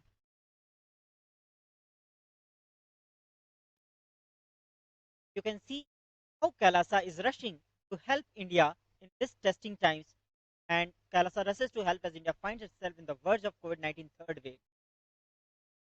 Kailasa has opened at least 12 centers opened across India. Social services offered there are multiple things given by the Kailasa, like social services, spiritual services, and other cosmic revelations on global pandemic. Let us look at each of these segments at a glance. So the social services offered includes all aspects what we would need. All the centers across India would provide groceries, Anadan, which is the food bank, medical care in terms of Ayurveda, allopathy, Siddha, Ayurvedic food, 11-course meal. All these services are being provided to anyone who has decided to come to Adi Kailasa or any of the centers, and they are staying there. All these things are free of cost, without any vested interest, without anything expecting back from them, like groceries, Anadan, medical care, Ayurvedic food, herbal drinks, aushadhas, ICUs. We have at least 2 ICU on wheels. Like we have ambulances which are fully equipped with oxygen cylinders, with whatever is required to keep that system for the people to be moved during the emergency. And we have items like haritaki, herbs, castor oil, revelations, how to prevent ourselves, protect ourselves from COVID, immunity boosting supplements. And we have the Vaidya Sarovar, which Devi has revealed, going to save the humanity from this pandemic. And also the masks, sanitizers, all of these are given, distributed free of cost to everyone. And let us see at the ground reality. The supreme point of Hinduism, Swamiji, our beloved Guru, had to go through the entire persecution literally alone for the past 10 years, where he was subjected to great atrocities. He was subjected to ill treatment and cruel treatment, inhuman treatment during custody. He was subjected to arbitrary medical tests and tortured, kept unfed. All these things are on record. And also, at least 3 times Swamiji was arrested without any victim, without charges. The arrest, in fact, on record, was termed illegal, arbitrary by the High Court of Karnataka. We might not be able to show you the exact court order today, but just look at the contrast, where Swamiji was arrested illegally multiple times, subjected to cruel and inhuman treatment, arbitrary arrest, forceful arrest, where where his body was handled in the most atrocious ways. He has on one side, Swamiji has gone through so much. In the other side, Swamiji has opened everything he has without thinking that when the people are coming inside, everything Swamiji is giving for free. it will deplete the whatever resources we have, but without even giving a second thought of what it is going to affect, how it is going to affect the bank balance, the resources. Swamiji, out of his great compassion, has opened all his adinams wherever he can for the people to come and keep themselves safe in the multi-layer quarantine. Actually, Ganaprabhaji, I just recollect seeing the Supreme Pontiff of Hinduism, our beloved Guru Swamiji, picture with folded hands. I remember very, very clearly in 2010, in the month of April, Swamiji was subjected to arbitrary medical test, inhuman test, in secrecy, secret potency test, which had caused a cardiac like symptoms, not heart attack, but almost of a heart attack, where he was in a wheelchair, and in exactly same way Swamiji was sitting with folded hands. And there's a news clip where it reads, where Swamiji clearly told the police officers that do not subject his body to post-mortem, do not mutilate his body if he dies. In such situation, Swamiji was subjected, and he faced the entire thing with folded hands. And today he's offering all these services to us, the entire humanity, with folded hands. Each time, Jnana Prabhaji, 3 times, if you see Swamiji being arrested, during 2012, when Swamiji was illegally arrested not just because his disciples are saying illegal, the High Court of Karnataka said it was illegal. Swamiji was made forcefully to stand in front of the district magistrate, where again we have pictures in newspaper where Swamiji is standing with folded arms and saying that if he has done any wrong, he is ready to leave. He is ready to leave and come and comply with the government rules and regulations, whatever it may be. But there is no straightforward justice. There is just arbitrary persecution which is happening. Again, the third time when he was illegally arrested, subjected to extremely traumatic medical test, which was being done a third time. Mind you, a third time. 2 times in 2010, and then again the third time in 2014, where his body was subjected to extremely cruel treatment. And we find yet again Swamiji coming to us during satsang with that harsh treatment, where doctors on record, it is published in newspapers, you can go and read, have really subject his body to abuse which we cannot even imagine. And after the end of it, they are saying kick his body. When Swamiji was in illegal arrest, he was not allowed bed.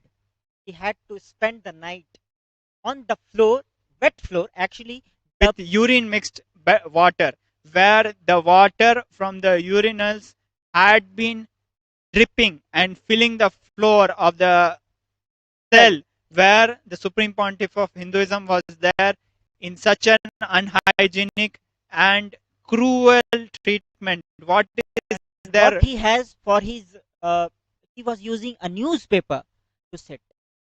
This is the way. Actually, tile cutting paper, to be precise.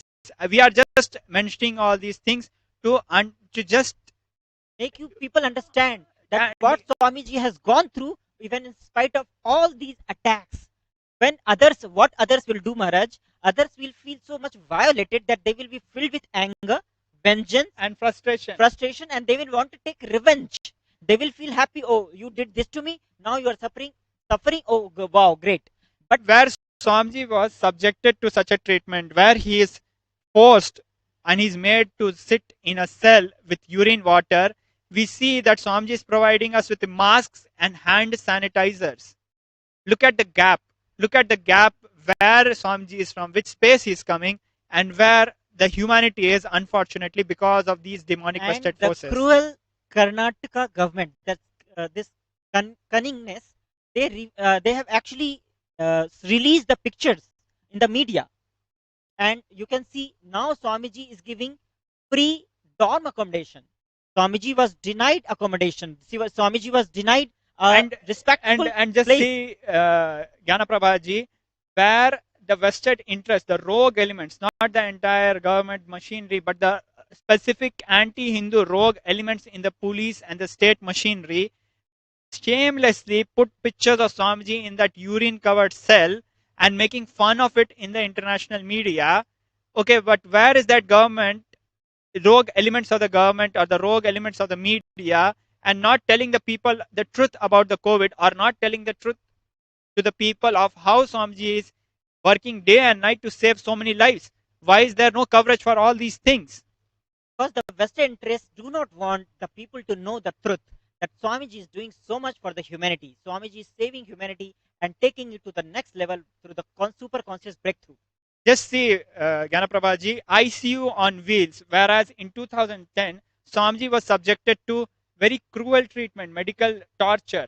We see where Swamiji is providing 3 meals per day, where for 8 days he was kept without food. And mind you, it was during a time where excessive blood was being drawn from his body on arbitrary tests of, and the reports of them, when you would ask the people involved in this why so much blood is being drawn from Swamiji, they would say it is not required, and that's it. Then why did they take so much blood out of him and kept him without food?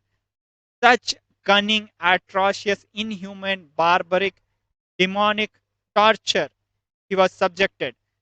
And what we see now is Swamiji is preparing and giving free food to everyone, and not only that, he has loaded all the groceries needed for all the ashram for next 3 years, even to do Annadana, food bank. I remember very distinctly, Gyanaprabhaji, in 2010, the police officer who had come to illegally arrest Swamiji, he had a back pain, and Swamiji even healed him. And he was so touched by that, and even the media was so shaken by that, they actually covered it and very clearly, without abuse, mentioned it, how Swamiji cured even the people who came to arrest him. No matter what the humanity is doing to Swamiji, Swamiji is grounded on his life positivity and healing the very people who are doing so much crimes, atrocities on him. You can see 100-ton groceries are stored for the people who are going to come in any of the Adi Kailasas and even to do Annadana, giving food to people, and the pictures of all the grocery stores. All these things Swamiji is doing for the humanity without thinking any second time that how this is going to be replenished. Those Exactly. And one very particular thing which we must understand is that Swamiji is in no way a beneficiary of any of this. He has created the entire ship for us, and he has got actually nothing to gain. All the bags of grains which we are seeing, Swamiji will not be consuming any of that directly. He has left everything for us, and it is our responsibility, especially the people, the near and dear ones who want to stand up for Swamiji, who care for Swamiji, for now, for everybody to step up. First, come to Adi Kailashas, quarantine themselves, and then step up and really do what needs to be done in these times of crisis, learning from the sacrifice of our beloved Guru. Swamiji is very clearly saying we will provide best Ayurvedic food and best Ayurveda and Siddha healthcare. All of these things are free for anyone who is coming to Adi Kailasa. I would like to mention Swamiji is taking the effort that best and the best of medical care and facility is provided. And I remember very clearly around 27th April in 2010, Swamiji was in the court and was, he was sweating profusely because of the illegal chemicals which were injected in his body. The judge got alarmed and said, Swamiji, do you need a medical attention? We need to attend to it. Whereas the vested interest in the police was trying to downplay it in a very much similar way how the entire anti-Hindu ecosystem is trying to downplay the whole COVID crisis. But here you see Swamiji is making sure we have allopathic medicines, we have Ayurvedic medicines, we have Siddha medicines, we have doctors. You see such beautiful food being come, and you see so many medicines to take care of each and every aspect and making sure that we are comfortable. We are not just alive, we are blissful, we are taken care in every way. Even for the medicines, the people are asked to bring at least 12 months, 2 weeks of their medicines After that, Kailasa will provide them the medicine which they use regularly. For example, if someone has this diabetic patient and they're using I would like to mention as an example, my personal example. I have from almost childhood, I have been means hypothyroid patient, and so there's a certain medication which my body needs to take. It has been provided by the monastery for many years. And it's not only for the monastic order Swamiji is doing this. He's doing it for anyone who is even coming for the quarantine period. And it's not like we are doing this suddenly. Swamiji is doing this all of a sudden. He has been doing it since decades, like especially the Thane flood, where people were provided food, people were provided clothes, people were provided medicines, everything free of charge, and an entire state of Pondicherry was protected by Swamiji. Now Swamiji, as a Hindu guru, is stepping up and doing what even the governments have failed to do in the past. He has delivered it. That is why anybody, if you go to Pondicherry, anybody wearing this kavi or wearing Swamiji's mala, if you go to any village in Pondicherry, you will get a royal treatment because of the gratitude people have for what Swamiji did, which even the government was not able to do. Now here we have a handful of people trained by Swamiji, and through Swamiji's grace, empowered to do such services to humanity where the entire government is failing. You can see the multiple, all the medicines that are being provided at Adi Kailasa for the participants. Not only that we are giving Ayurveda medicine or Siddha medicines, we are also giving allopathy medicines. Like the people who are used to some certain medicines, they may be taking regularly. So that kind of medicines are also being provided free of charge from the administration, from the Kailasa administration. We see liquid gold, castor oil. Just going through all these slides one by one, it is actually tiring. Everything has been taken care. It's like a city, it's like a state where you'll be living. It's a country, in fact. So we see in the slides being projected in front of us, free Ayurvedic Sattvic menu in Bidadi campus. We might not be able to read out each and every items, but it is just a huge list which covers in detail each and every minute aspects of all that is being done to make sure that we are comfortable, everything is taken care of. Like if I read a few items, idli, sambar, chutney, watermelon, fruits, banana. 11 types of items are being provided. Every meal is different, so we cannot read out the exact meal because every 3 meals the menu is different. And the font is also small because the number of items is very huge. Here we see the medical preparedness, oxygen concentrators ready for emergency. We have multiple oxygen cylinders ready with the ICU on wheels. Additionally, we have oxygen concentrators. Everything is ready. When India is crumbling under oxygen deficiency and there are no oxygen concentrators, Kailasa is providing free for everyone who is joining in. Actually, I just want to point out one thing, Ganaprabhaji. If you look at any of the 5-star accommodations around the world, they will boast that they have a golf course. They might boast they have a swimming pool. I don't know how many of them can boast they have even basic health care as a part of the community. So you will not get this even if you are living in a bungalow, in a penthouse on top of some building with for which you might be spending some 10 million US dollars. Even in such a setting, you cannot guarantee such basic services like having a oxygen concentrator and these kind of ICU facilities. Who would do that? Nobody does it, but Swamiji has ensured that each and everything of it is taken care. Here in the slides in front of us, we see the medical team and just a brief mention of the various members of the medical team. Dr. Atmaniranjanananda, who had finished her MBBS from the Madras Medical College in the year 1986 as the best lady outgoing student with gold medal and merit certificates to her credit. Next. You can see she is in-house and she is there to provide the medical care.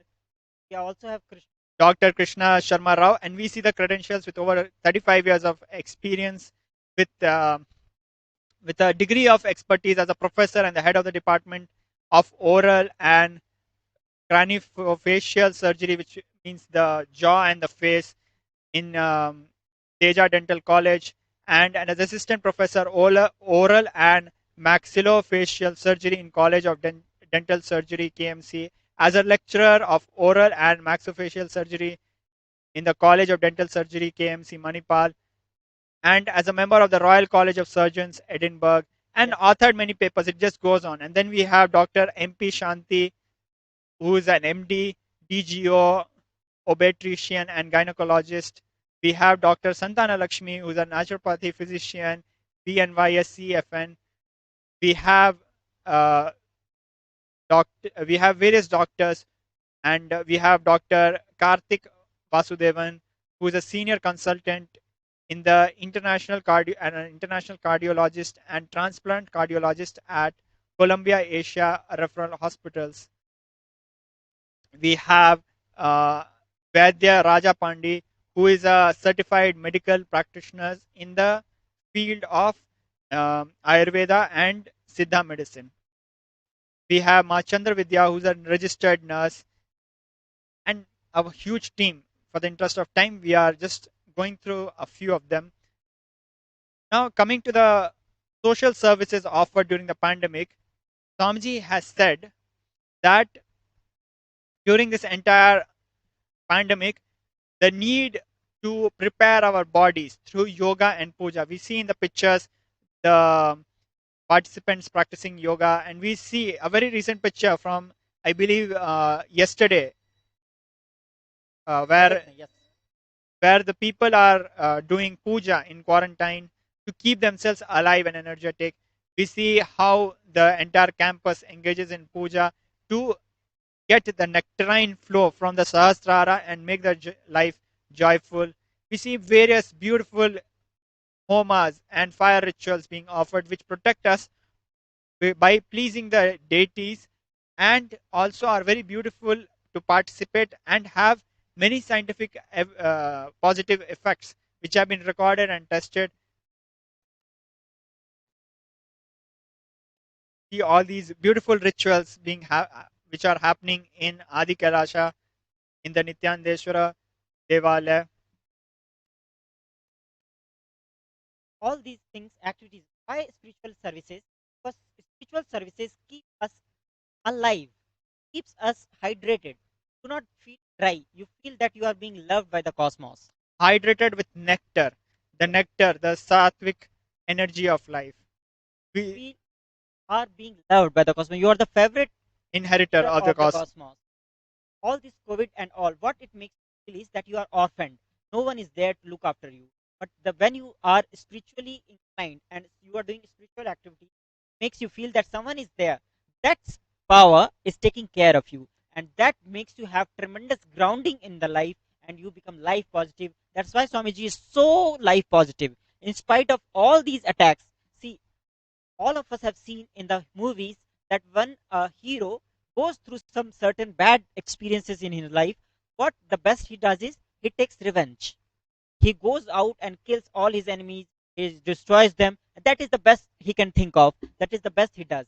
But the real Hindu hero, what he does, it goes out and he establishes the real dharma.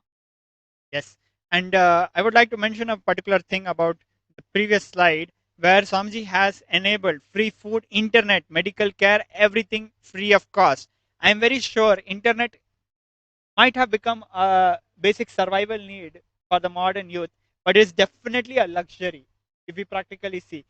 Now, there was a time, and a lot of time to be very honest, where Swamiji was arrested and he was not even allowed access to a lawyer or his people.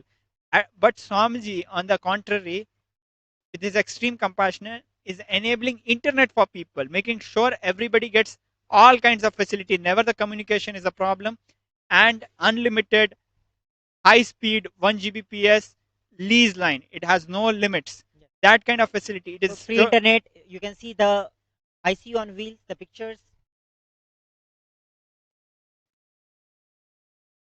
Everything being provided by Swamiji. You can see the Vaidya Sarovar.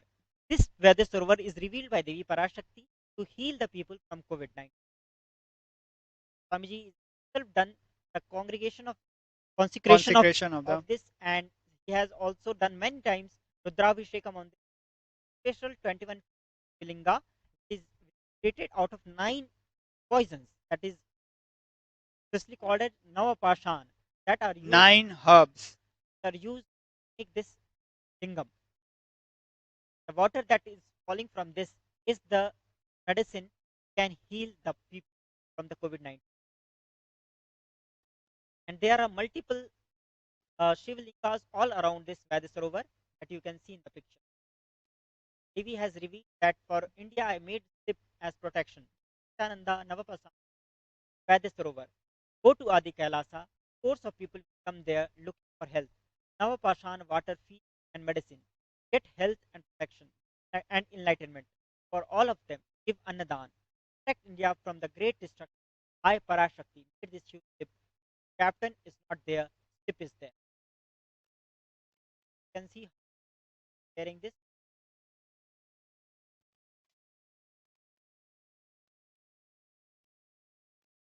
We are quickly going through the picture because of the paucity of time.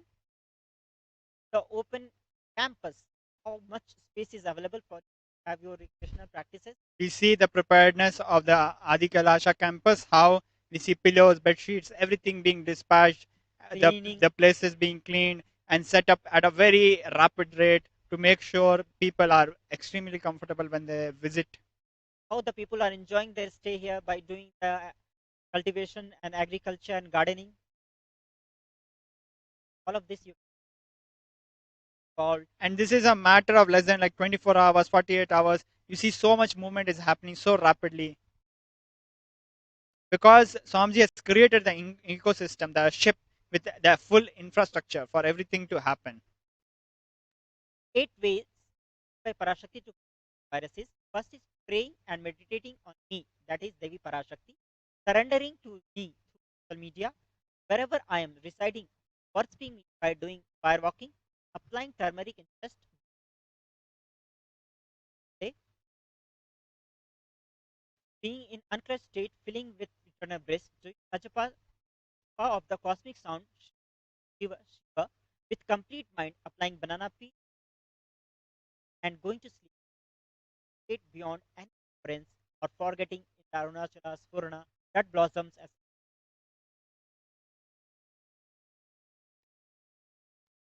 all of these things. Swamiji has already was preparing the herbs for the people to keep them alive. Where the entire demonic elements had been conspiring for more than 10 years to kill Swamiji. Swamiji has been planning for more than 10 years to save entire humanity. And that is what we are seeing here right now. All the activity at Adi Kailasa and at different are centered on this for pre-quarantine COVID care center, pre-COVID quarantine center, and everything at large campus. Beginning affects the You can see the sky. beautiful sky, sunrise. You can see the sunset, which you might not be able to see in your apartments and city life. In the cities, watching the sunrise and sunset is not possible because of the high-rise buildings everywhere. Either you can have the luxury to watch the sunrise, or you might have the luxury to watch the sunset, but surely not both. If you go to a place which is very remote, because if you are living in the city, the side, all the side you have houses. How you can see the sunrise? You need a very large open space for seeing the sunrise. That is possible only in open space, not possible in city. But in Adi Kailasa, you have this. See the accommodation being ready and prepared to receive everybody. Everything is fine, and everyone is working to make it possible for the people. Day and night, being inspired by the Tyaga of Swamiji, who has done this for more than 10 years, or in fact 20 years, done the Tyaga and just infused everybody with the energy to do the service for the people.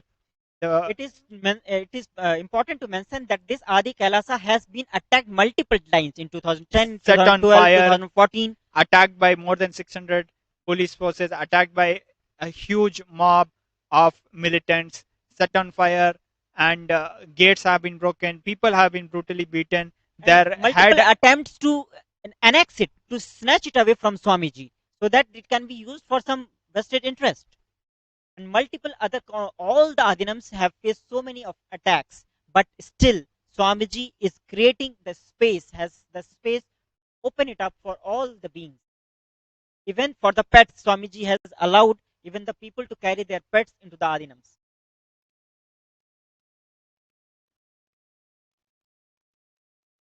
All these pictures you can see the beautiful campuses, how enjoy the organic farming there, the space, the beauty, everything.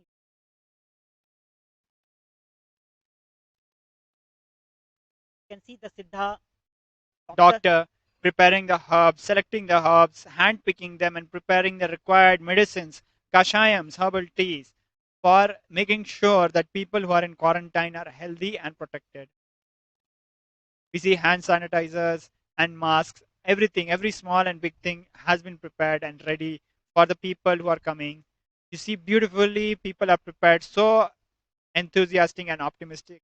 You are seeing the fire extinguishers, every small thing has been planned and taken care of. In details, micromanagement, the forte of Swamiji.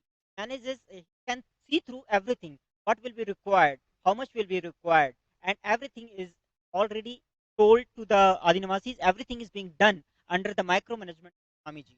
Swamiji has again and again emphasized on the need to prepare our bodies to stay healthy, to survive, and live blissfully during these times of crisis. So, was the all about how Kailasa is supporting India during this pandemic, and Kailasa is extending the opportunity and possibility for a practical and workable happy quarantine. And I would just want to close this thing with a certain certain mention which one of the members of the parliament, members of the legislative assembly had made. They had made a comment that when is the police going to encounter, which means extrajudicially assassinate Swamiji. That was the request which honored member of a legislative assembly, a member of parliament, had said on record. I even remember the news portal's name, Hans India. You can go and search the news clip. And here, Swamiji is calling us with folded hands and saying, please stay alive. Just see the gap.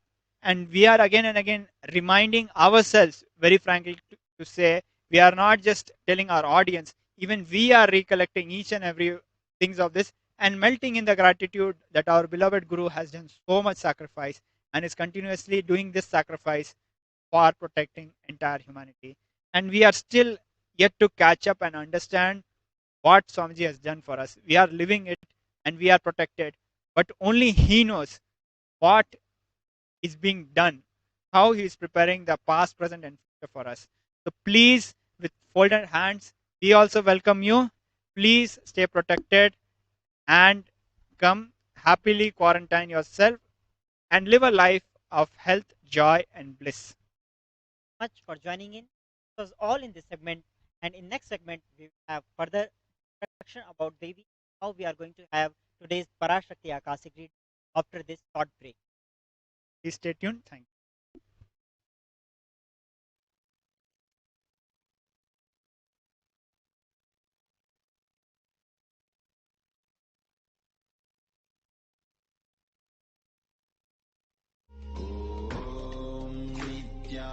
Nithyananda Paramashivoham. Om Nithyananda Paramashivoham. Om Nithyananda Paramashivoham. Om Nithyananda Paramashivoham. Om Nithyananda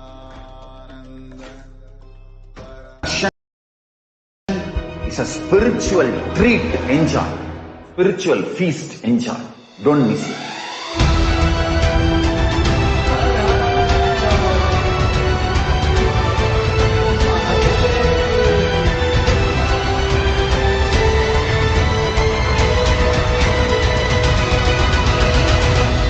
Never miss a Bhava Samadhi darshan. Enjoy Paramashivoham, which is introducing and making you cognize the cosmic principles and cosmic beings.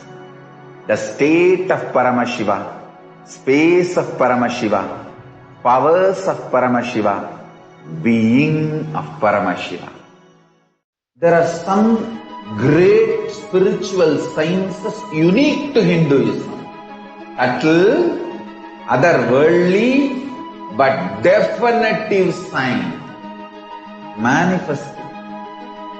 The cosmic beings in Archavatara, deities in Nijavatara, living incarnations is possible.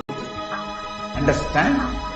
Kriya Pada of Vedas and Agamas elaborately explain the whole science of making the cosmic beings manifest in Archavatara, deities and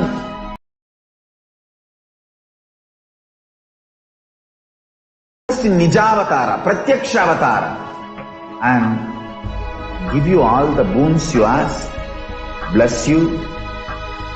You see, each God is an independent to lead you to enlightenment. Each God is a bridge for you to achieve the Shivatva, the ultimate Shiva consciousness. Krishna is the bridge for you to achieve the Krishna consciousness. But Shiva consciousness, Krishna consciousness, all consciousness is one and the same. Ultimate consciousness only. So that energy itself completely expresses. Just like Radhika, when I see my own sweetness in the mirror, I become eager to taste it. I find that the only way to relish this sweetness is through the constitution of Sri Radhika. Bhava Samadhi Darshan is a window to the infinite expanse of consciousness, allowing us to glimpse the formless in a way that we can understand. It cleanses the karmas of lifetimes. It awakens our biomemory to the space of Paramashiva, the ultimate consciousness, and creates a deep and lasting transformation in us.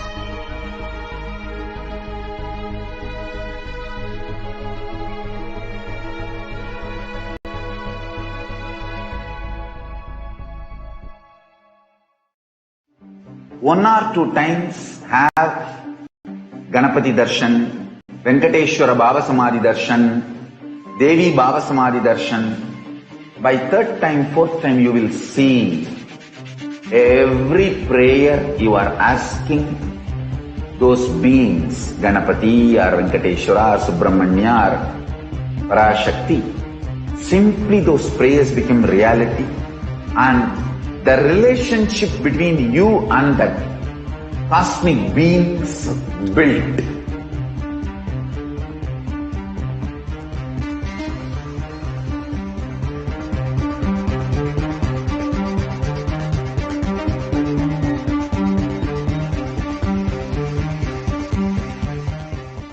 I tell you, each Bhava Samadhi Darshan is a spiritual treat, enjoy. Spiritual feast, enjoy. Don't miss it.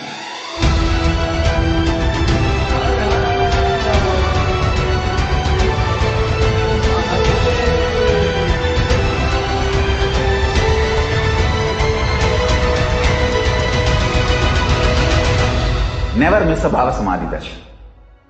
Enjoy Paramashivoham, which is introducing and making you cognize the cosmic principles and cosmic beings. The state of Paramashiva, space of Paramashiva, powers of Paramashiva, being of Paramashiva. There are some great spiritual sciences unique to Hinduism. Subtle, otherworldly, but definitive sign manifesting. The cosmic beings in Archavatara, deities in Nijavatara, living incarnations is possible. Understand? Kriya Pada of Vedas and Agamas elaborately explain the whole science of making cosmic beings manifest in Archavatara, deities and Nijavatara, living incarnations, both. During the Bhava Samadhi Darshan, literally those cosmic beings manifest through this body. Just like how they manifest in Archavatara, deity, they manifest in Nijavatara, Pratyakshavatara, and give you all the boons you ask, bless you. See, each God is an independent intelligence to lead you to enlightenment. Each God is a bridge for you to achieve the Shivatva, the ultimate Shiva consciousness. Krishna is the bridge for you to achieve the Krishna consciousness. But Shiva consciousness, Krishna consciousness, all consciousness is one and the same. Ultimate consciousness only. So that energy itself completely expresses. Just like Radhika, when I see my own sweetness in the mirror, I become eager to taste it. I find that the only way to relish the sweetness is through the constitution of Sri Radhika.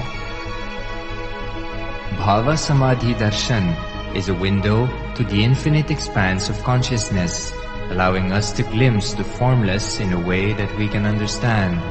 It cleanses the karmas of lifetimes. It awakens our biomemory to the space of Paramashiva, the ultimate consciousness, and creates a deep and lasting transformation in us.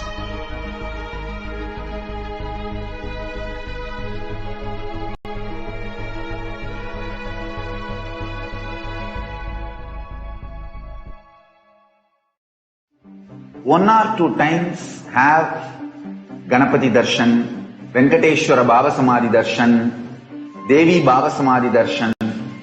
By third time, fourth time you will see every prayer you are asking those beings, Ganapati or Venkateshwara or Subramanya or Parashakti. Simply those prayers become reality, and the relationship between you and that cosmic beings built.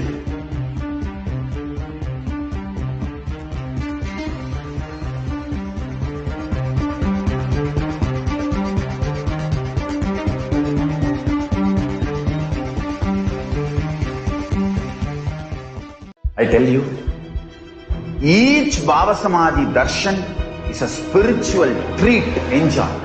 Spiritual feast, enjoy. Don't miss it.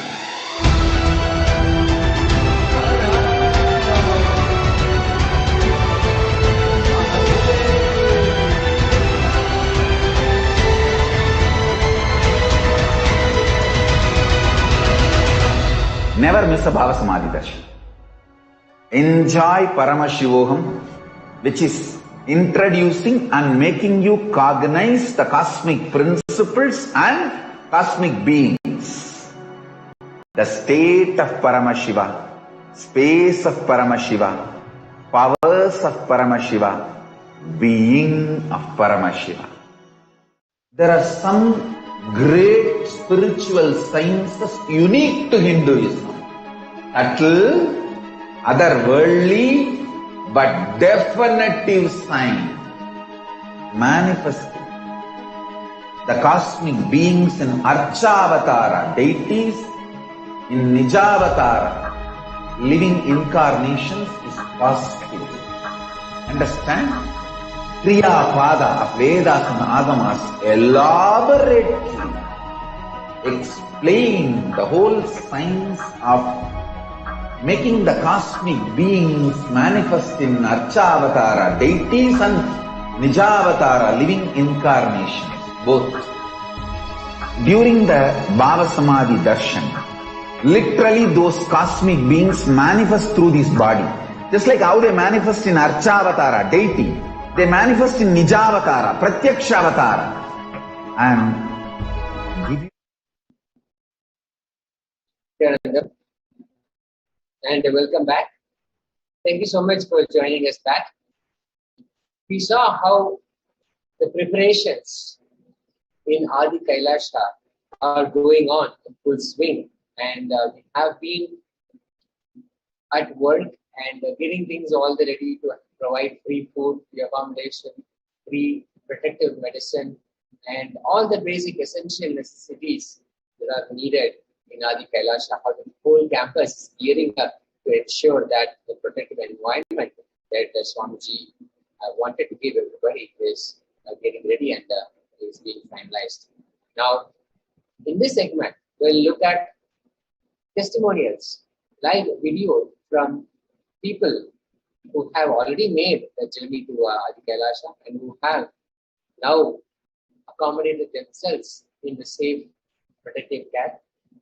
And also we'll hear from Adi Kailasa Vasis, where the systematic preparation that Swamiji has taken to be here from the Adi Kailasa Vasis as well. So let's first look at the video where the people who have already made the journey to Adi Kailasa are sharing what is happening, what is really going on.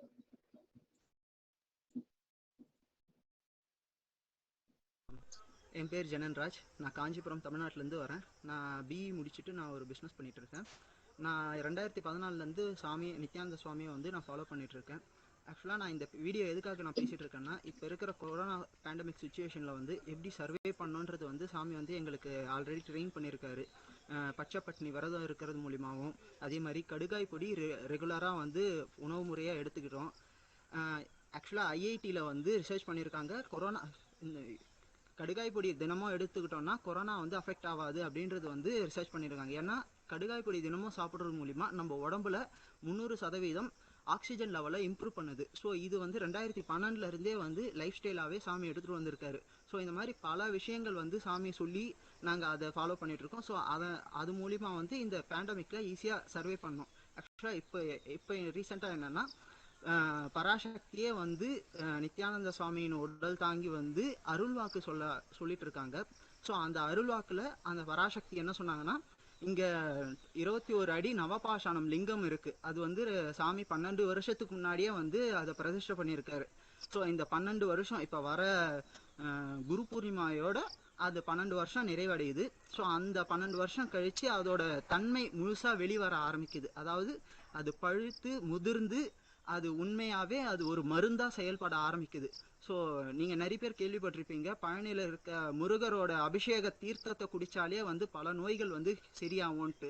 So இப்போ இந்த நவபாஷாண லிங்கம் அந்த stage வந்திருக்கு, அதாவது பழுத்து இருக்கு. So இப்போ சாமி என்ன சொல்லியிருக்காங்கன்னா, அதாவது பராசக்தி என்ன சொல்லியிருக்காங்கன்னா, நம்ம இந்த 21 அடி நவபாஷாண லிங்கத்தில் வர தீர்த்தத்தில் குளிச்சு அந்த தண்ணியை அருந்தனோன்னா கொரோனா மட்டும் இல்லை, கொரோனா சார்ந்தோ இல்லை எந்த விதமான நோய்க்குமே நம்ம அஃபெக்ட் ஆகாமல் நம்ம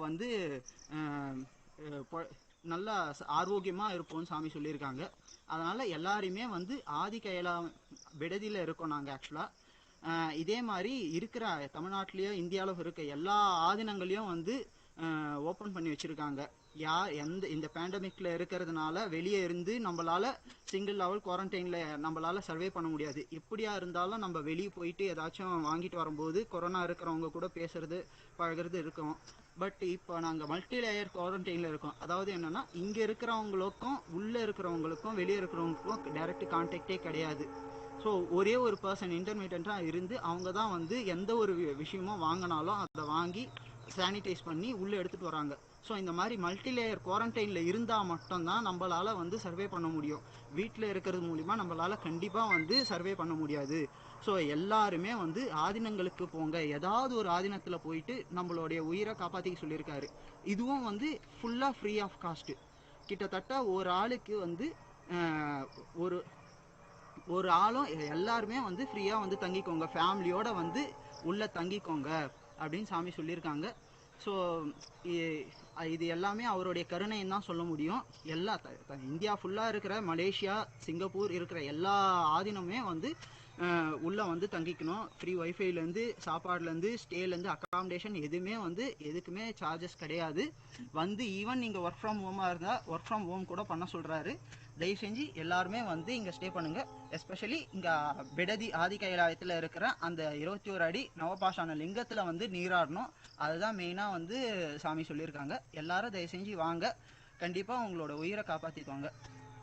நன்றி. Nithyanandam.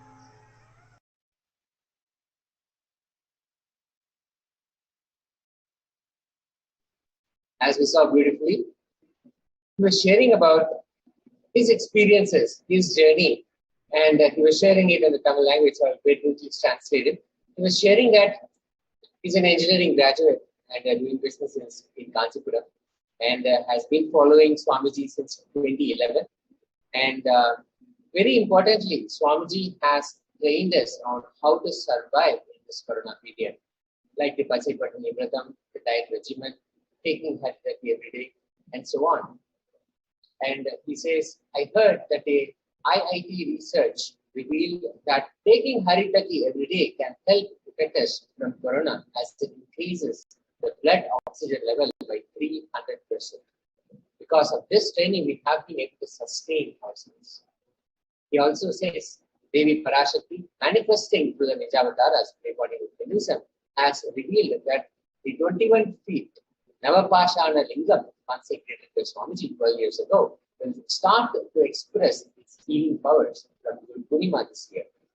Whoever takes the Tirtha from this Nithyananda Linga will be protected from all dangerous diseases.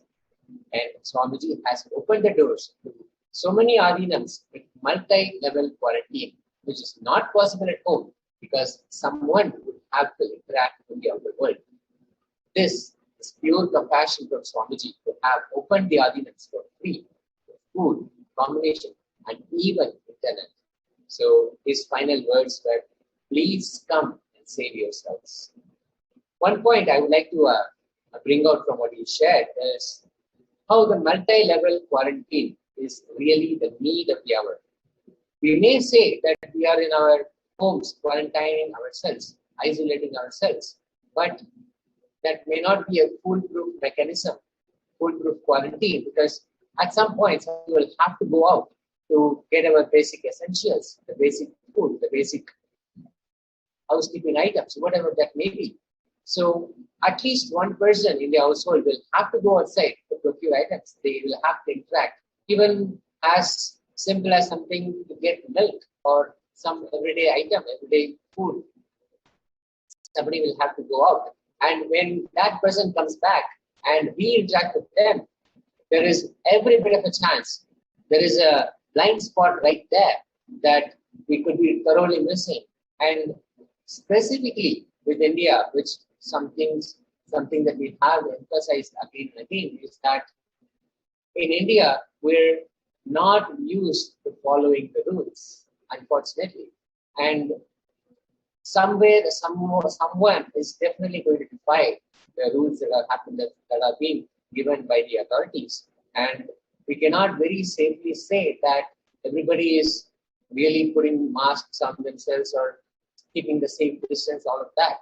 And anybody who steps out of the household is immediately under danger.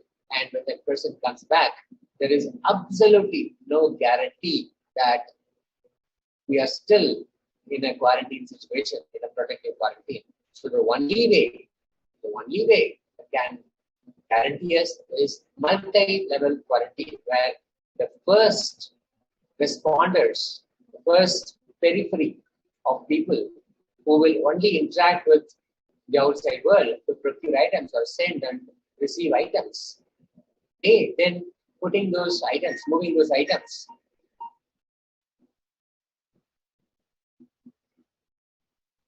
they will have to move it to the next level where everything is sanitized and then move to the protected environment. So this is how this can be enforced and a successful quarantine can be implemented. Joining with us is Shiva Karthikeya from Singapore and also Mr. Nithyananda Paramashivam and Nithyananda. Thank you so much for joining us.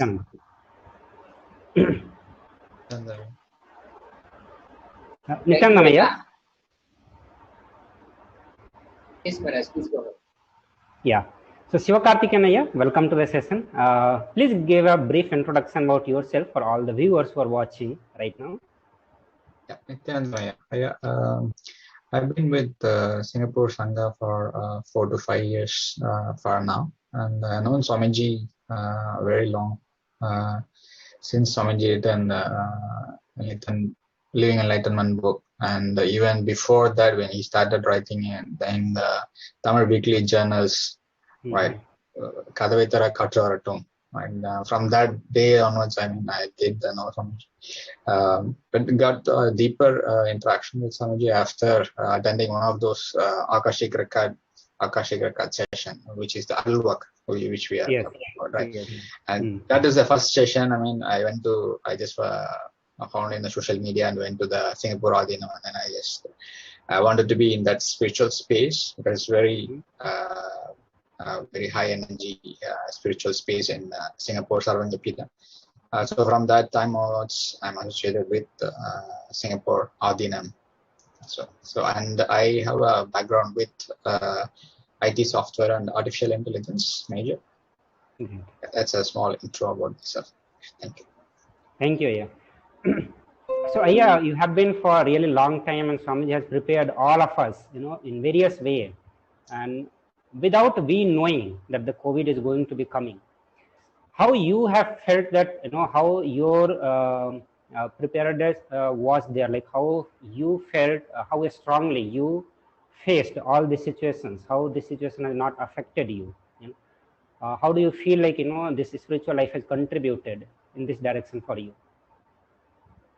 Yes, yeah. So, for example, I will start with the instance of how COVID happened and then the lockdown happened in Singapore last year, right? And during that time, the best thing that has happened is Swamiji started Paramashivoham level 2. And then, and he opened up the whole enlightenment science to every single person. All we need to have is intention to attend it. And that is the best thing which has happened to everybody. And even now for people who are in lockdown and who are in India getting affected by the huge negative wave, I sincerely urge and beg them to attend Paramashivoham level 2. Please attend that. Right. So this will give them opportunity to be in the spiritual space for 16 to 20 hours with Swamiji in the divine presence, and they do not get affected by the negative impact of the Indian media. This is very, very important. Please do not get affected by it. Right. And I have seen, I mean, I can share what are those things that has been going through and how Swamiji has prepared us to be not affected by it. And like Swamiji has asked us to take betel leaves every single day, and then there is Vilva leaves. Also, he also mentioned for detox. Then he also talks about the neem leaves and the neem powder, taking every day and drinking with it. Also, it kills all the germs inside the stomach as well. And Haritaki, what a beautiful thing Haritaki has been given by Swamiji. I mean, I have personally read myself from Bogar Niganda about Haritaki or Kadaka in Tamil, right? There are 7 different types of Haritaki which is available, and this is exactly what Swamiji has picked up from Madurai Adinam, from all those Madhadipatis and Pidadipatis over there. And it is mentioned very clearly in Tamil that it can remove all kinds of doshams in Tamil. That Boga written book. This is what Swamiji has exactly bring to every single person. It can cure almost every single thing. And I can give an example of that right today. I mean, how it has, it is still preventing my family members right in India. Okay, I mean, my brother is unfortunately a positive COVID, and also my dad has a slight lung infection as well. The reason why I'm talking about it, even though they had an infection, is that their blood oxygen level is maintained at about 97 to 98% despite all this, because they have been taking Haritaki or Kadakapodi in the morning and also in the night. Please, I urge every single disciple and devotee to please conform to this, to take this, right? This is a live example. They have been doing that, and this is the thing which is protecting them. I can very surely tell this is one of the major things that is protecting them. And Parashakti also mentioned in the readings that this is what is being protecting people, right? And we talk about other things like Nirahara Samyama. If we talk about Nirahara Samyama, over 4 to 5 years, what has happened is, I mean, I have seen devotees who have taken Nirahara Samyama very seriously, level 4 Nirahara Samyama, and got rid of cancer. We have a live example of that living in Singapore, right? So, and even we talk about Turyatita Samyama. This is the latest one which Swamiji asked us to take, right? This removes all the phlegm inside the entire body, right? So, Ayya or Tejananda Maharaj can, or Swami can explain about the Turyatita Samyama also, how he really prepared us, right? And we're talking about a lot of impurity and toxicity in the air. And Swamiji has asked us to go and find Kungaliam. How many of us have remembered the Kungaliam Sambrani right today? Swamiji has mentioned even very long ago, last year or even before that, somewhere around that time, he mentioned that please take Kungaliam. Please use Kungaliam every day. It purifies the air. It is all there in our Hindu tradition. It is all there in our Siddha science tradition. It is all there inside our Ayurvedic tradition. You don't need an air purifier. Just buy Kungaliam Sambrani and then put it in the air, and then it purifies the entire air, because it is very toxic right today. Be it in Singapore, be it in Malaysia or in India. India is the worst happening right today. Everywhere it is impure. Right? It is not just that. And Swamiji also mentioned about tamarind. It's an excellent thing, right? I mean, tamarind helps us remove the fluoride toxins in the body, all the toxins in the body. Even Parashakti has mentioned about applying tamarind in the chest to remove, to get rid of all the toxic from the virus in itself. And what a beautiful way Swamiji have asked all the Sangha and all the Adinams to have an organic farm, to have Goshala, to be self-sufficient.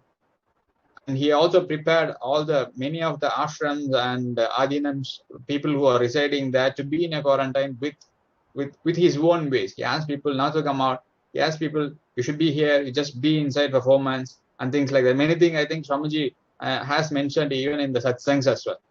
So, yeah. Absolutely, yeah. And so beautifully I've mentioned so many things that Swamiji has done to prepare us all the way through, so that we are ready and we are actually protected. And especially with what you shared with your own experience of your family, that is remarkable. And that is a direct experience, direct instance where we can see how just taking Aritaki, that Swamiji has been consistently mentioning to all of us. And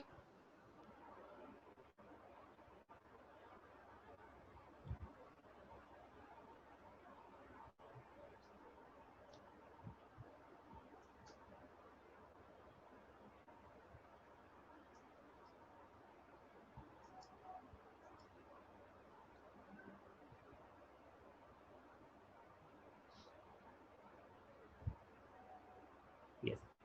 So sorry for the technical glitch.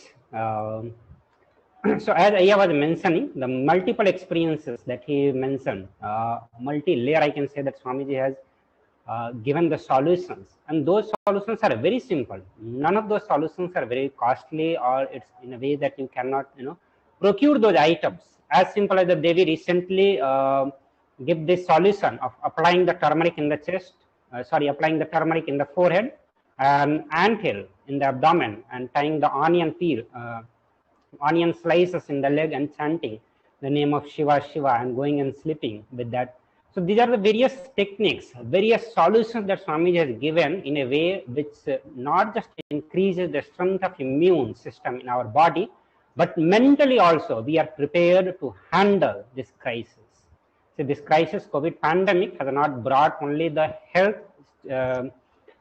challenges in front of all of us, health situations, but rather mental health issues also has erupted a lot. Everyone is facing a problem from the various different directions. And for all of that, because Swamiji himself knew everything, so from all sorts of, all various directions, he had been preparing all the devotee disciples, Adinavasis, to face this situation, face this great pralaya which is happening, and beautifully cross through this time. So now,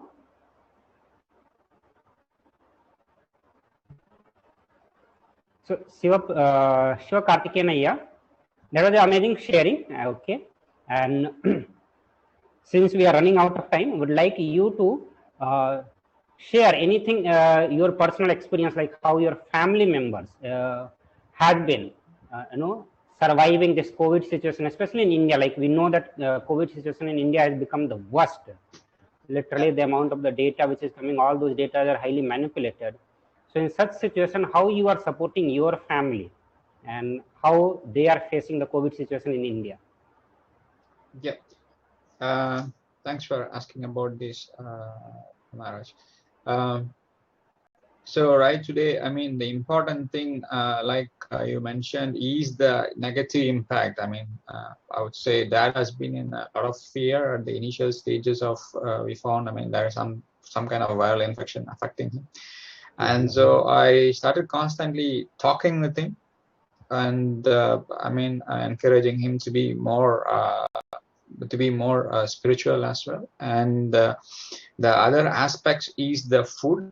I mean, having a nutritious food. I mean, like food with turmeric, food with tamarind. Our rasam can cover most of the item. Very simple item in India, but it can cover most of those detox items which we just now we discussed. And also make sure that they take haritaki every day in the morning and night. And we are also taking the Gabasara Kudineer and Nilavembu Kudineer as well. Right? And there is also I mentioned about Adatudai Manapagu and then further one more.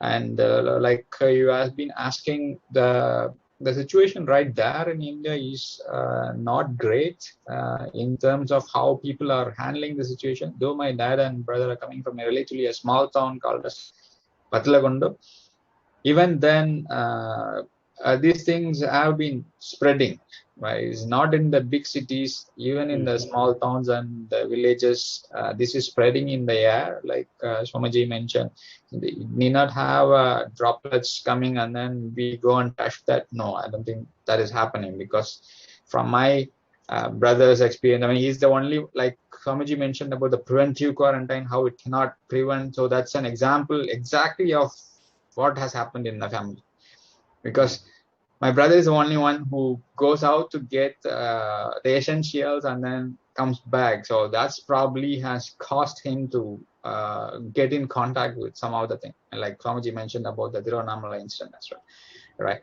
So similarly, I mean, we need to have a multi-level quarantine to come out of this situation and be there for our close, near and dear ones, spiritually, morally, be there for them and talk to them, keep them constantly engaged. Yes, I mean, they are going through one of the worst pain and the fear. The fear I see, I mean, I also had a chance to talk to one of my friends who is also from the IT industry.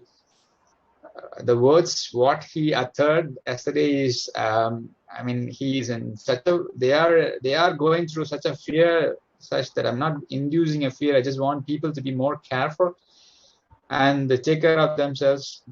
Sanitize yourself. When you go out, please come back and then shower yourself with all the antiseptic whatever soaps or whatever you have, and then be confident and believe in Parashakti, believe in our Samayapuram Mariamman and Mother Meenakshi Amman and Swamiji as well, and then be connected. Then this has been the one which has been helping a lot. Yes, that was a very good sharing. I hope all the viewers who are watching will be benefited by this, and they will also get to know how all the devotees and disciples have been protecting themselves. So thank you, Ayya, for joining and sharing your precious time and your experience with all of us. So now we will move to the next session. After a small break, we all will move to the next session. So please be in. Thank you, Ayya. Thank you, Ayya. Thank you for joining. Thank you. Bless you. See, each God is an independent intelligence to lead you to enlightenment. Each God is a bridge for you to achieve the Shivatva, the ultimate Shiva consciousness. Krishna is the bridge for you to achieve the Krishna consciousness. But the Shiva consciousness, Krishna consciousness,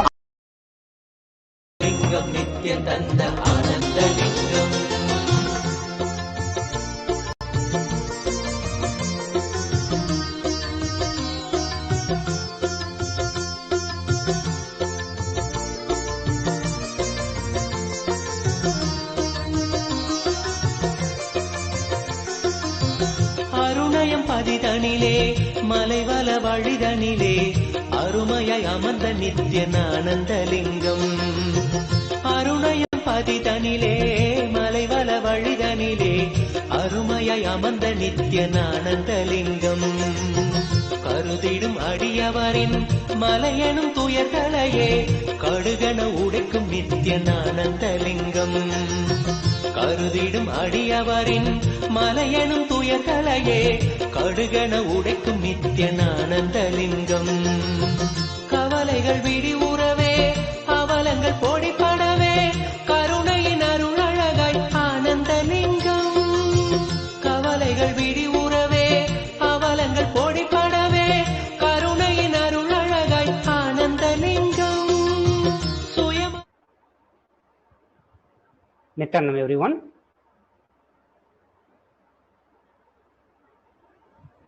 So now moving to the next segment. In this segment we are going to be covering the various offerings that you can make onto Devi Parashakti. So in this segment we will present all the various offerings as per the Hindu scriptures, whatever Hindu scriptures mentions, the context, the kind of gift, the kind of offering that one can make and the kind of benefit one can receive by various offerings. So all that will be presented in this segment. So to begin with, we'll discuss about the significance of offering. Understand, offering is giving.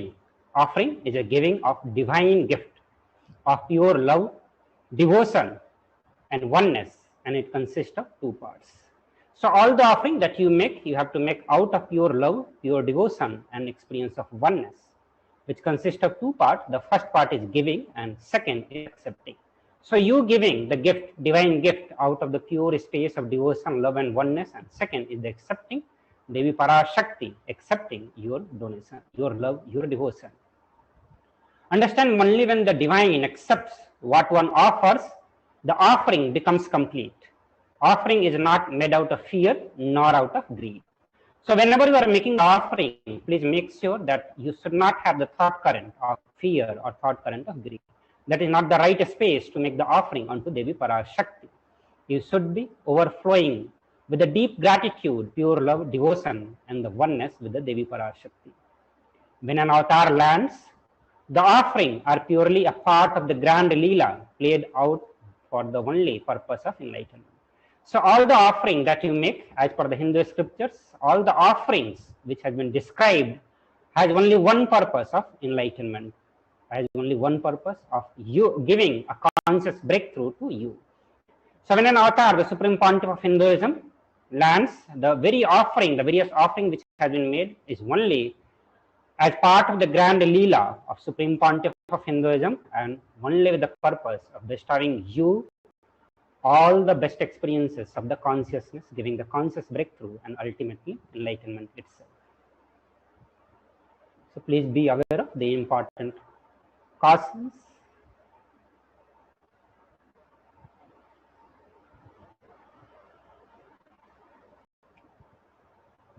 So Dhyana Sloka of Devi, we'll start with the Dhyana Sloka, which says, Induni Bhavedakar Vahni Nayanam Syat Pankajavarabhyaha Japachara Shayuktam Angahima Bhushanam Vichitra Vasanam Syat Tunga Makutujvala Manonmani Swarupam.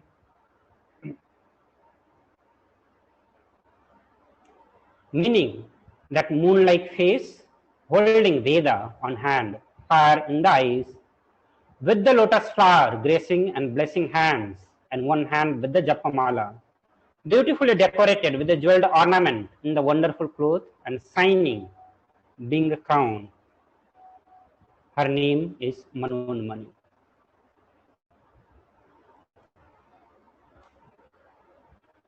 The next verse says, I meditate on Devi with the three eye glowing like a moon, and hold Veda, lotus, and gracing with the blessings and the gracing hand. She is wearing beautiful ornament. She is worshipped by Brahma and other many gods, and showers auspicious boons for all the actions every day. We'll understand the significance of the divine element, gold. So out of the various offering which one can make, out of that the gold plays a very significant role in all the offering, and this significance has been mentioned in all the Vedic scriptures, whether it is Veda and Agama. In the Kriya Pada of the Vedas and Agama, in the various rituals involving the Homa, Abhishekam, or the consecrations of the various gods and goddesses, the significance of the gold had been mentioned. So this is from the Atharva Veda, 5th Mandala, 20th Sukta, 6th verse says, triply born by the birth is this gold. From the atoms of Agni, which is fire, is one. It becomes dearest to Agni, fire. One fell away from the Soma, which is Chandra, when it was heard. One they call the seed of virtuous and powerful Apaha, which is water. Let the triply gold be your long life. Understand? Gold is a divine element. It purifies anything it touches. It is an element of spiritual significance and great spiritual power of healing and enlightening. The vibration of the gold has the power to infuse sattva energy and positive thought currents in anyone who wears and anyone who sees or operates in its vicinity. Gold is present in all the scriptures, whether it is Vedas, Agamas, Shruti, Smriti, Itihasa or Purana. In all the Hindu scriptures, it is abundantly displayed that the gold is the most auspicious and purest metal, which purifies our being in the Hindu civilization. Everything was built in the gold, exchanged in the gold. Ritual feasts were offered in the gold bricks.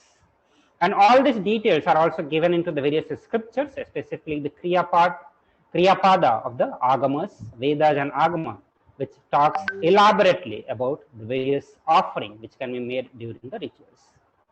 So when one was to be saved from the life-threatening illness, gold was offered as a ritual fee. Gold was in abundance and used for weighing equivalent amount of commodities.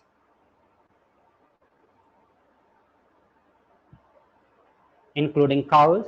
Kingdoms were built with a huge door of gold. The street would have the huge columns and huge archway made of the gold.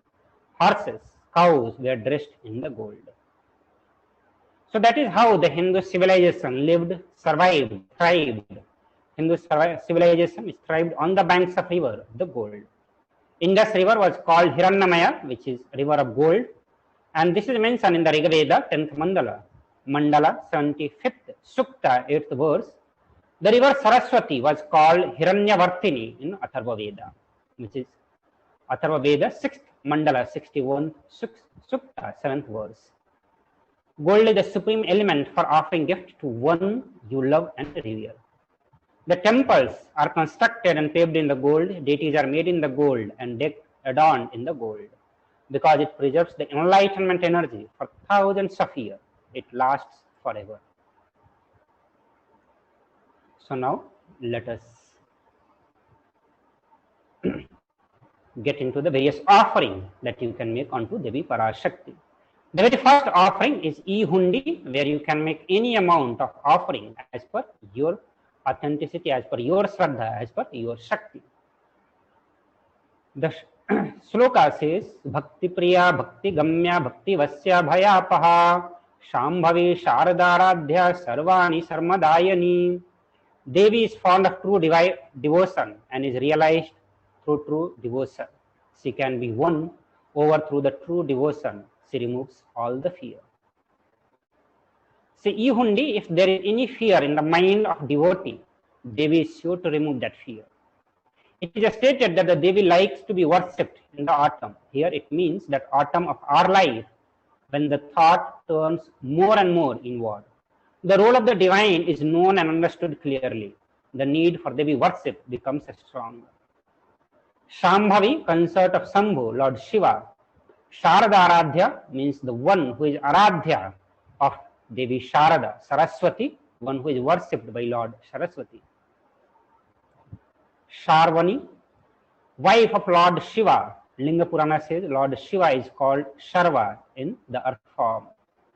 Then Sharmadhyayini, Devi who bestows happiness on the devotees. So you can offer your gratitude and devotion to Devi Parashakti by offering your Kanika, and your name shall be chanted out during the puja to Devi Parashakti. The next in the offering is the Sankalpa chanting, the conscious resolution. The goddess enchants this universe and she herself gives birth to this universe. that goddess being prayed without interest in anything gives that knowledge that leads to salvation and gives wealth in materialistic sense. This is from the Devi Mahatmya, chapter 12, verse 34. So offering of the Sankalpa blesses the person offering with all fruition of the desire and wishes he is yearning for. The next is Sahasranama Swarnakasu. The verse says, Lalitam Sahasranama verse 731 says, Nama Parayana Prita, she who likes the repetition of her various names. This is the offering of 1008 names of Devi Parashakti.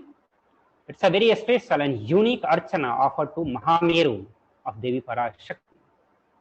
Offer a gold coin inscribed with each of the 1008 names and receive the blessing to have the Ananta Kalyana Gunas, all the divine qualities of Devi Parashakti. So you can do so by visiting the link tiny.cc/Devi offering. So you can see on the right side, just below the picture, the link has been given. You can type the link in your browser, tiny.cc/Devi-offerings. Then the next offering you can make is Mukta Anguthe, finger ring with a pearl. The verse says, I bow to the goddess Meenakshi, whose crown has garland of pearl and the face shining like a full moon, who wears anklet that are studded with a gemstone and has a small bells, who is shining like the splendor of lotus, who grants all the wishes, the daughter of the mountain, who is worshipped by goddess Vani and Rama. I remain ever bestowing to the goddess Meenakshi the ocean of compassion. So in the various denomination of 251, 501 and 750 USD dollar, you can make these offerings. The link remains same. You can visit the same link and make the offering. Next in the offering is Mukta Anguthi, finger ring with a pearl. So offer the pearl finger, right, and receive the blessing to be showered by her compassion and pure love in all your business endeavors. The next is a Swarna Padma Pushpa, which is golden lotus. You can make this offering by paying 600 USD dollar. This is from the Kamika Agama, where it says all the kalasas should be wound around with the suitable thread and covered with the new cloth. They should be adorned with the lotus flower made of the gold. The next, so there are hundreds of scriptural references for using lotus in the worship of Paramashiva. Almost everything in the worship of the ultimate involves the consecrations of deities, of worship or meditating on, or the mudras, and asanas during the worship involves the lotus flower, lotus leaf, lotus pericarp, lotus petals. The lotus is a divine flower. Shakti of Paramashiva is also called as lotus. Base of Paramashiva Linga is lotus. The disciple of Paramashiva is also considered as the lotus because they are about bloom.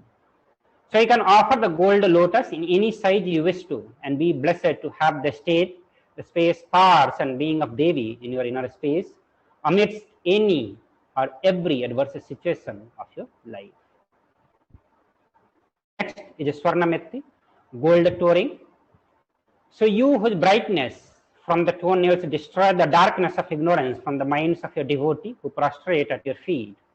You whose brightness from your 2 feet overpowers that of the lotus flower. So offer the touring to Devi, adorning her sacred feet to be in constant gratitude for receiving her blessings in even the most difficult aspect of your life. You can make this offering by paying 750 USD dollar. The next is a Swarna Mantika, which is gold hairline jewelry. The Shastra says, Sudha Sarabhi Varshini. That means, she who makes the nectar flow in our nerves from the Sahasrara, she who gives the very pleasant experience of the ultimate. The Mantika represents the nectar flowing from the Sahasrara chakra, which is fully opened.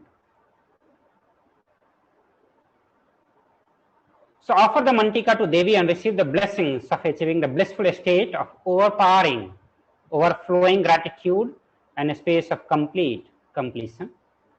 The next offering is Pratyaksha Pada Puja. The scripture says, Nakadidhati Sanchanna Namajjana Tamoguna Padadvaya Prabhajala Prakrita Sarorubha.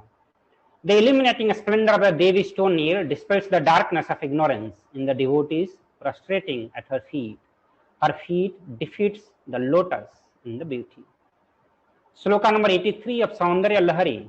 which states that the nail have been sharpened by constantly being touched by the crowns of the celestial being who always prostrate before Devi. Tamoguna is the darkness. In this stotram, tamas is indicative of ignorance in the mind of devotees, and by constantly prostrating before the Devi, their ignorance is removed and they attain knowledge. Offer the Pratyaksha Pada Puja. Offering of the Pratyaksha Pada Puja blesses the Yajman with all the auspiciousness and the blessings of the Supreme Pontiff of Hinduism, Jagat Guru Mahasanidhanam, His Divine Holiness, Bhagavan Sri Nithyananda Paramashivam. Then next, you can make the offering of the Vastra Seva by paying the $1,008. So let us look at all the offering. So there are various offering. We'll just have again the recap of all that. E-Hundi, you can make any amount. Then the Sankalpa chanting, you need to make $1, and this is the offering of the conscious resolution. Then the Devi Sahasranama Kasu, which is pure gold coin, each with the one sacred name of the Devi from the 1008 name. So you can make this in the denomination of $75, $157 and $251. Next is the Mukta Anguti, the pearl finger ring. Next, Swarna Padma Pushpa and Swarna Metti, gold touring. You can make this offering by paying $750. Swarna Mantika, you can make this offering again by paying $750. And Pratyaksha Pada Puja and Vastra Seva, you can make these two offering individually by making payment of $1,008. So now, once you are ready to make the offering, you can visit the link tiny.cc/Devi-offering. So understand, in the registration form, there will be two options. One, where you are ready to offer today, and second, intention to offer the specific sevas. So in the registration form, interested in offering, need help manifesting, need more details, all this you can fill. So tiny.cc/Bhavasamadhi, you can visit this link. If you are ready to make the payment, please visit tiny.cc/Devi-offerings. And after you make the payment, please submit the details for puja, for the puja where your name can be chanted. So you can make this, you can submit the details on visiting the link tiny.cc/Sankalpa 2021.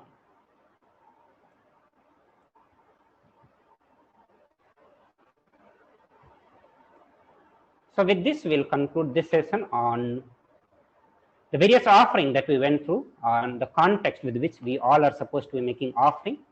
Now we'll move to the next segment.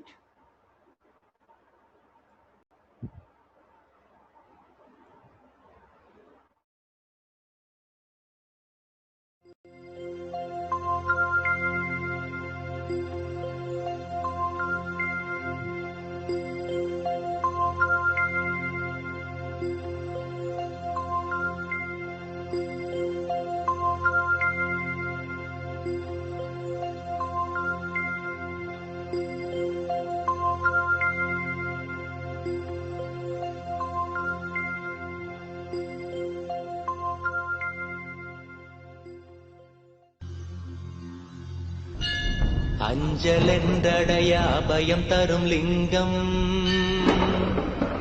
ஆனந்த நித்யன் தந்த ஆனந்தலிங்கம் பிணி நீக்கும் உயிர் காக்கும் ஞான ஒளியாக பூத்த நித்யானந்தன் தந்த உயர்லிங்கம் ஆதிலிங்கம் ஜோதிலிங்கம் அற்புதலிங்கம் ஞானலிங்கம் நித்யன் தந்த ஆனந்தலிங்கம் ஆதிலிங்கம் ஜோதிலிங்கம் அற்புதலிங்கம் ஞானலிங்கம் நித்யன் தந்த ஆனந்தலிங்கம்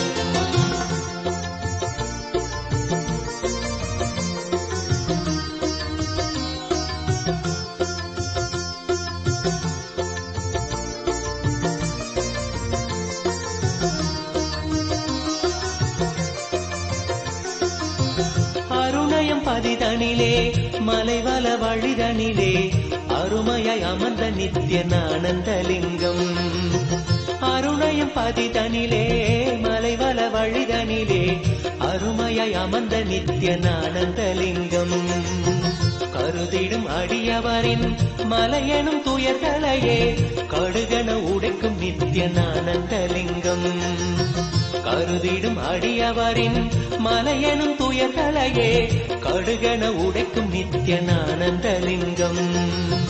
கவலைகள் விடிவுறவே அவலங்கள் பொடிபடவே கருணையின் அருளழகாய் ஆனந்தலிங்கம். கவலைகள் விடிவுறவே அவலங்கள் பொடிபடவே கருணையின் அருளழகாய் ஆனந்தலிங்கம். சுயமதை உணர்த்திடவே சுகமதில் நிலை பெறவே தவநிலை குயக்கும் நித்யானந்தலிங்கம். சுயமதை உணர்த்திடவே சுகமதில் நிலை பெறவே தவநிலை குயர்த்தும் நித்யானந்தலிங்கம்.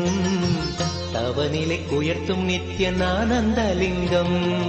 ஆதிலிங்கம் ஜோதிலிங்கம் அற்புதலிங்கம் ஞானலிங்கம் நித்யம் தந்த ஆனந்தலிங்கம். ஆதிலிங்கம் ஜோதிலிங்கம் அற்புதலிங்கம் ஞானலிங்கம் நித்யம் தந்த ஆனந்தலிங்கம்.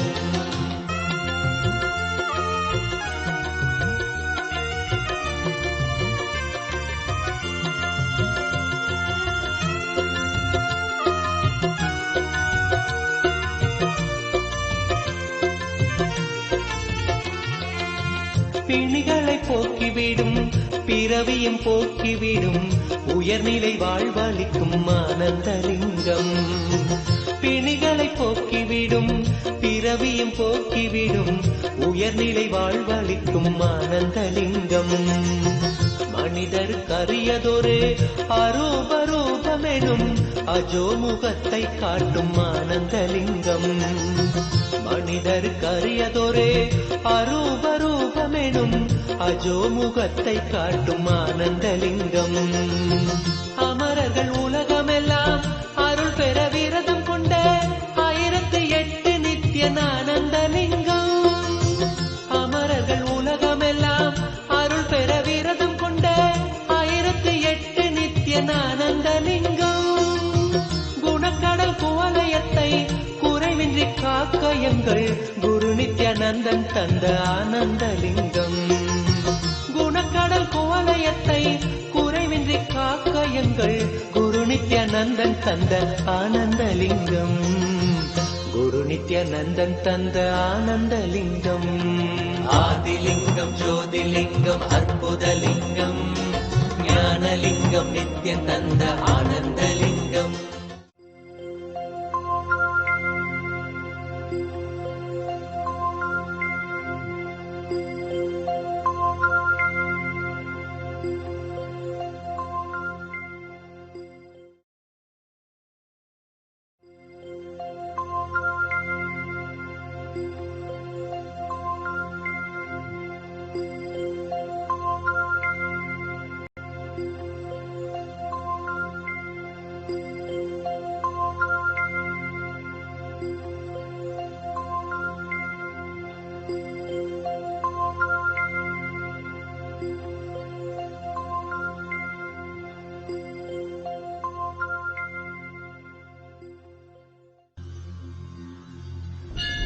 அஞ்சலென்றடைய அபயம் தரும் லிங்கம்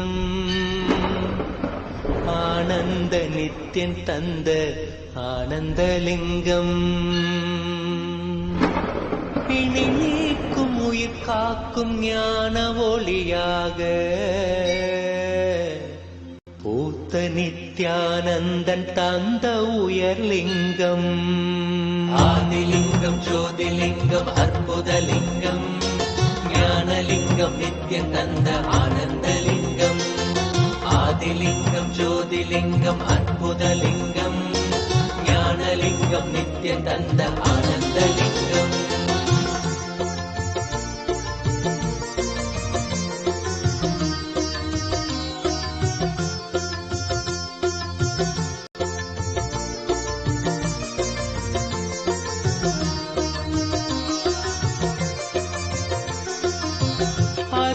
பதிதனிலே மலைவல வழிதனிலே அருமையாய் அமர்ந்த நித்யானந்தலிங்கம். அருணயம் பதிதனிலே மலைவல வழிதனிலே அருமையாய் அமர்ந்த நித்யானந்தலிங்கம். கருதி கருதிடும் அடியவரின் மலையெனும் துயர்களையே கடுகன உடைக்கும் நித்யனானந்தலிங்கம். கருதிடும் அடியவரின் மலையெனும் துயர்களையே கடுகன உடைக்கும் நித்யனானந்தலிங்கம். கவலைகள் விடிவுறவே அவலங்கள் பொடிப்படவே கருணையின் அருளழகாய் ஆனந்தலிங்கம். கவலைகள் விடிவுறவே அவலங்கள் பொடிப்படவே கருணையின் அருளழகாய் ஆனந்தலிங்கம். சுயமதை உணர்த்திடவே சுகமதில் நிலை பெறவே தவநிலை குயக்கும் நித்யனானந்தலிங்கம். சுயமதை உணர்த்திடவே சுகமதில் நிலை பெறவே தவநிலை குயர்த்தும் நித்யனானந்தலிங்கம். தவநிலை குயர்த்தும் நித்யனானந்தலிங்கம். ஆதிலிங்கம் ஜோதிலிங்கம் அற்புதலிங்கம் ஞானலிங்கம் நித்யம் தந்த ஆனந்தலிங்கம். ஆதிலிங்கம் ஜோதிலிங்கம் அற்புதலிங்கம் ஞானலிங்கம் நித்யம் தந்த ஆனந்தலிங்கம்.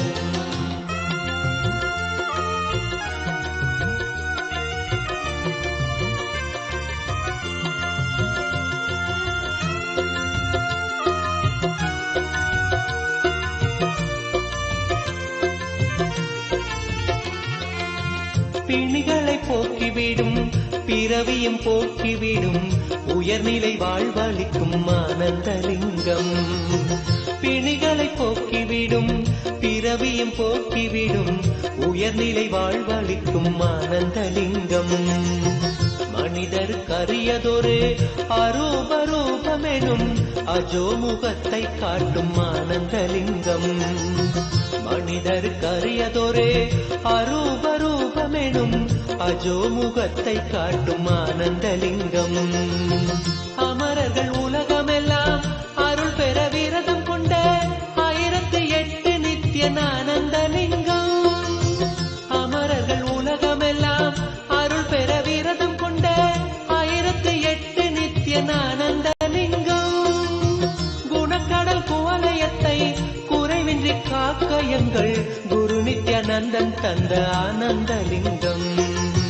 குணக்கடல் குவலயத்தை குறைவின்றி காக்கயங்கள் குரு நித்யானந்தன் தந்த ஆனந்தலிங்கம். குரு நித்யானந்தன் தந்த ஆனந்தலிங்கம். ஆதிலிங்கம் ஜோதிலிங்கம் அற்புதலிங்கம் ஞானலிங்கம் நித்யம் தந்த Ananthalingam.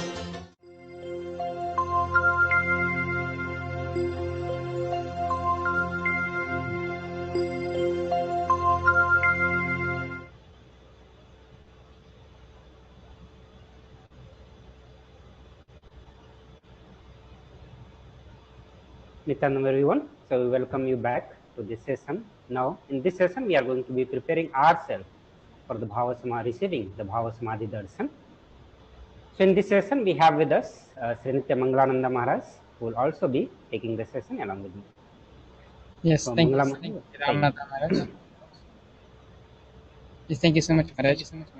So, as we enter into this segment, the first thing which we're going to learn about is dressing up like Devi. How dressing up like Devi helps us to manifest the space of oneness. In Hinduism earlier today, during the power manifestation segment, as well as the segment of the introduction and understanding about the Bhava Samadhi Darshan, in Hinduism we fundamentally teach that you are already divine. You just need to remember that. There's nothing something which you need to become separately. You already are divine. And so to manifest that and to remember, be in that remembrance of being divine, dressing up as Devi Parashakti helps immensely to manifest that space of oneness within ourselves. As you dress up as Devi Parashakti, naturally, her body language, we are inviting her to come and be a part of us, allowing her energy to flow through us. By dressing as Devi Parashakti, we're literally inviting her inside our being. And so, please do take some time to dress up as Devi Parashakti so that you will have the full benefit of this Bhava Samadhi Darshan, have the full benefit of being in oneness with Devi Parashakti. So various Naivedyam which one can offer for Devi Parashakti One of the more Naivedyam mentioned below should be offered as Naivedyam to Devi Parashakti. It can be sweet pongal, tamarind rice, curd rice, murukku, appam, atirasam, palu payasam, vada or laddu. So you can take the note of all this. Out of these 9 items, you can choose to offer any number of items in any amount to Devi Parashakti as Naivedyam. So now we will enter into the Bhavasamadhi Darshan preparation. The Bhavasamadhi Darshan is not an event in the space and time, rather darshan happens at the moment when we are lifted out of space and time. During Bhavasamadhi Darshan, our neuron mirror that of the avatar. Bhava is defined as directing and activating the emotional and spiritual energy that is created through the meditation on the avatar. The Supreme Pontiff of Hinduism, Jagadguru Mahasannidhanand, HDH Nithyananda Paramashivam, has enlightened us multiple times on the mirror neuron. The brain neuron mirror activate and process all the observed movements or information of the avatar just by seeing and without the physical act of imitation. That is, our entire body, silently and without movement, recreates what is happening distances far away, experiencing the superconscious energy radiated by the avatar. The science of Bhavasamadhi Darshan knows no distance, a phenomenon modern science is just discovering and terms as the quantum tunneling. Our thoughts per second reduces significantly and we relax into the space beyond thoughts, which is the space of thoughtlessness, becoming mentally at ease in coexisting dimensions beyond duality. We, in the divine, become one, unconditioned by the parameters of time and space. It is the probability of a quantum particle like electron with less kinetic energy to cross over the potential energy of an energy barrier. An electron acts both as a wave and a particle. Imagine a scenario. What happens when an electron with the less kinetic energy is approaching a hill? Will the electron be able to cross over the potential energy or the peak of the hill? As a particle, the electron will require the higher kinetic energy to cross over the potential energy of the hill, or it will roll back. However, as a wave, the electron has the ability to pass through by propagating itself through the hill and go to the other side. This is the science behind quantum tunneling. This is the same science which is imposed on people who witness the Bhava Samadhi Darshan. This is because our neurons are able to mirror the neurons of the divine immediately. Through quantum tunneling, we are able to travel through the divine energy and mirror the exact same neurons.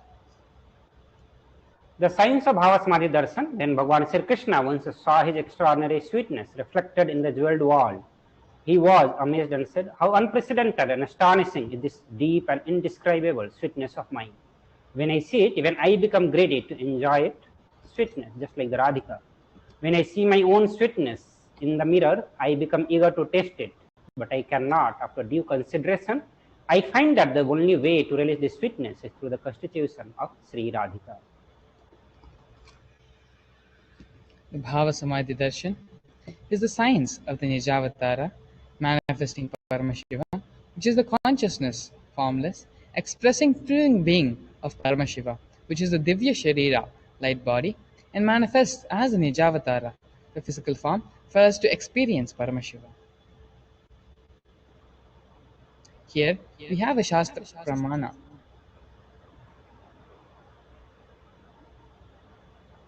Here we have a Shastra Pramana from the Malini, Vijyottara Tantra, 60th verse.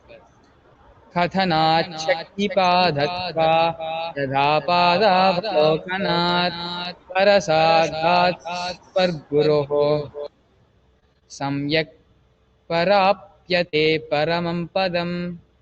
By the enlightening teachings of the Guru, by the Shaktipada, the graceful transmission of spiritual powers from the Guru, by looking at the sacred feet of the Guru, or by the loving complete favor of the Guru Prasada, the ultimate goal in space, Paramapadam, is obtained. Devi Parashakti expresses through the being of Rajarajeshwari and manifests as Nijavatara, physical form, Devi Meenakshi. Bhagwan Paramashiva expresses through the being of Subramanya and manifests as the Nijavatara, the physical form of Bhagwan Muruga. Bhagwan Paramashiva expresses the being of Arunagiri Yogeshwara and manifests as Nijavatara, physical form, Supreme Pontiff of Hinduism, HDH Bhagwan Nithyananda Paramashivam. Bhagwan Parandama expresses through the being of Mahavishnu and manifests as the Nijavatara, the physical form of Bhagwan Venkateshwara.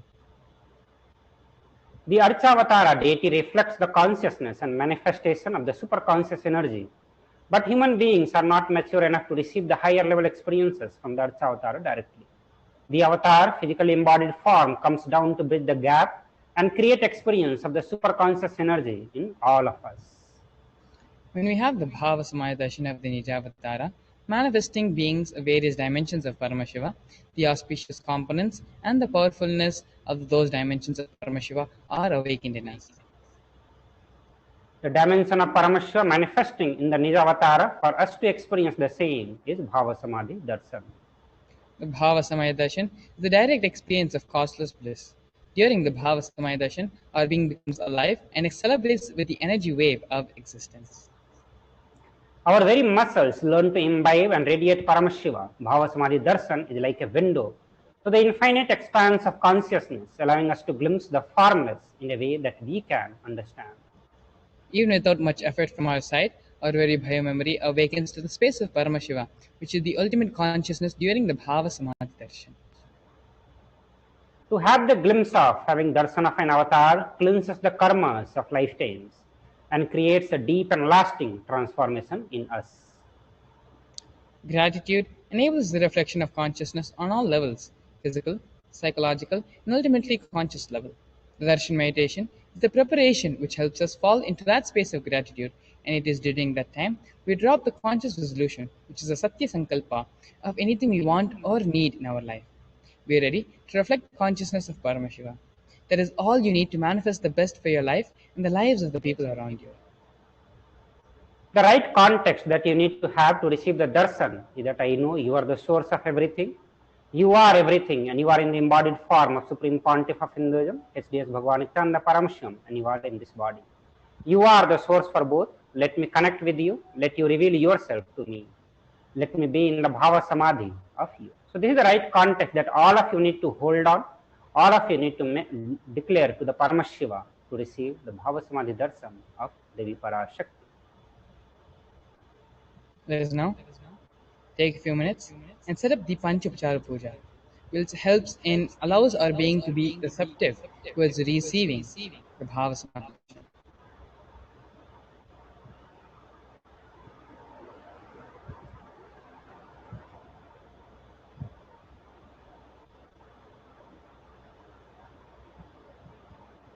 Now, as we come to the end of this segment, we're now going to be entering into the next segment of today's program, which is the power manifestation session. As we have gone extensively over the right context for the Bhava Samaya Darshan, the science of power manifestation, as well as the power manifestation demonstration, and understanding how we need to protect ourselves from the COVID-19 pandemic, how Swamiji is supporting the whole world by opening up Adi Kailasa, being the safe haven for anyone and everyone who wants to protect themselves and to have a safe place for the pandemic. It is now time that we enter into the next part of this program, which is the power manifestation session. It is through this power manifestation session we connect with Swamiji, we allow his energy to flow through us, and allowing all the auspicious things to happen in our lives. Please sit straight with your head, neck, and spine in a straight line. Bring your awareness to your Anandakanda and visualize Swamiji sitting there in your Anandakanda as Paramashiva, the 25 heads in 50 hands. Now, start chanting the Mahavakya mantra, Om Nithyananda Paramashivoham, as we get ready to receive Swamiji. Close your eyes Inhale deeply and allow the mantra to reverberate from the very depths of your being. Om Nithyananda Paramashivoham. Om Nithyananda Paramashivoham. Great spiritual sciences unique to Hinduism. Subtle, otherworldly, but definitive sign. Manifesting the cosmic beings in Archavatara, deities in Nijavatara, living incarnations is possible. Understand?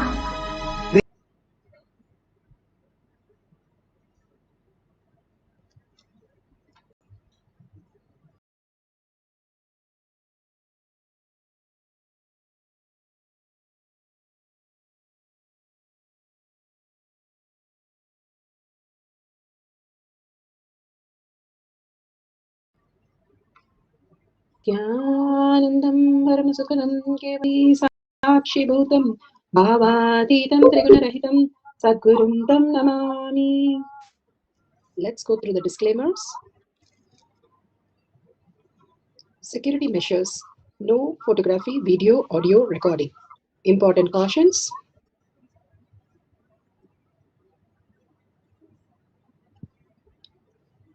Please be aware of the important cautions.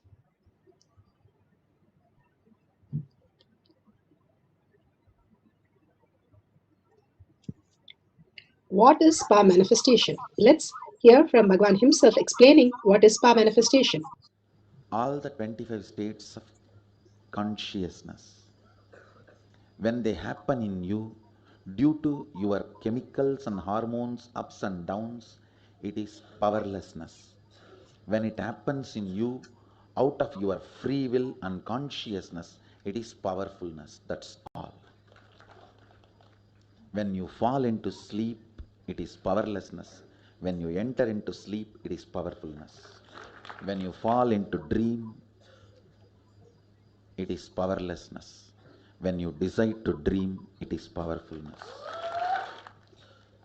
So I have added the ultimate powerfulness, Turyatita, in your whole being and doing.